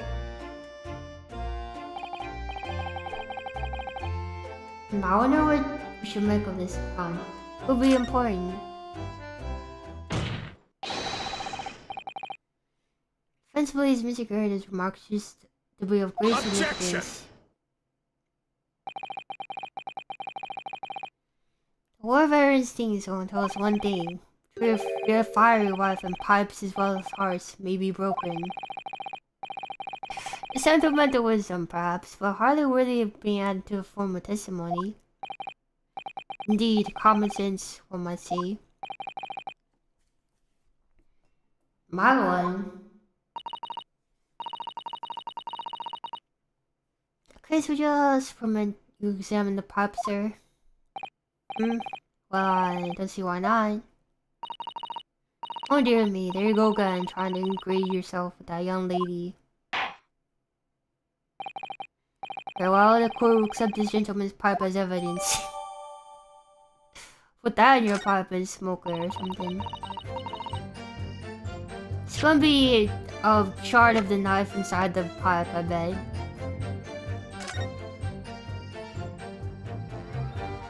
Yep, I freaking knew it. Oh, there's something cool inside the chamber of the pipe there. Yes, I saw it. Something's stuck in there, I think. Let's hurry over and give it a shake. What's this? It's a fragment of metal. It's like the tip of a blade or something. Tip of a blade. Surely it couldn't be. Ooh.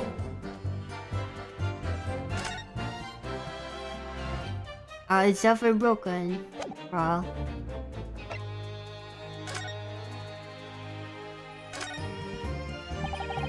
This tire piece of metal found in the chamber of Mr. Garydev's pipe. It It's like the tip of a blade or something. Tip of a blade.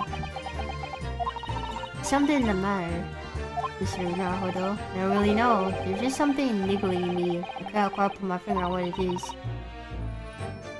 As in that case, it'd be wise to examine some other pieces of evidence again. Alright. You freaking freaks. I know this knife is already broken.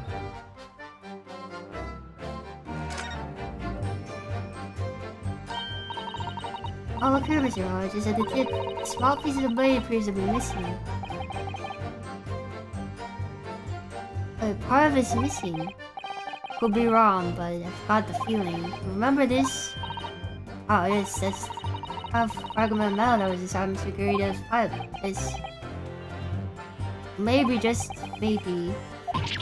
Oh my, it's a perfect fit. Somehow I just knew it.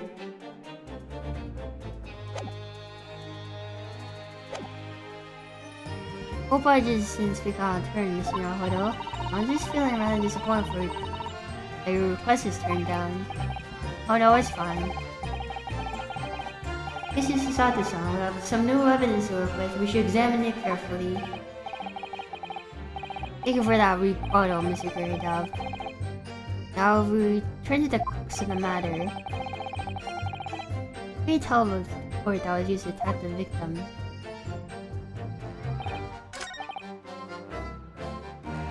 I guess we can present the knife again. Let's save just in case. I don't have any lives left, so I don't want to do this all again.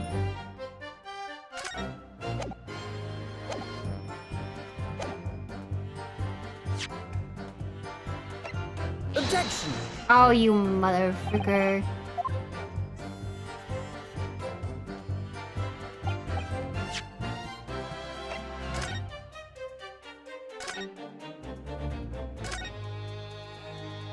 Do I love present the stupid small piece of the knife? Objection! Why? But why? It literally said it updated the description of the other knife. Mr. Gerdab, could I ask you to take a good look at this, please? Nah, it's fine. I don't see a bally thing. You can't. Used to call me Dead-Eye Deb back in the regiment, of course, but that was some time ago. Even when I'm trying to enjoy a large print book by the fire these days. It's hard to tell a B from a D and a P from a Q, to be honest. All he does, Durham, is rather worrying to be asked what every other letter. To read every other letter and every other word. You must be very dizzy. Saves comment. Sometimes, I don't know, I feel like sometimes you should be able to present more than one evidence. What is that, a tiny scrap of metal? It's almost certainly from a tip of a blade. Might just be a tiny scrap is in fact a crucial piece of evidence. Interesting. But where does the defense come by this evidence? Because right inside the chamber of Mr. Gary's pipe. Pipe, you say? By Jove, I wonder how it got in there. Precisely does this fragment metal signify council? Suggesting that it's somewhere related to the barrier of the Savannah Bar Road.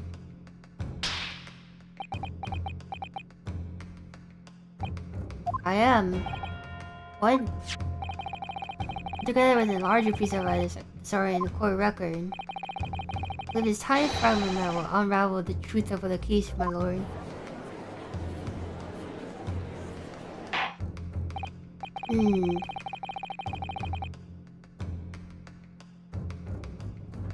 Appear rather confident in your extraordinary statement, counsel. Very well then. Present the pertinent evidence. Okay, it's enough. I was paired with a fragment of metal and allegedly reveals the truth. Take that! This is a knife on the victim's back. Look closely, you will see that there's a small tip of the blade that is missing. Common issues with inferior blades at unsavory street markets. Criminals who use them regularly leave tips lodged in their victims' bones. What is this particular knife? No doubt his tip has suffered a similar fate now, languishing inside the spine of the victim.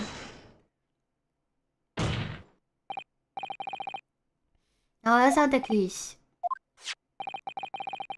Tip of this particular knife blade is a very fragment we discovered inside the chamber of Mr. Gary Dove's pipe. Oh, he's so dramatic. Good grief, Lord Von Zeeks. Looks like he got shot or something. I don't believe it. The knife and the cramps in this fragment of metal are a perfect match. God, good golly gosh. Order. Is this some sort of Eastern sorcery? This is no magic, my lord. This is a miracle. A miracle. So Van Zees had figured it out, has he? And to explain this extraordinary coincidence at once. Yes, my lord. The crucial point we have to ask ourselves here is, when did the fragments of the metal wander inside the Mr. Gradove's pipe? And that was clarified for us in the most recent witness testimony. I had this thing in my hand as usual at the time of the onslaught. Tried not to clean out with one of the soft projectiles she did, yes. It would never been sent flying unless it was hit by something pretty solid, aka a knife. She's... oh dearie me.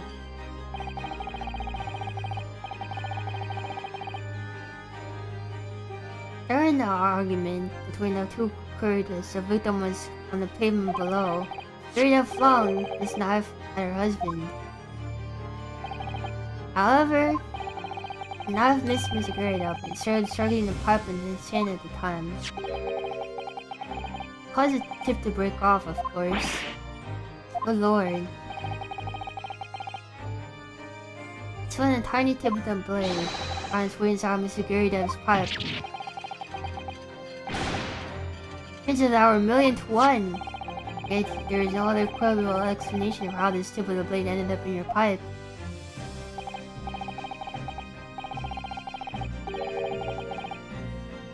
And after losing its tip, the knife ricocheted off the pipe and flew out the open window.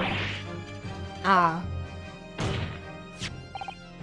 Sure, this knife which fell from the window at the Gary Dove's house. It's the very same knife that struck the victim in the middle of the back in the street below. Gosh, oh dear, oh. No! It's in a box, I didn't realize.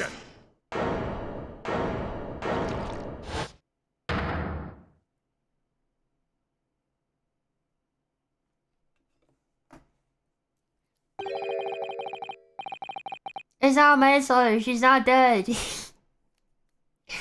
The victim didn't die. Full body theory, I'll give you that. Why are you saying that like it's wine? A complex bouquet of seemingly trivial points, plausibly arranged to create a almost passable vintage.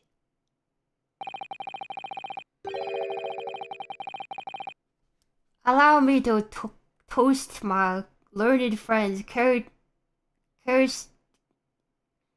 characteristically Newponese approach to bottling his argument.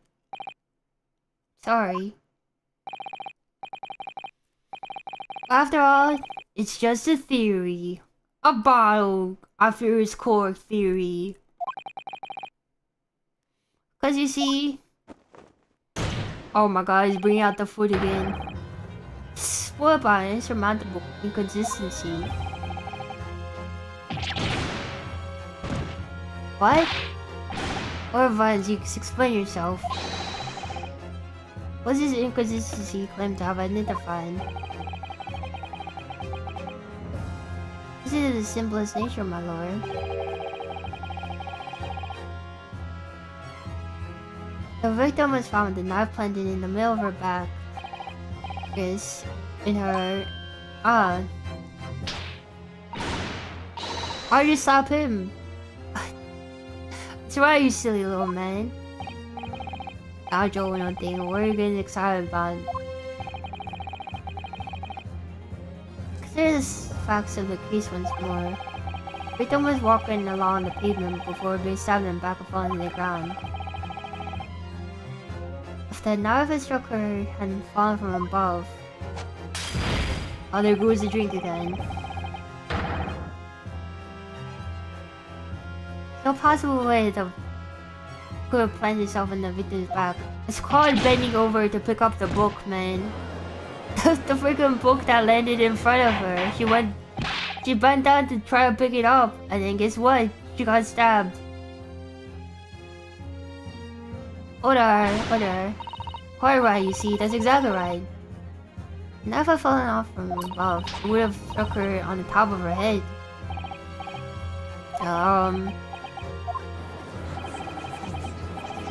Just for words, look, I knew it. I never liked this theory in the first place. I don't know though, what really did happen?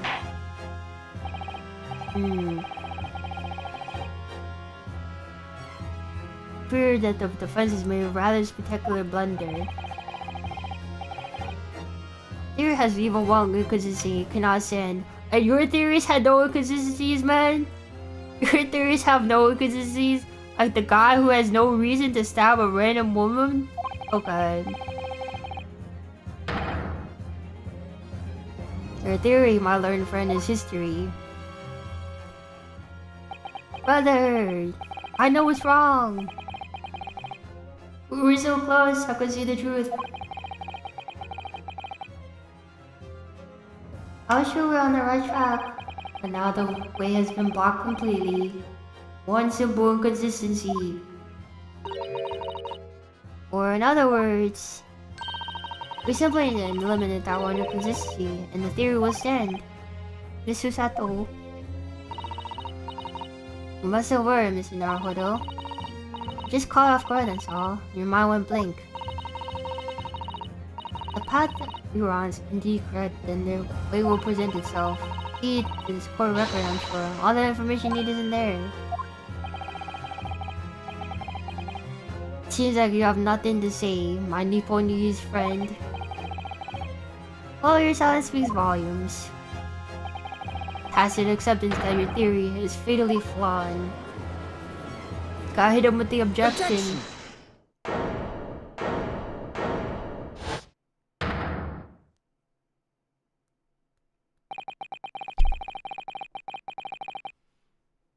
Inconsistency doesn't mean I was on the wrong track. It means I need to sharpen my mind and dig deeper for the truth. It's a test.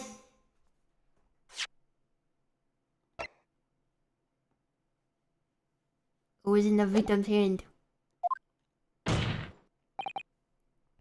Yes. Now I found the victim from above. There's no way I could have hit her in the middle of the back. Under normal circumstances, that is. Unless she got... She definitely bent down to pick up the book, right? What are you implying? Counsel? A piece of evidence in this court that can explain this inconsistency. Can you explain how a knife that fell from above could have pierced the victim's back? Here you have the answer. Goodness. Utter madness. Surely this must be the last time. Counsel, present the evidence of which you speak. Just gonna do the slap face. It's the last inconsistency, the final piece of the puzzle. As it doesn't make sense of this, the truth will be laid bare at last. Alright, let's save again. Just in case it's not the book. I think it's the book.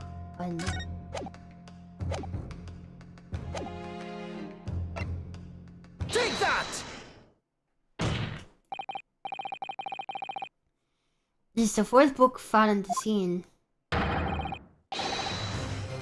Oh, finally, the pursuit theme! At the end of the thing. Ah, they really don't use it that much, huh? How piece of us if defense will present a banger, a burnt book. Is that not Mr. Grey Dub's book? Yes, and to understand the significance, we have to first consider how it came to be at the scene in the first place. The photograph of the clearly shows the book in question. It's up holding it in her hand. As we all know, it was the police constable that put the book in her fingers like that. Why so? Or is wholesale transplanting the crime scene to the opposite side of the road? But the only wholesale I need is freaking Costco's, alright? That's true, however, as part of his testimony, Constable B made a extremely enlightening statement on that point. But what made you place the book in the victim's hand?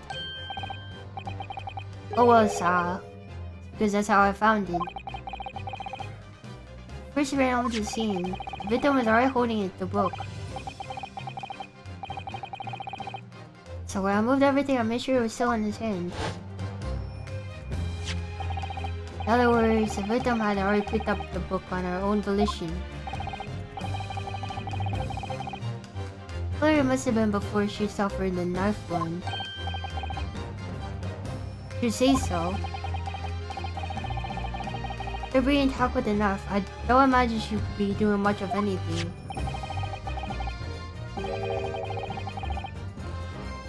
The question is, why did the victim have the book in her hand? By Jingo. I'm beginning to think what may have happened now. Oh dearie me. While the book fell on the top floor of the building, house flowed onto the pavement below. Precisely the moment that the victim was walking past. At that moment, the young woman was walking on the street in the light fog when all of a sudden, the book fell right in front of her. Book got through. Yes, Miss Scary Dub. What would you think the woman did? What would you do if you were walking along and a book suddenly landed in front of you on the pavement? Well, I really can't imagine it, but I suppose she might reach on and pick up the book.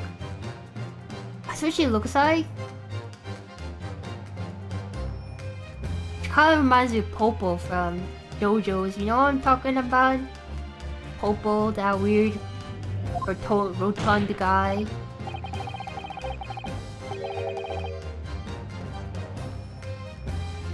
Oh yes, that's exactly what that woman did in fact. She picked up the book. Oh, good heavens.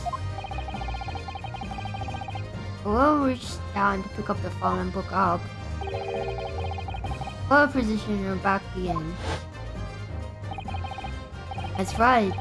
Raising the sky. Completely and utterly defenseless.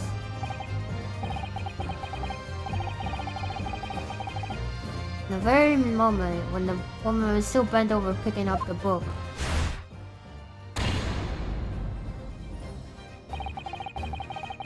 The next object that fell from the room above, the jackknife, went straight into her back. And at the same time, walking by chance directly behind Miss Green, the defendant, Mr. Soseki Natsume. Her popos were so dirty. Oh, have you seen what other people have been calling her? was like, oh, she's rotund or like she's deceased when she's not dead. I never. Here's how Mr. Natsume. At the woman simply collapsed on the floor in dark and fog. We didn't see the knife falling on her from above. And from the other direction, Kazuo and his wife saw no one but the victim and her parents attacked her. There really was a real culprit to run from the scene to begin with. No.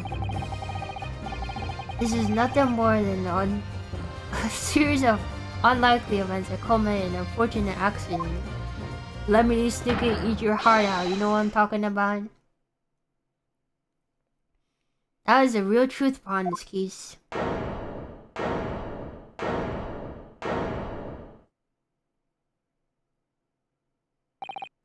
Well, Mr. and Mrs. Gary Deb.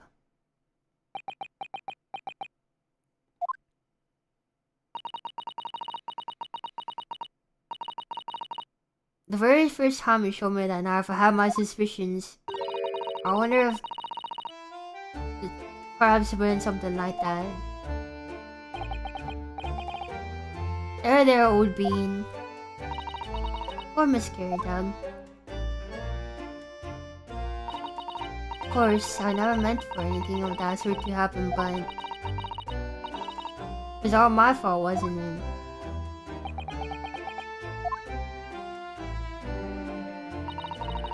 I take full responsibility. I let my anger get the better of me. I threw that book, and I threw the knife as well.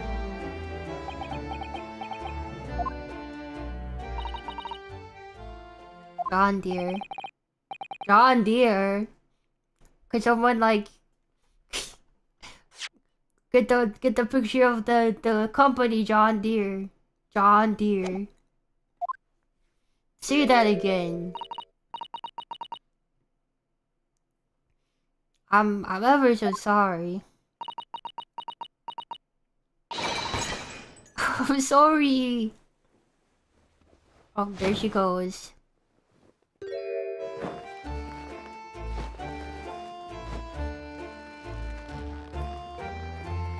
Oh my god, what happened to his backside? Is that because it was on fire? I get a big red circle and an arrow. John Deere. Laura Van Zeeks, what news of Mrs. Garridem? Been taken to the infirmary. Heard that today's events have left her in a flustered state. However, I believe she will recover in due course. There's no cause for concern. As unbeknownst to themselves, they caused what could have easily been a terrible tragedy. They shall prepare themselves for the consequences of their actions. Don't you know your actions have consequences or whatever? Here's some good news, however, my lord. I just received word from the hospital that the victim is being treated. She is improving steadily, and the doctor believes she will be in consciousness soon.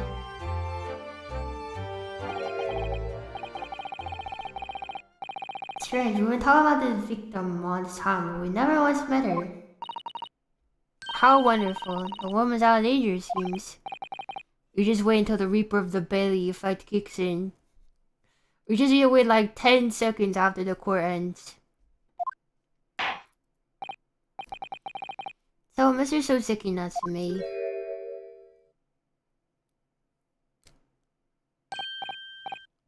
Yes. On behalf of my fellow countrymen, I would like to take this opportunity to beg your pardon, sir. Came from your distant eastern homeland to study our great British culture. Words people have never said in their life. And have been replaced with an unimaginable unkindness. Please accept our heartfelt apologies. Do you know what they've been saying about you, man? They've been saying some crazy stuff about They're like, they're like, you. What goes on in that brain of yours? They're mean, man. Oh, it's me who should be begging your pardon. Oh no, Mr. Natsume. Evening when a woman just collapsed on the pavement before my eyes, I jumped to the wrong conclusion again in my confusion. What conclusion, sir? I was sure that the woman was dead. His Constable Beat said the same thing, didn't he? He thought she'd been killed too. I suppose she must have looked completely lifeless.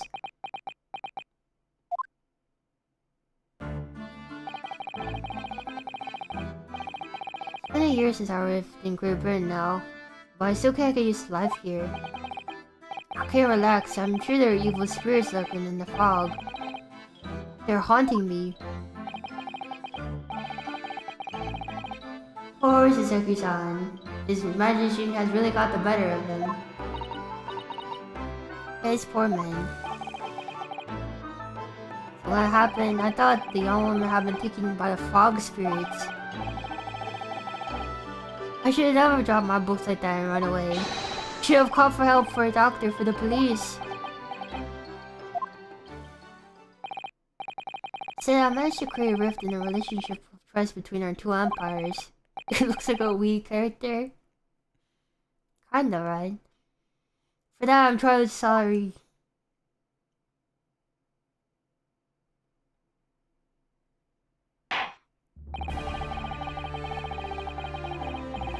Gordon did say that some sort of mischievous spirit had been put to work here, I think. While I created a chain of unfortunate mishaps, we were befooled by this spirit and led to false conclusions. There is a Lord of Antiques and a young Lord from the East. Whether this guy has been just hindering us at every step. Overthinks him, man. Chain has been broken, the spirit exorcised. Hardly commend you both. Oh. Now then, ladies and gentlemen of the jury, Miss my lord. Go to this trial, I must ask one last time for your decision regarding the defendant's culpability.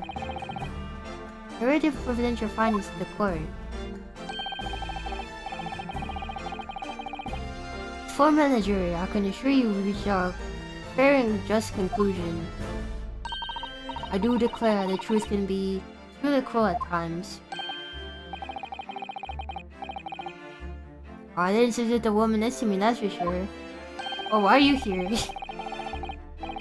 You're in here for the old brainwashes out of action, you know. But I know what her decision would be. Since we'll be finally able to get out here and start work, well, it's about time. See, I'm gonna cook her a story to tell the grandchildren when I get home, won't I? Very well, ladies and gentlemen, of the jury, I hereby demand your final decisions. Mr. Foreman. Not guilty. Not guilty. Not guilty. Not guilty. Not guilty. Not guilty. Yeah, we did it!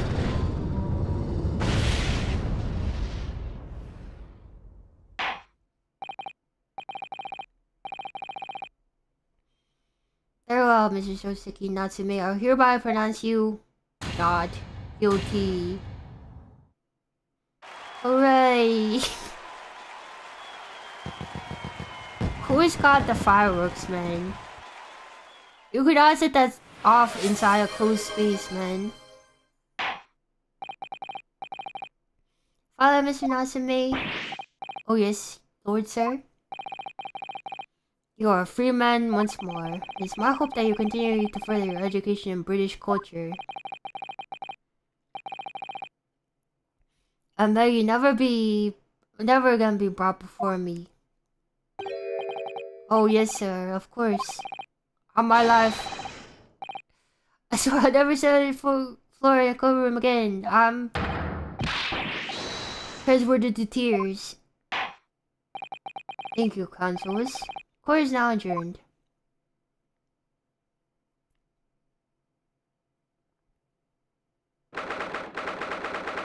How long was that? 3:17 p.m. We started at what, 10? Is it always start at 10, right? It's been 5 hours. Old Bailey. Oh, Locum. Wait, you mean me? Of course. Is there another Locum here? Is there even one?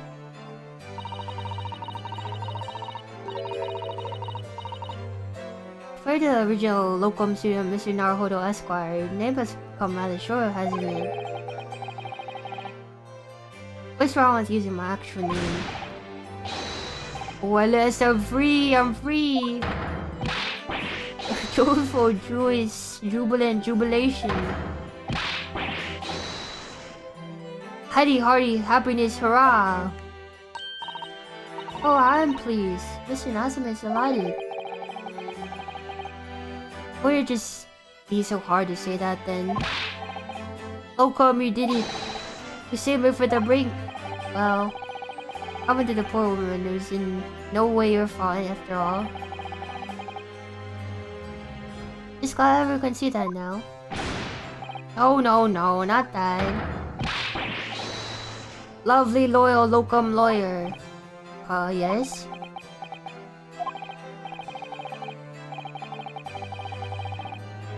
And as I've said before, I've never got used to life here in Great Britain. Every time I look over my shoulder, I see foreigners. I see towering bricks buildings. From high up windows, I see them looking down at me, laughing. Look at that hunchback.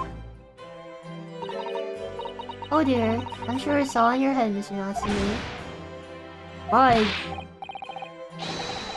today, you Locum lawyer gave me my gloom the boot.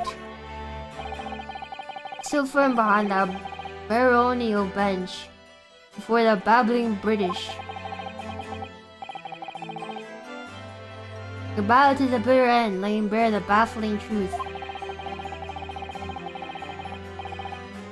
When I beheld the blinding fireworks among the beams of the Bailey's roof, I bellowed.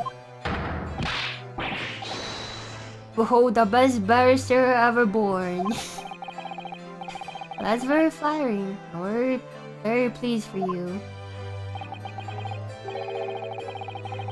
This has given me a wonderful anecdote to recount to my old friends back in Japan. An anecdote. So what's become of my hard work?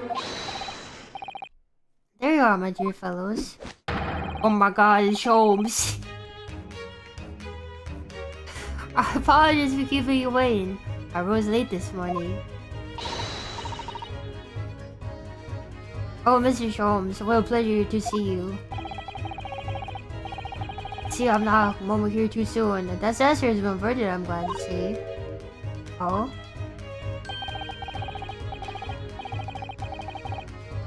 Trial shall begin very presently, Mr. Naruto. I wish you the very best of luck. You just finished. What? No! My haste was in vain. It's you, Herlock Sholmes. Oh, have we met, sir? Oh my god, this guy is not serious, man. Oh, this is Mr. Natsume, the man you had arrested, Mr. Sholmes. Ah, I see. I had to recognize you at first. Our previous encounters are taking place in the gloom, either in your bleak lodgings or the prison cell. Still couldn't place a curious face in the light. It's charming. This is all your fault, Herlock Sholmes. For the world, we're trying to go through this terrible ordeal. But to give you a piece of my mind. Apologies, sir, but I assure you I place you now.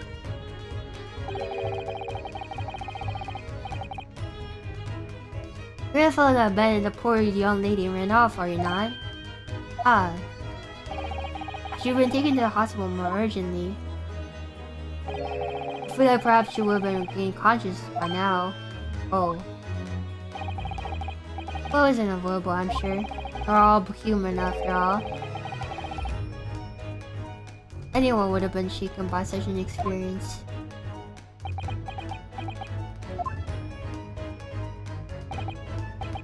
I do feel very badly how I behaved. Oh, never mind. Now then, what is it you want to say to me, sir? He's got nothing to say. Nothing. Oh, prices. I'm sorry, really, bud. That was quite priceless. Poor Suzuki-san. Still, on the bright side, you had an extremely entertaining experience without paying a penny.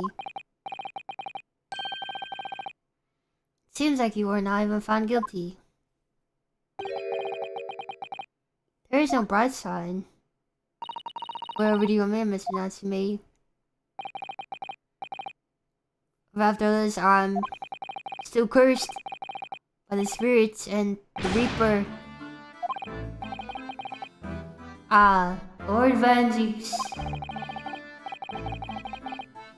Haven't forgotten, you know, what facing that man in court means. If you're found out guilty, you're so doomed. But alright, Mr. Natsume. The Reaper here's trying to make trouble. I will protect you. Hiya! Why me? The perfectly executed Susato takedown. Much as I like being turned on my head, a bit of warning might be nice this time, Miss Susato. She is shaking, man.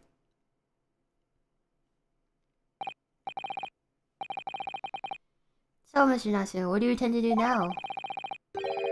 Mention something about recounting your experiences with your friends back in Japan.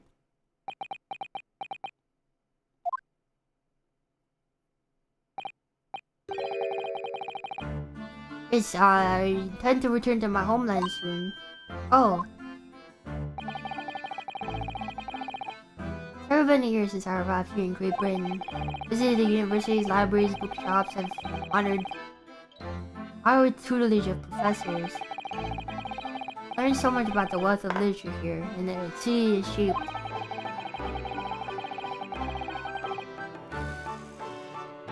Come to realize it's my calling to sail home and tell our fellow countrymen about it. It's very touching, Mr. Natsume. Perhaps in less veiled terms, you wish to withdraw halfway around the world, escape the terror of the Reaper's curse. That's not it at all. The more I learn of literature, the more a strange feeling causes inside my insides. I feel compelled to return to my roots and intend to pen a work of my own. Let's see. Book of Literature by Suzuki-san. Will be interesting. Read.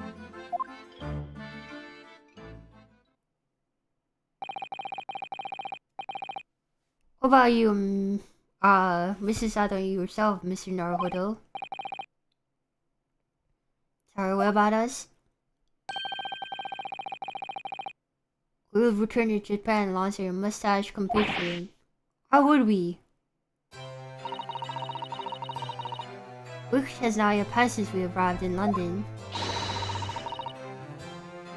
And only now does it really feel like we found our feet.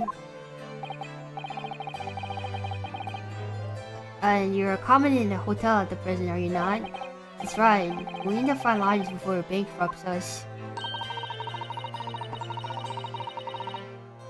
Calculate we can only afford another 10 nights before our entire budget is exhausted. But then, if we take my lodgings, oh, the windowless room.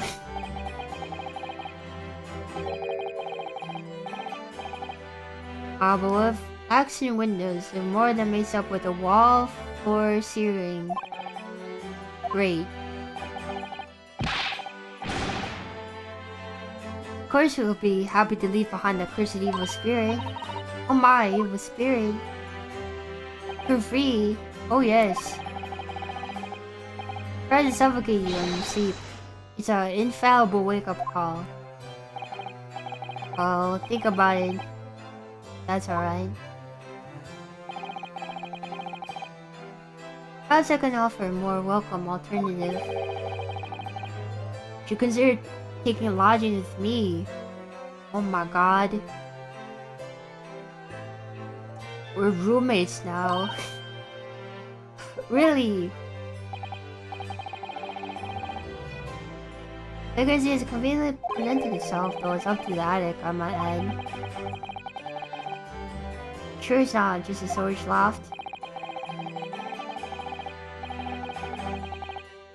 I spoke with the landlady this very morning with a matter of price, and Iris is cleaning the room as we speak.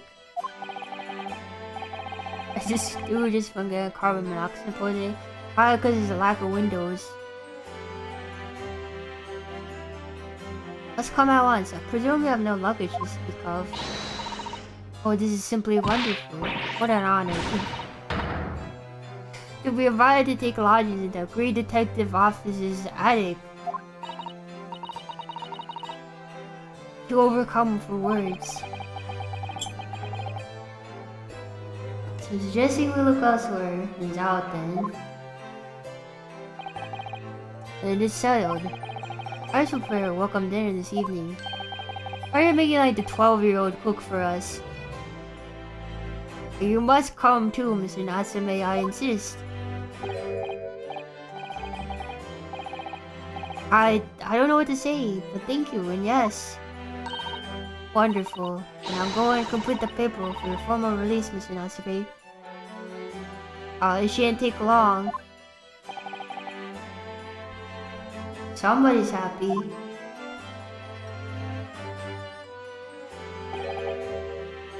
Locum.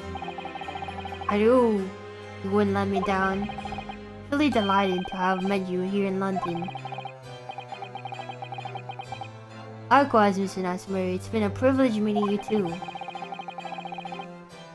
It's a shame we let that say goodbye so soon. I've come to realize I belong in Japan. But Locum, we'll meet again one day.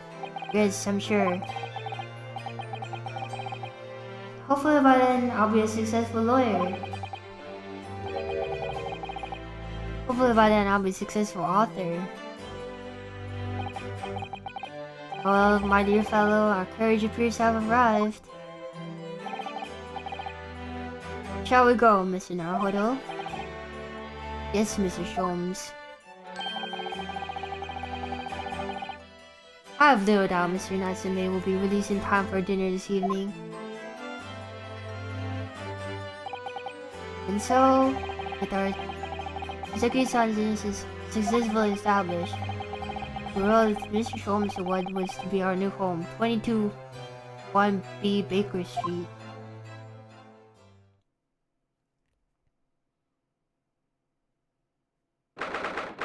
You know, it's not that bad.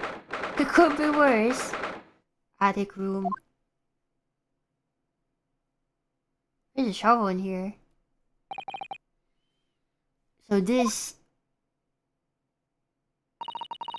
It's our new office, yes. Our office. I like the sound of that. Me too, it's simple and wonderful, isn't it?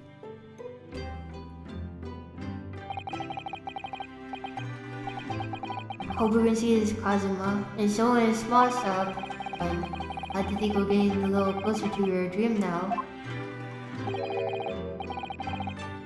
So, my dear fellows, do you like the place? Oh my god! Wait a minute.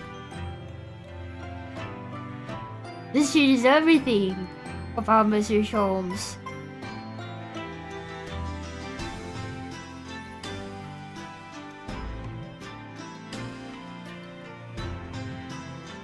Mr. Sholmes, yes, thank you so much. You kinda shocked me. It's a delightful room, Mr. Sholmes. I simply adore it. Good, I'm pleased to hear it. Iris and I are delighted to welcome you. If everyone's hungry, it's time for dinner. We'll eat as soon as Mr. Natsume arrives. We have a lot to celebrate, but he never arrives or something, because he dies. Iris, you must let me help you. Alright then, Susie. You'll be in charge of the salad. Splendid.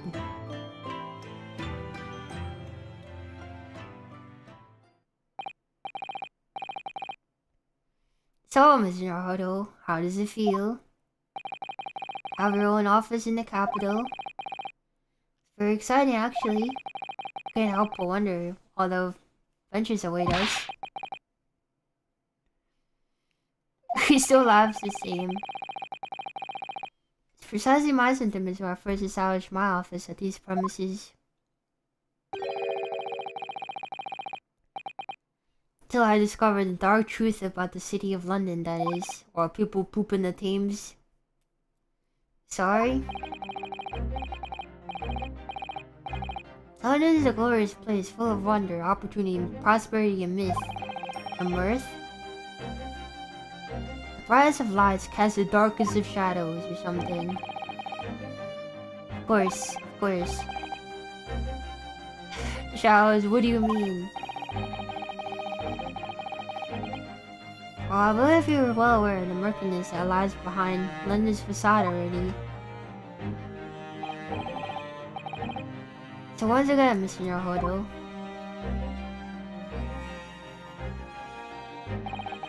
Welcome to London.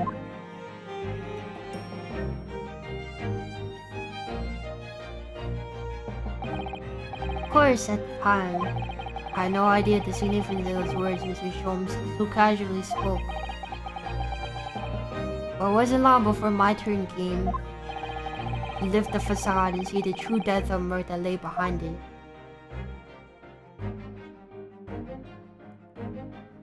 Let me guess, the chief prosecutor guy who gave us our job in the first place is evil or something like that.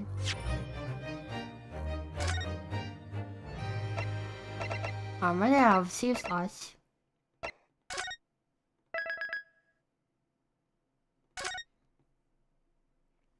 Alright, that's enough for today.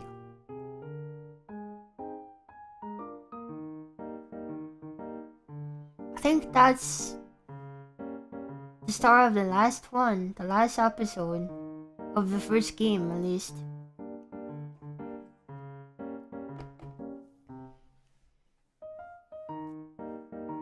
Hope you're enjoying. Oh man.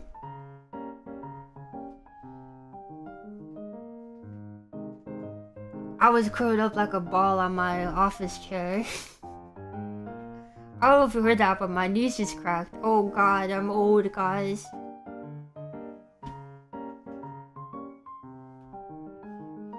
Yeah, there's gonna be a stream tomorrow and Wednesday.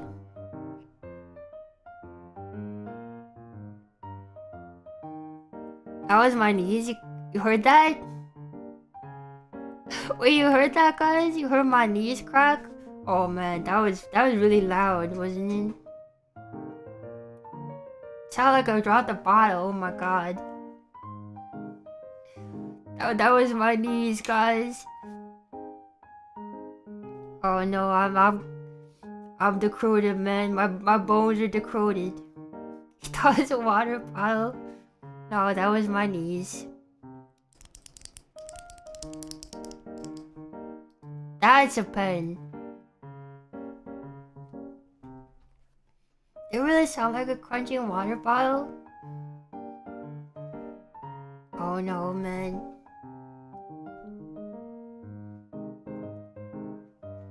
I need to be put to pasture or whatever. That's what people say. I think that's only for like dogs or something, or like animals. When you think about it, people are animals, right?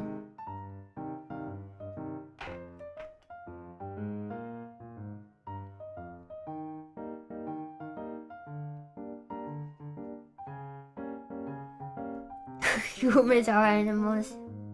Yeah. Well,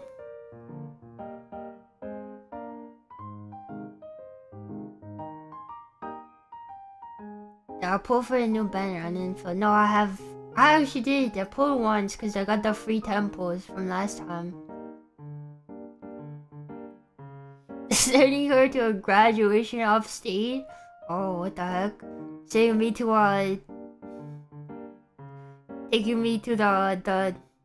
the big graduation in the sky.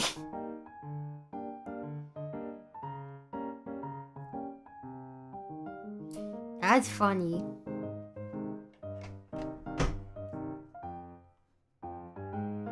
Guys, I'm so sad for eugenics tomorrow. I'm gonna become a eugenicist.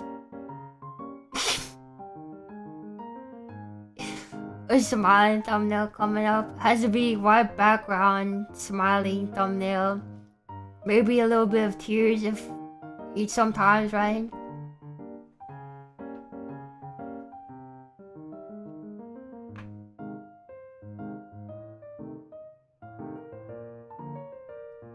Tomorrow's eugenics. I mean, not eugenics. Oh my god, I said the wrong word.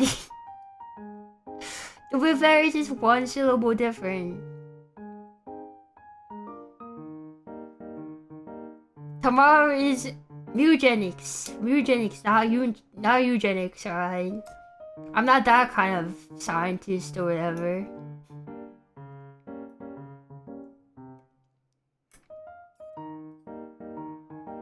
As far as you know, guys, right? I don't know, it's been getting like really good reviews, so I don't know if you've seen it. The critic reviews are like 9 and 10s out of 10. It's crazy. 9 and 10 out of 10 are crazy.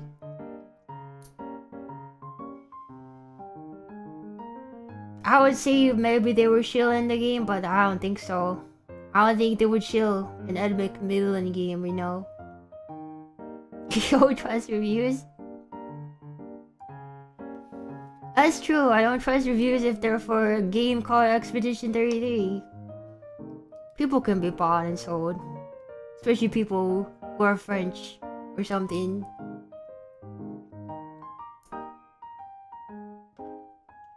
Trust Emma with your life.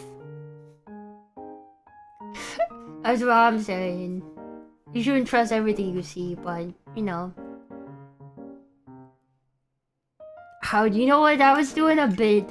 I was gonna do a bit where, you know that thing I posted last time where like Northern Line when eugenics released on February 10th? I was gonna post that again, but it's Northern Line when eugenics releases tomorrow. And then I'm gonna post it again on the day it releases, be like Northern Line right now playing with eugenics or something. Is that a good bit? I don't even know if that's a good bit or not. Does anyone have a link to like the whatchamacallit, the tongue gif? I don't want to use tenor because the tenor one looks bad. Is there like a high quality one that I could use? Do you guys have a high quality tongue gif of Northern Line?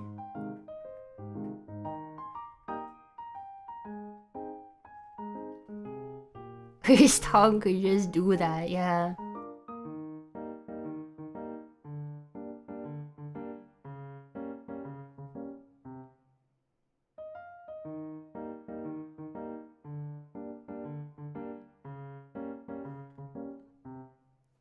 You see his wife as a video. Oh yeah, the mahjong, right? Could it be he saw a vtubering company? Is it possible to get in on this? Is it possible to get in on this vtubering company? I wonder.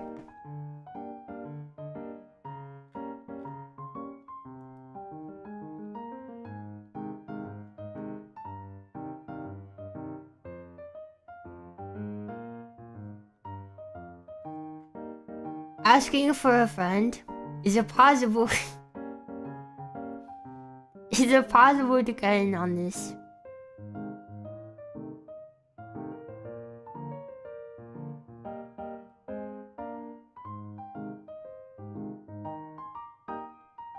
Is there a higher quality of this stupid tongue gift, man?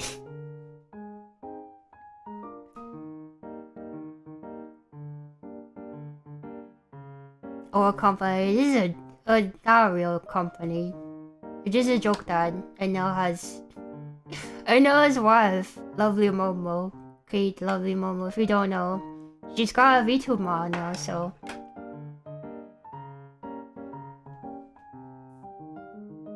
I know VTuber. She's close, then. I wish, man. I would love to be there.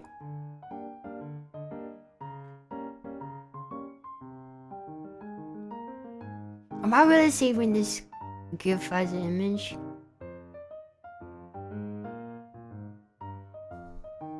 Alright, I'm saving this stupid GIF. I'm tweeting this right now.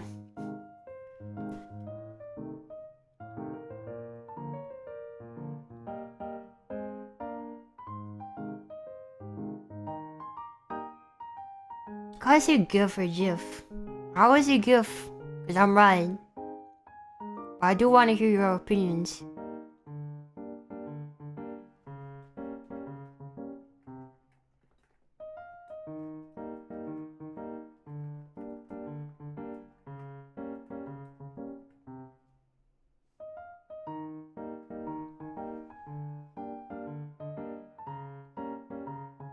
Say GIF like me, say like I do. Yeah, because I'm right.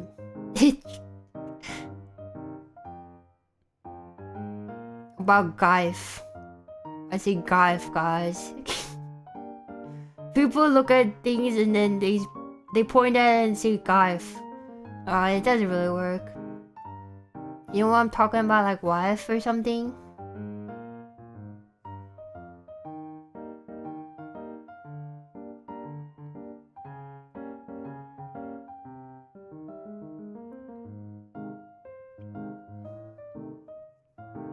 You don't know what to say.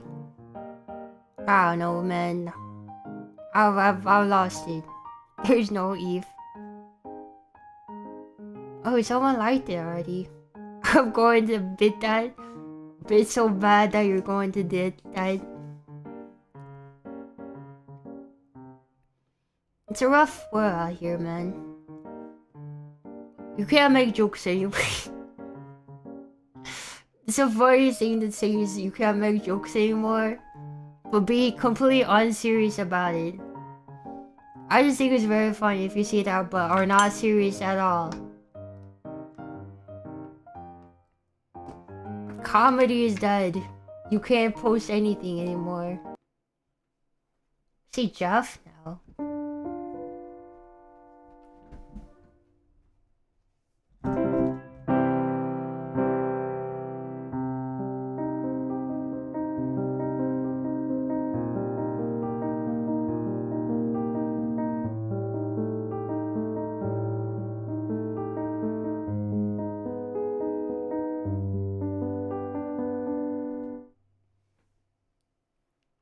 It will be called Quirk Chungus.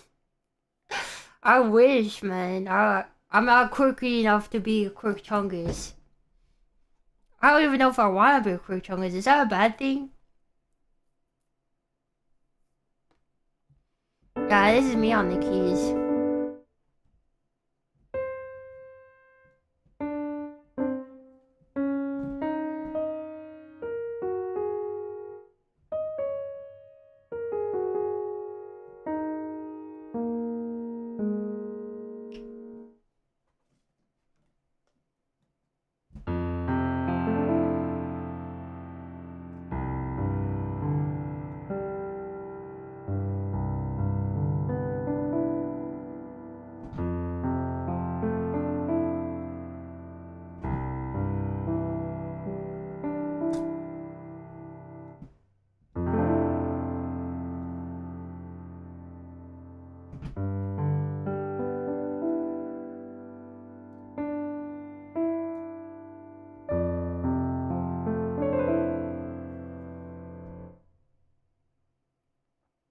Guys, on that one, there was something called whatchamacallit. Oh, how come we didn't have time? Oh man, brain doesn't work sometimes.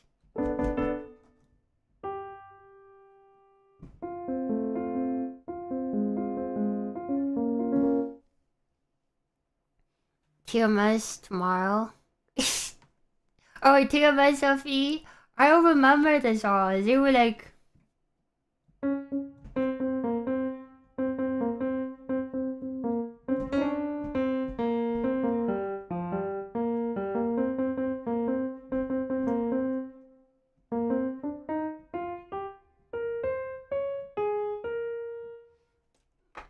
Quirk, the Rude Sandstorm? Not really. Still got this.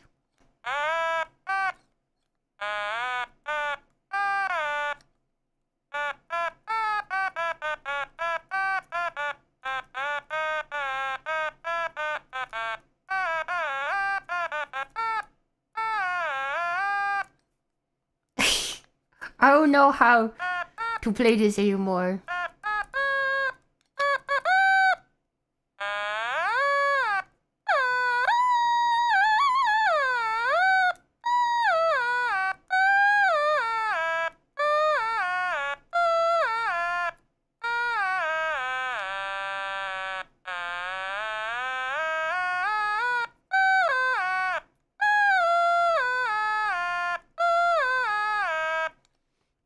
I was kind of careless whisper. A kind of a careless whisper.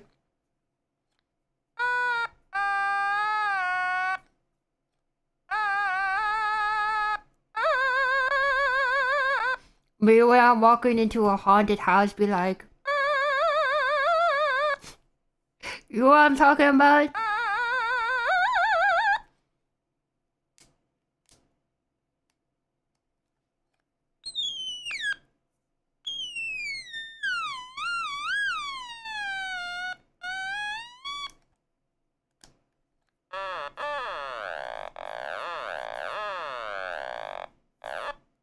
Me when I'm putting on a jacket, be like,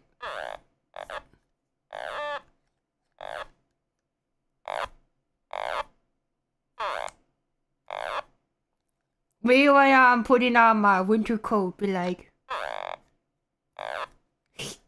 it's not even good.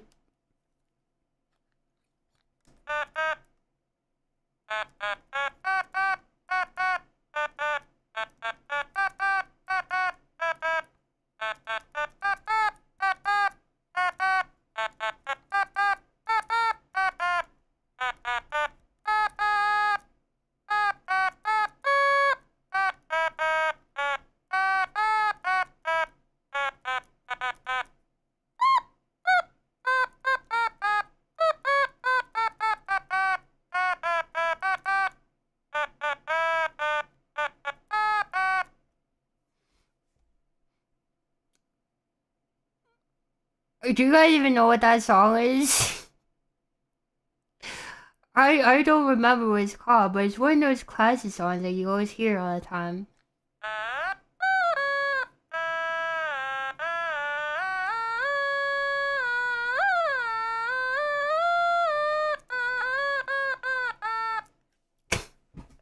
You know what I'm talking about? Oh, people are leaving, man. They hate the automaton.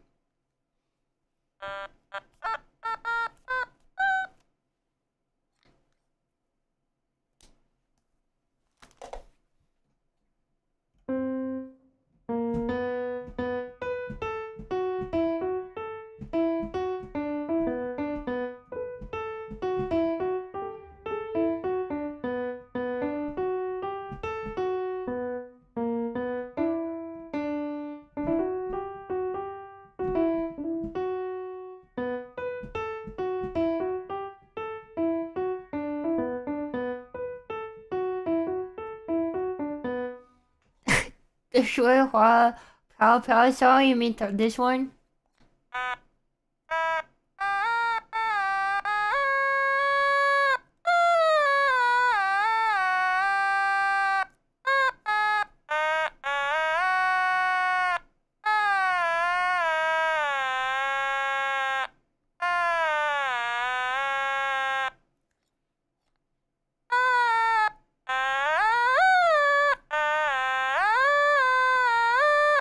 Why can't I do it?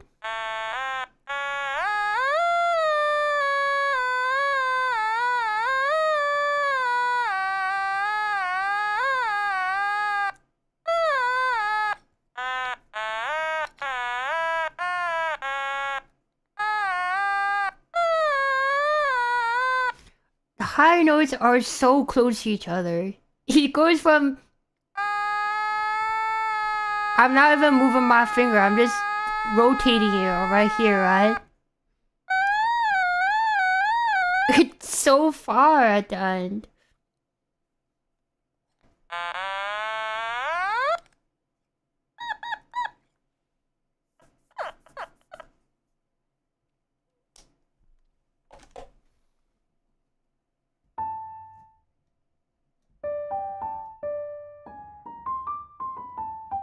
Jerry beans. How does it go?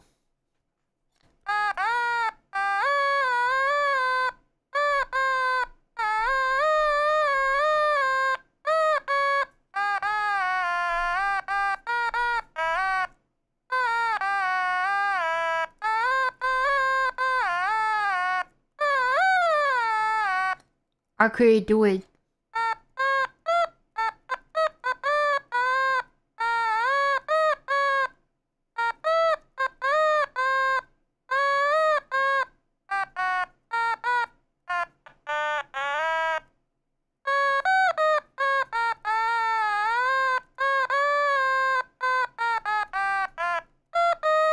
It's so hard to play the higher notes. Why is it so close together in the bottom? I mean, in the bottom, look, I'm moving my finger, like rotating it. It doesn't even change at all. At the top, it's just like... Unbeatable.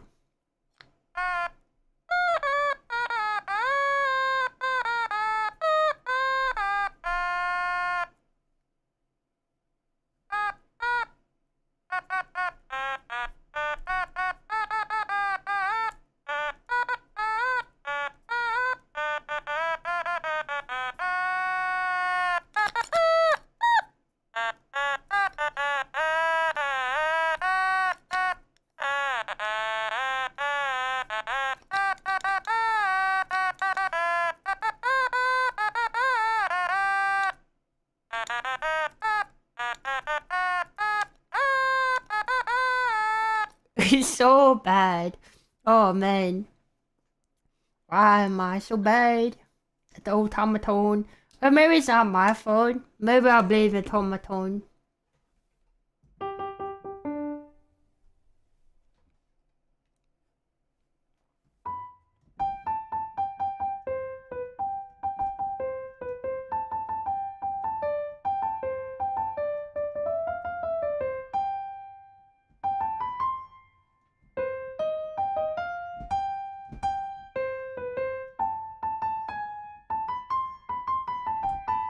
See, I can play it on the piano. I can play it on the automaton. There's no guide for it. There's boxing emotes everywhere? Yeah. You're saying that like you don't love it or something. I don't know. I'm trying to put words in your mouth. Trying to put words in your mouth.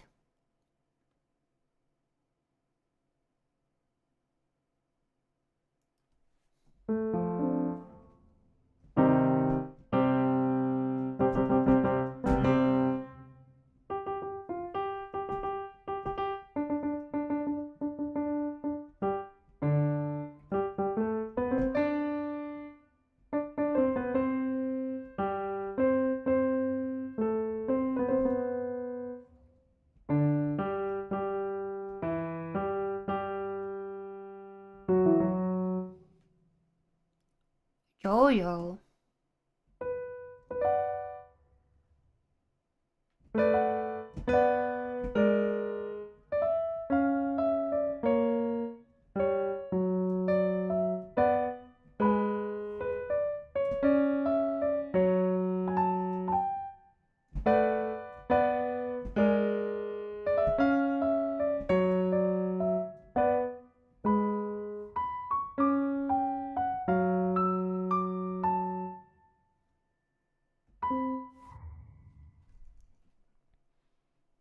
saying Overwatch is back on season 1? What does that even mean? How is it back on season 1?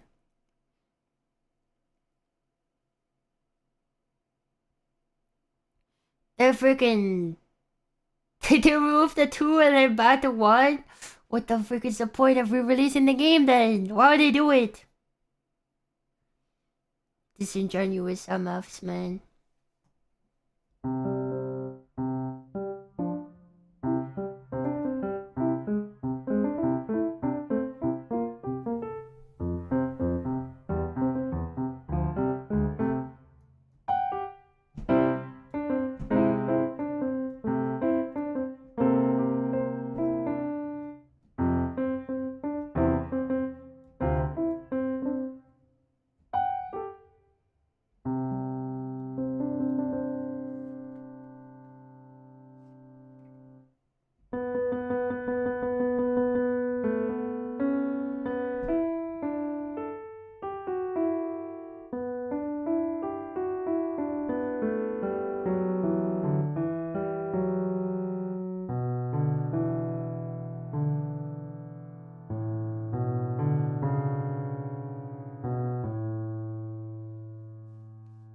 There's a jetpack cat hero trying to capitalize off of Yumi's success or something from League of Legends.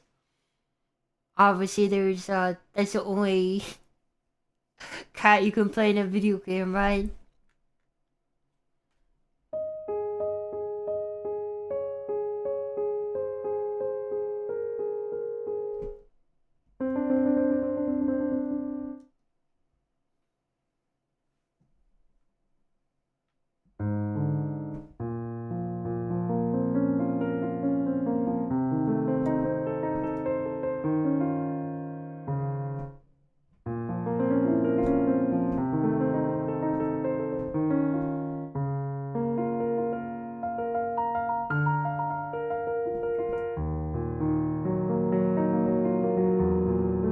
Oh man, when you don't play stuff for a while, you get rusty.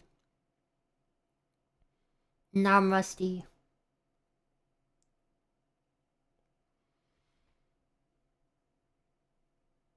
I was Jeff the Shark.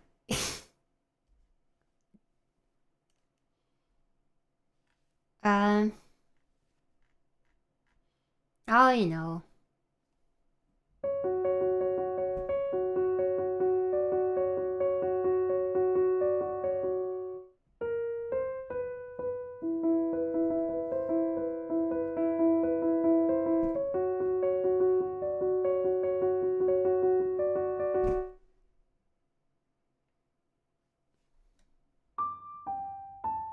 Try to leave Marvel Rivals? It's a good question.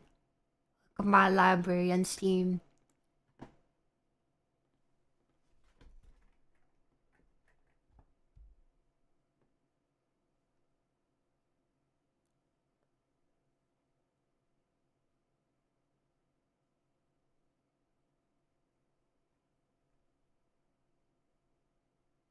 Well, I hope that answers your question. It's still there. I haven't played it in like a year, but you know. I gotta check out Eugenics first. I can't even buy it. It's on my wish list though.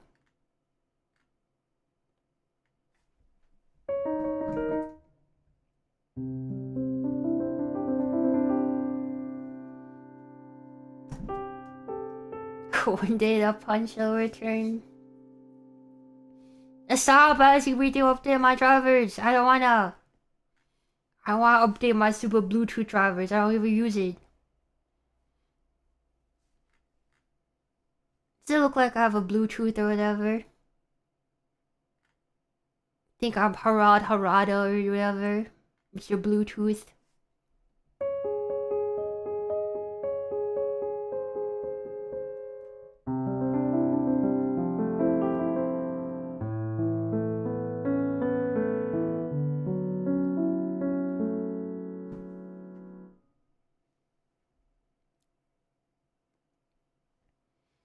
You guys think I have fangs, by the way? Some people think I have things. I don't have things though.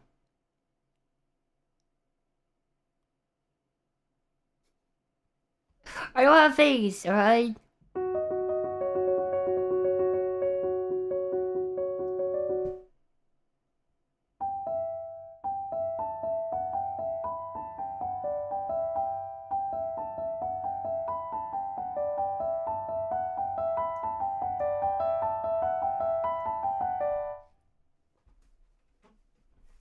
Looks like it. It's not things, look. Could see all my teeth, right? I actually have bottom teeth, did you know that? You don't really see them that often, but they're there.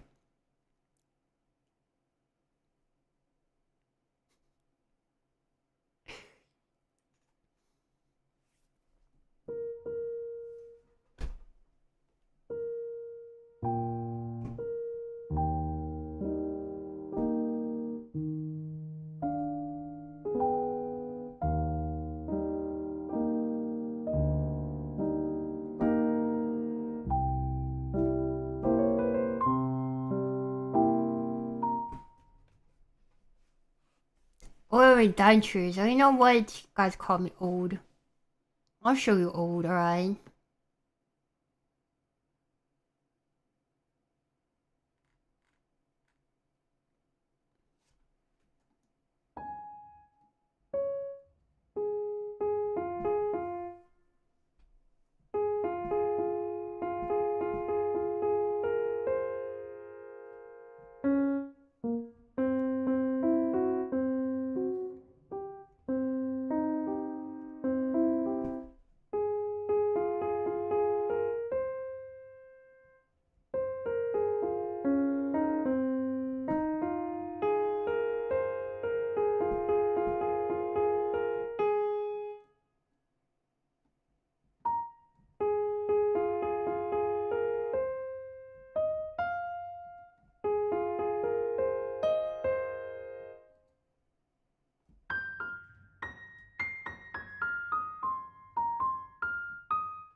You know that song? You guys know that song? I was waiting for you guys to say something about that song.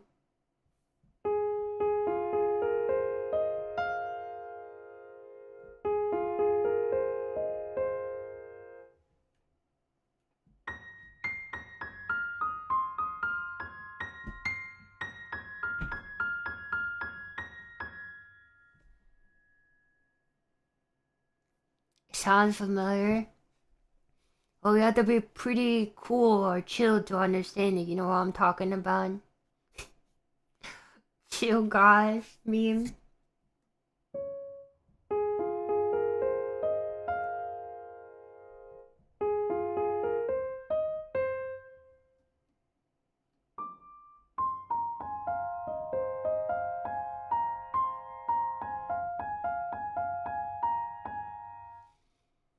I don't understand chill guy meme. I think it's just a weird drawing. People were like, oh, he's just a chill guy. People were just like, oh, he's just a chill guy, and that's why people liked it. I don't really think there was anything.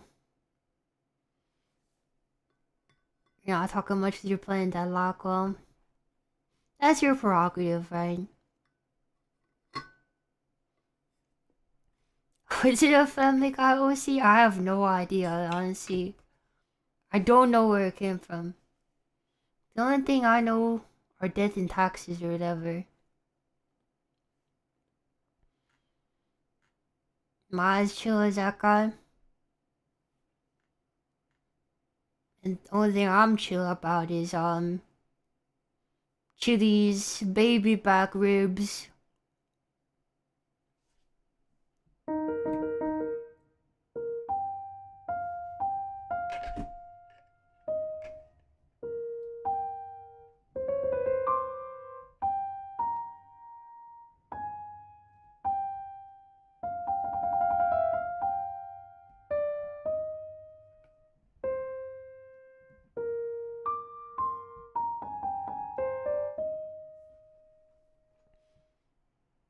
Wednesday is gonna be the sponsor stream. So we'll be playing that. Then we'll play something else, I guess. And just bring it here so we can fire up our grill again. What's that meme? I just want a grill or whatever. Like a weird dad guy character wants a grill.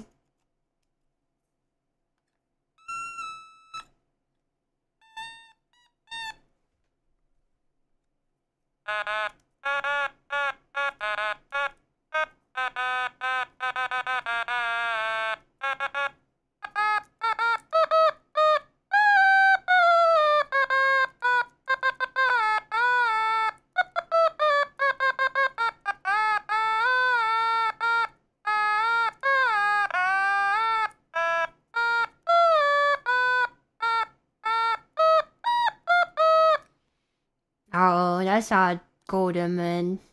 That's bad.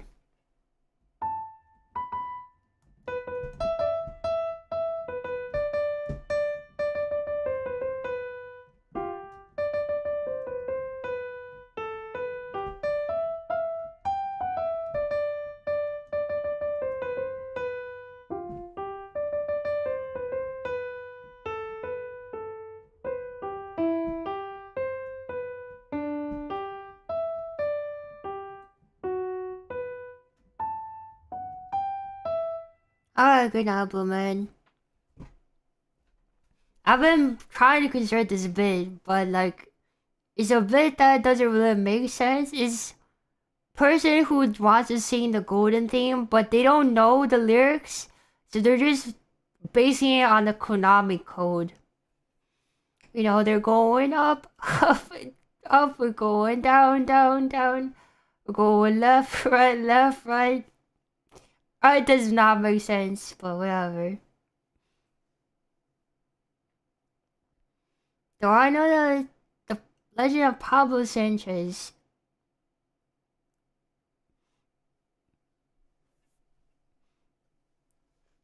Is that good? Is that a good bit? I've got something here. You think so? I don't know, man. They don't know the lyrics, you just see the Konami code. K-pop demon gamers, oh my god. Gonna be gamers, whatever. You know what I'm talking about? No, I don't know anything about backyard sports or Pablo Sanchez, I'm sorry.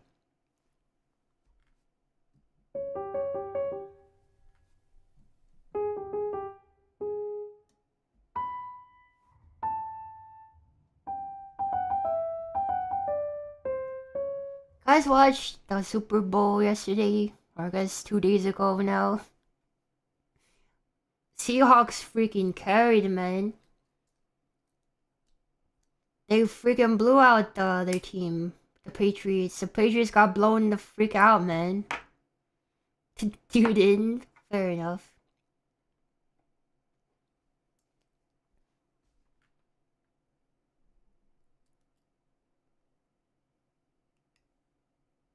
It was nuts, yeah.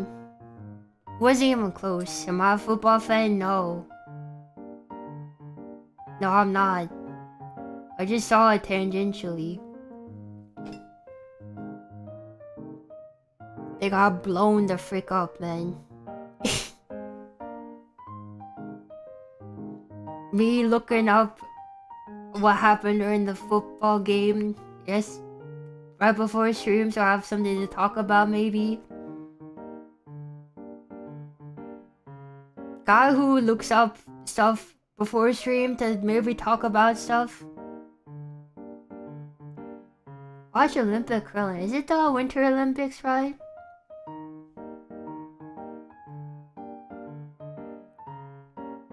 Yeah, I don't know anything about Olympics of the winter.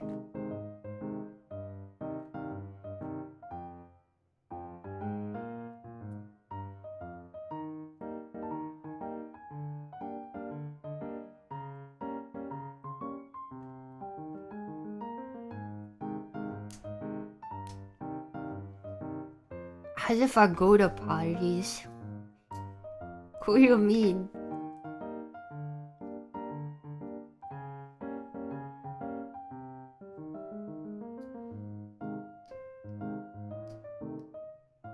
Quite good, but it's about it.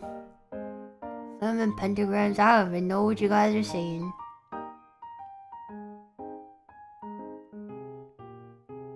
Do I go to Asian parties? Not really. I don't really go to parties at all. You're right. You clocked me, man. You clocked me. I don't go to parties. You freaking got me, and I didn't want to say anything because you got me, man.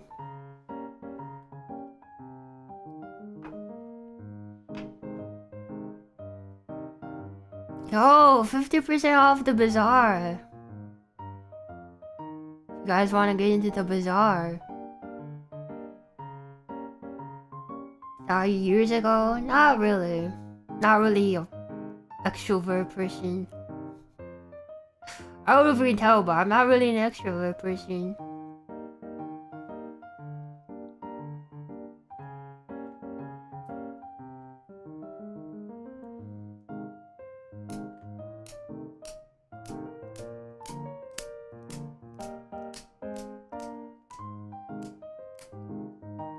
Oh man. 100% off, you're still not playing? But what? Oh, Bazaar! It's so funny that I literally heard that. I saw it 2 seconds ago that the Bazaar was on sale. It left my mind in like half a second. And you're like 100% off and you're still not playing. I'm like, what are you even talking about? It left out my mind immediately.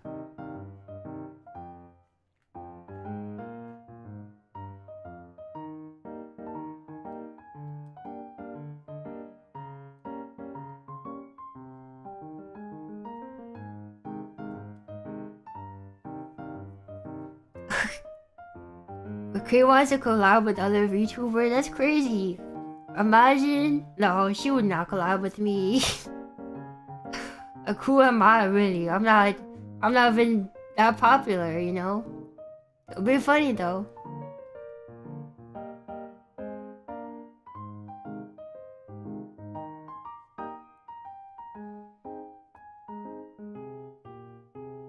Our future partner, I don't think that's gonna happen.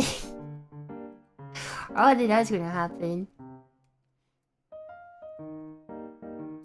Over peak. You still play Never Know? I don't know, man.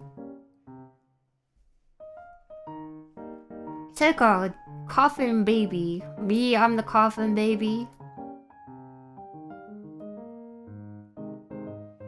But what makes me happy is it costs a fortune of microtransactions. Well, got bad news for me there. Some things I like to play have microtransactions in them. And I don't know.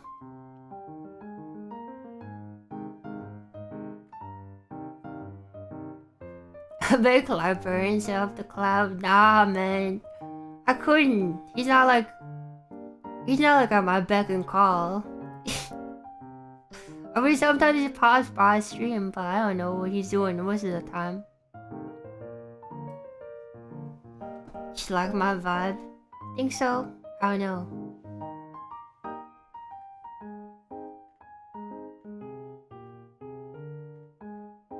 I feel like I don't really collab that often in general though. I would see the 2xKO announcement. Are they ending the game service? Are they ending the game service or something?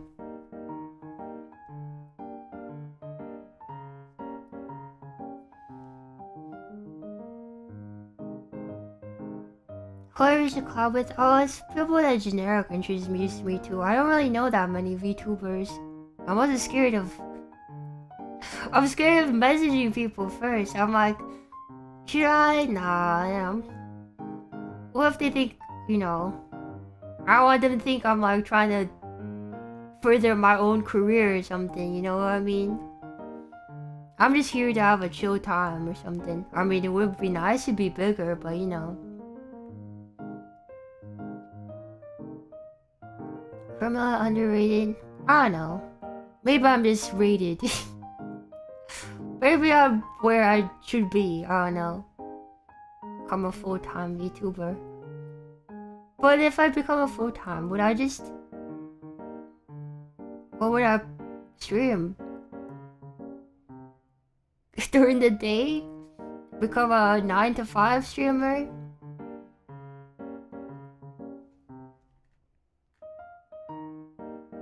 Already do 30 hours. That's true. I should probably rest more, honestly. If anything. I would say, you know, I am pretty consistent, if anything. I'm pretty consistent. Even if I don't post schedules, I'm still pretty consistent.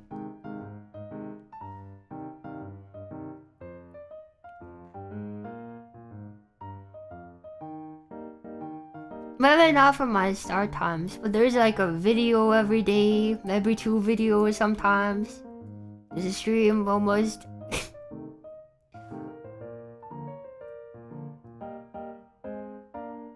And my video description says I stream every weekday 6 to 10 p.m. EST. Well, that's a lie, but you know. Wait, what streamers you watch? Oh, I'm flattered.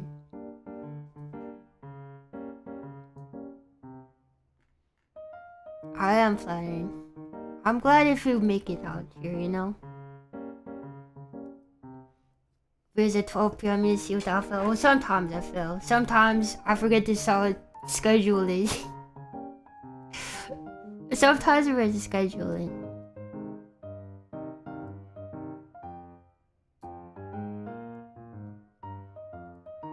And then I'm like, oh, I forgot to do that. And sometimes I don't have a video. Sometimes I just didn't have a backlog or something, you know.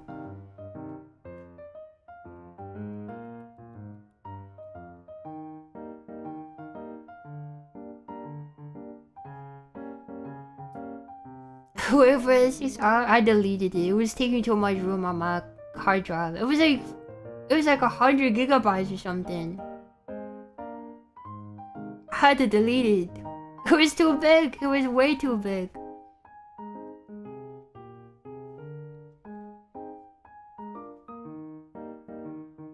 And half of it was like, half of it was just me playing... Not Deadlock. Honkai Star. Not why am I thinking Deadlock, man? I've never played that game ever.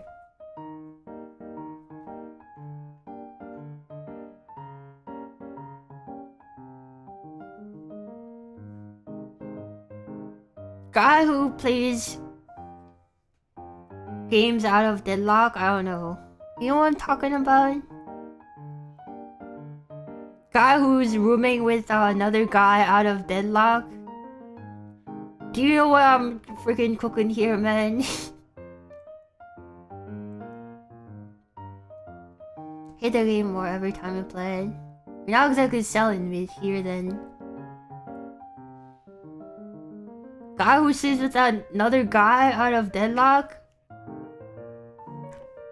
I think I'm cooking something. But I don't know what I'm cooking.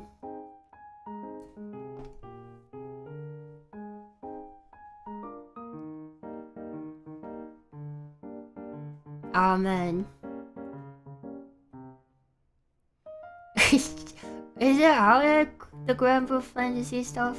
Is it out yet?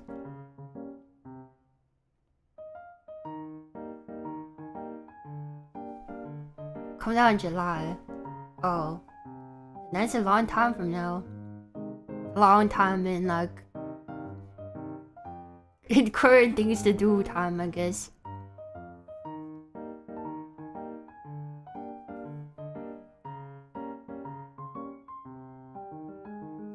Tried to play the game for the first time in almost 2 years. I know how I was doing.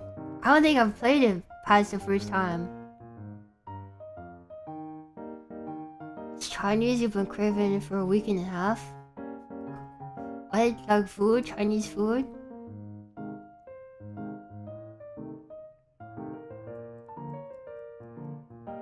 This is Dragalia Lost. It is, isn't it?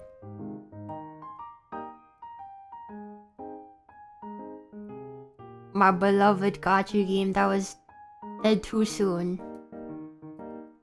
I played that from like release day all the way to end of service. And I probably guess like a good 90% of the time I wasn't even playing the game.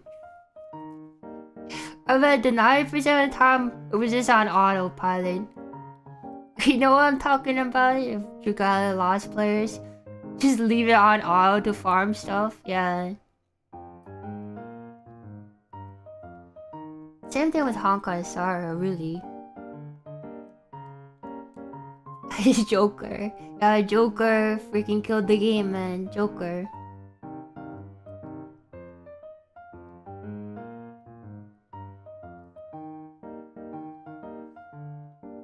I'll say Joker.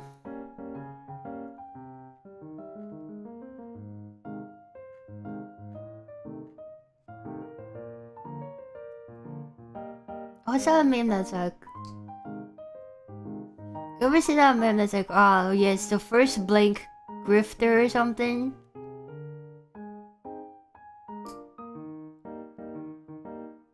I was thinking like, what if I'm the first Northern Lion grifter? Because I don't actually watch them anymore or something. I feel like I haven't watched them in a while. I mean, paid attention, you know what I'm talking about? The first Northern Lion grifter. Like, if you leave him on while you're sleeping, are you really watching or whatever? If you're leaving it on to sleep, so it's background noise for you, is it really watching?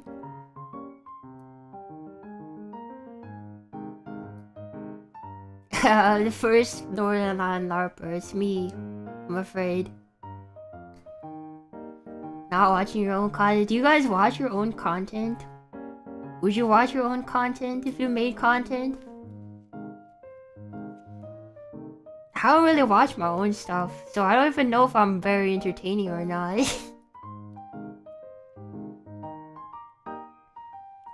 If I might be just super boring, I don't know, because I don't watch my own stuff. But you know what? You know what's funny? Every time I go to YouTube, it's like, hey, you know what you should watch? You should watch this member-only video that you made like a year ago for the bazaar. And I'm like, no, man. I'm not watching that.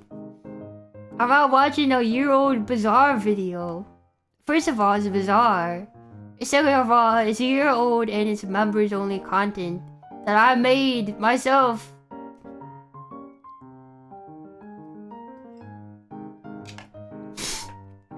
Why is it always at the top of the recommended? I don't understand. It's crazy. The glaze is crazy. It's crazy, man. Yeah, I should get you to a member. Maybe I should release more members on this stuff, but I don't know what you guys would want. Also, there's an issue with members only stuff. I can't give it to Twitch subscribers if they don't member on YouTube, you know.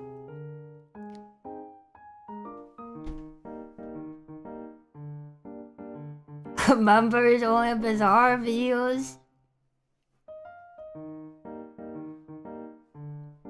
The problem is you can't really give stuff to the whatchamacallits.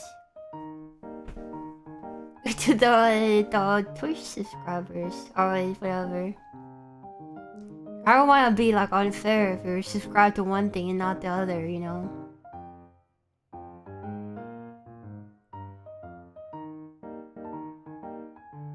Bonus Regina stuff, maybe. I haven't ever done a members only stream either, or a subscriber only stream. Well, isn't a subscriber only stream You can still watch it if you're not subscribed, you just can't comment or something.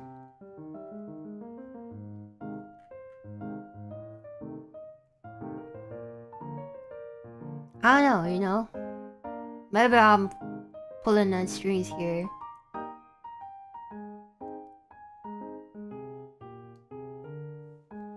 Really, you can't watch it all on subscriber only stream? No, that's what I'm saying. On Twitch you can watch it, right? Subscriber only streams you can watch on Twitch, I thought. It's just that they can't comment. But members only, you cannot watch it on YouTube if you're not a member.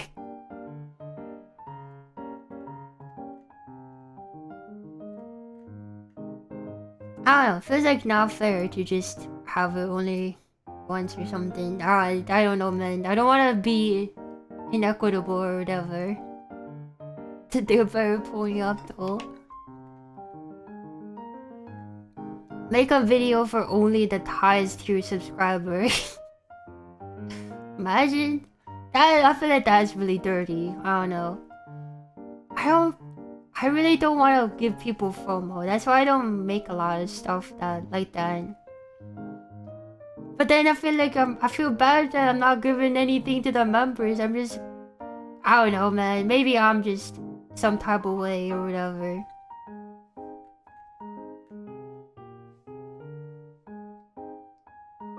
Set to put members on this stream, yeah, but you know, I feel bad. People remember to support, not for exclusive content. I mean, maybe some people might want exclusive content. Depends on the type of person or something.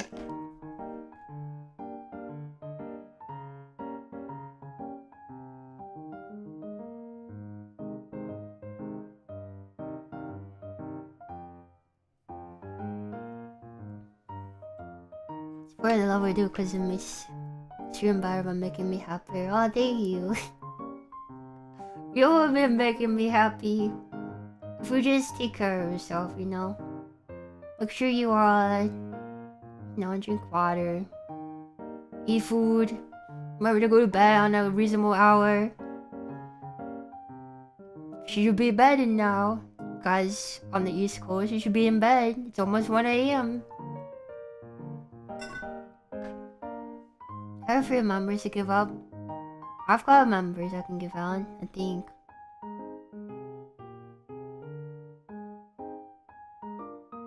Yippee! Free members.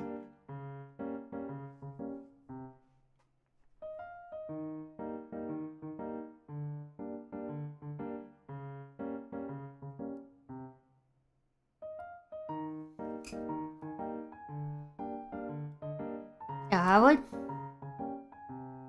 like if you take care of yourselves, you know? So would a more collab be a PFP? They're welcome to Oshi, anyone really, right? If you got a different Oshi, that's fine. I welcome anybody that likes to chill or whatever.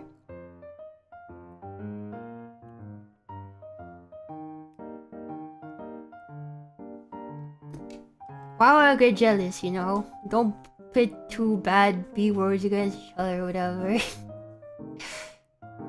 Is that what Anelo says? Don't pit 2 bad B words together.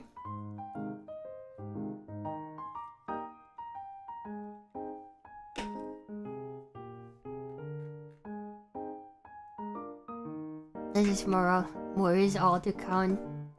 That would be crazy. Imagine having an alt account that you want to keep hidden and just having your character as the character or something. That's crazy. Imagine doing that.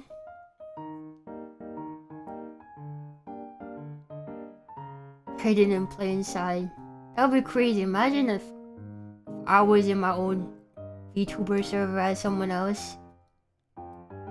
That would be crazy, right?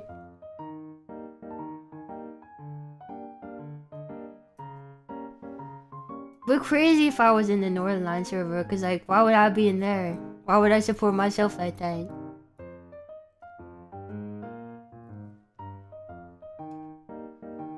Go to the cons in their cosplay, that would be funny.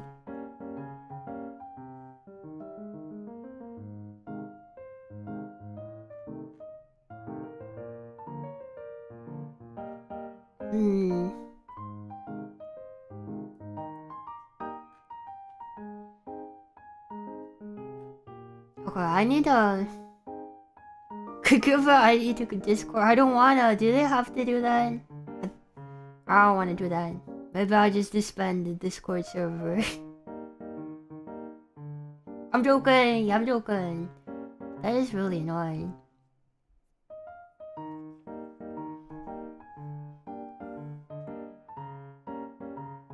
Hop on a Discord server to LARP.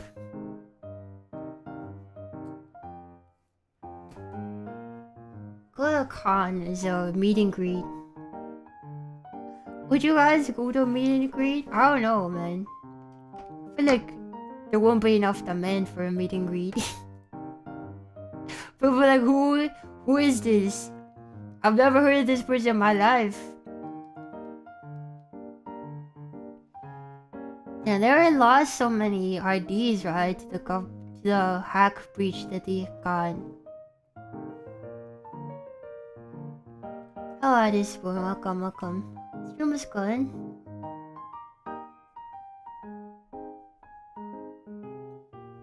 I think I need to go to bed though. It's pretty late. You guys go to bed too, though.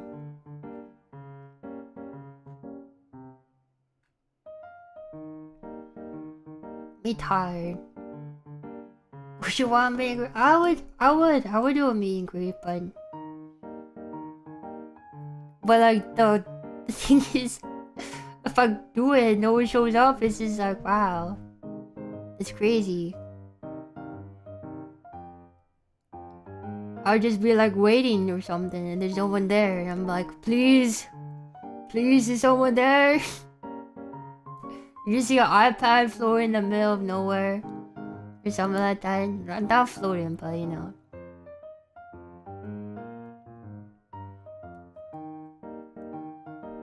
It's common. I don't know, maybe. Think about it. Only Keanu pick. So true.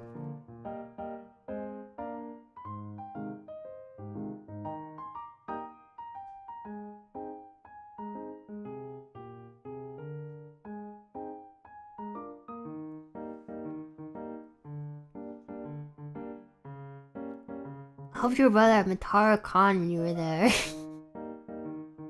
Interesting. I thought you were helping your brother too, weren't you not? I don't know.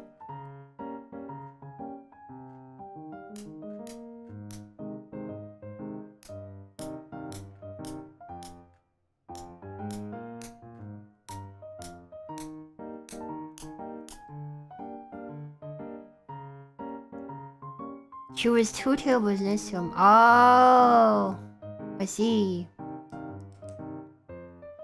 I thought you were saying that he was helping her while you were helping him or something. Some kind of weird help, like pillar or something. Ah, this is just a pen. Some interesting people at cons. I think a lot of you guys are pretty normal comparatively. I don't know.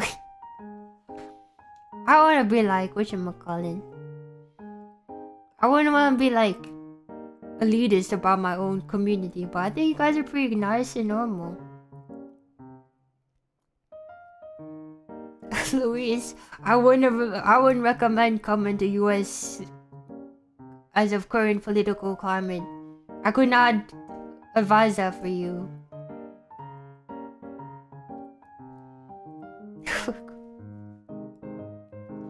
Get deported. No.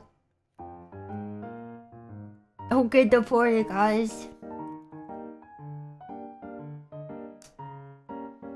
Even I might be deported, you know. That'd be crazy. Send me to South Sudan or something.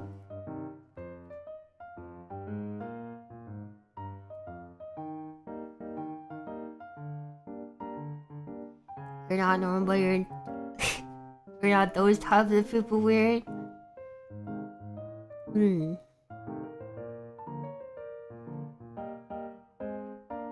I feel like, you know what?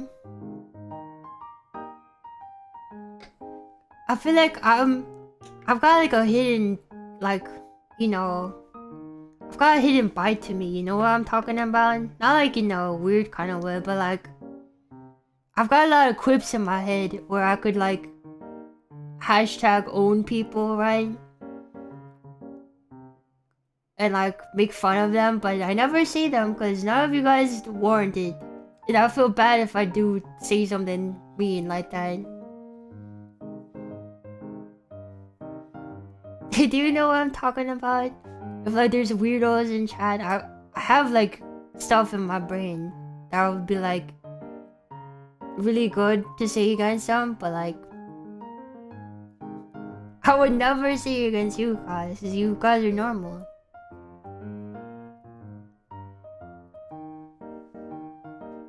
Wanna hear some of them? I don't know, man. They're attacking no one right now. Is that what you drive? Oh, and it's called like... Oh, I knocked something over.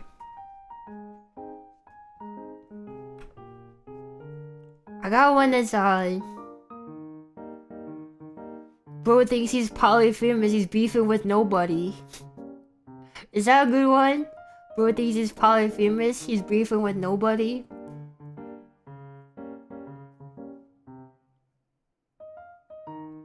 I've got more like that, but I don't know.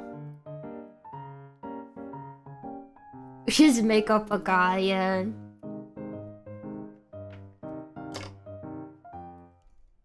Might be intelligent for some people, yeah. Yeah, that's true.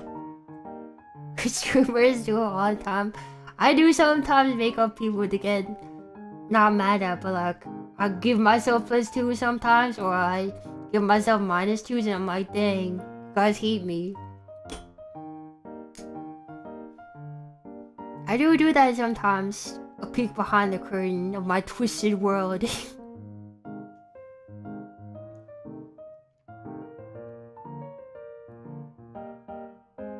Nobody's a regular here. That is true, nobody's a regular. Bro's beefing with nobody. Call him polyphemus.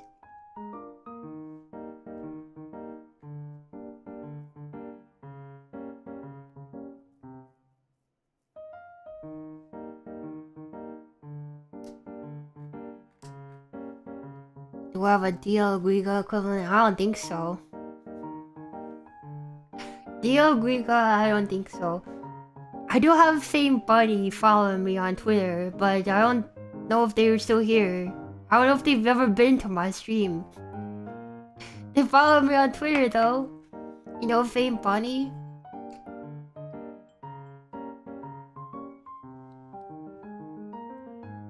You to say Expedition 33 is a good game? No man, no. I don't need you to lie, you know. I don't need you to like debase yourself by lying.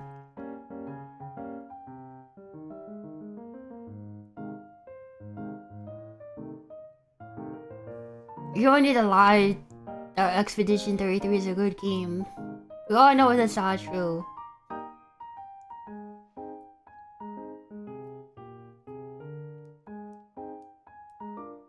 They need to tap in. They need to lock in.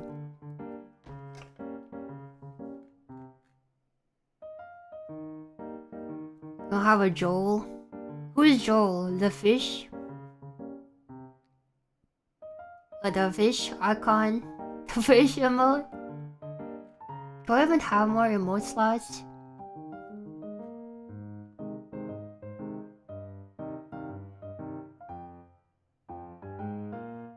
Oh, this is it. Let me check.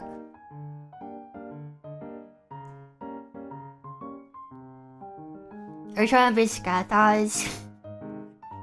Is that a Scat Eyes? I don't remember who's the guy who says Norland Harem. Harem, whatever.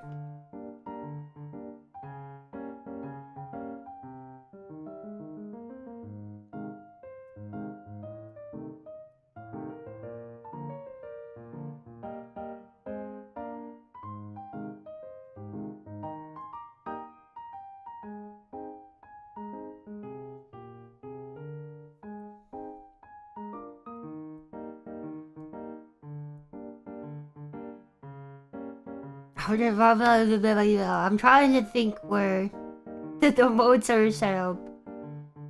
Is there a membership run?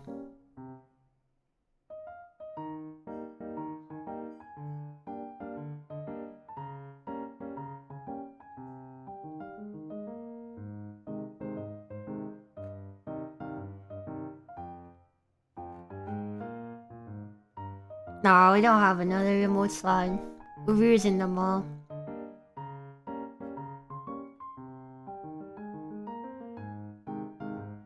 Unfortunate. We need more members if we wanted more emote slots. Which I do, but I don't have any emotes, I think.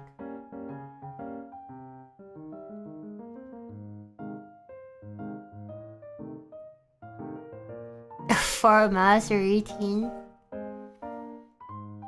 Here's a guy who only says Far Master 18, right? There's a Carson Beck Miami Hurricane. I don't understand that one. Who is Carson Beck Miami Hurricane? Apparently he makes a bunch of odd accounts that have the same kind of cadence to the name or something.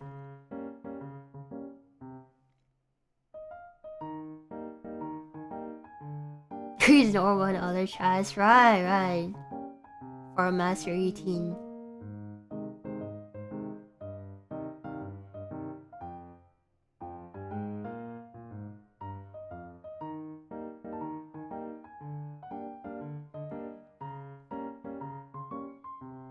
So we believe what now?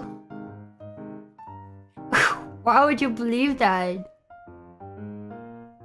That's crazy. Why would it be so different? It's like the weirdest thing I've ever heard in my life. What the heck? Sideways.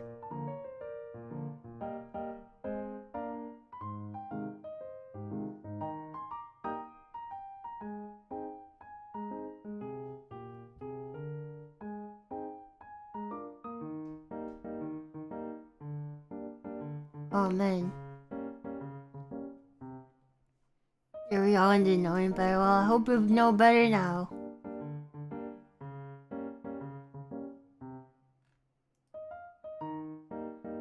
I need to go to bed, alright.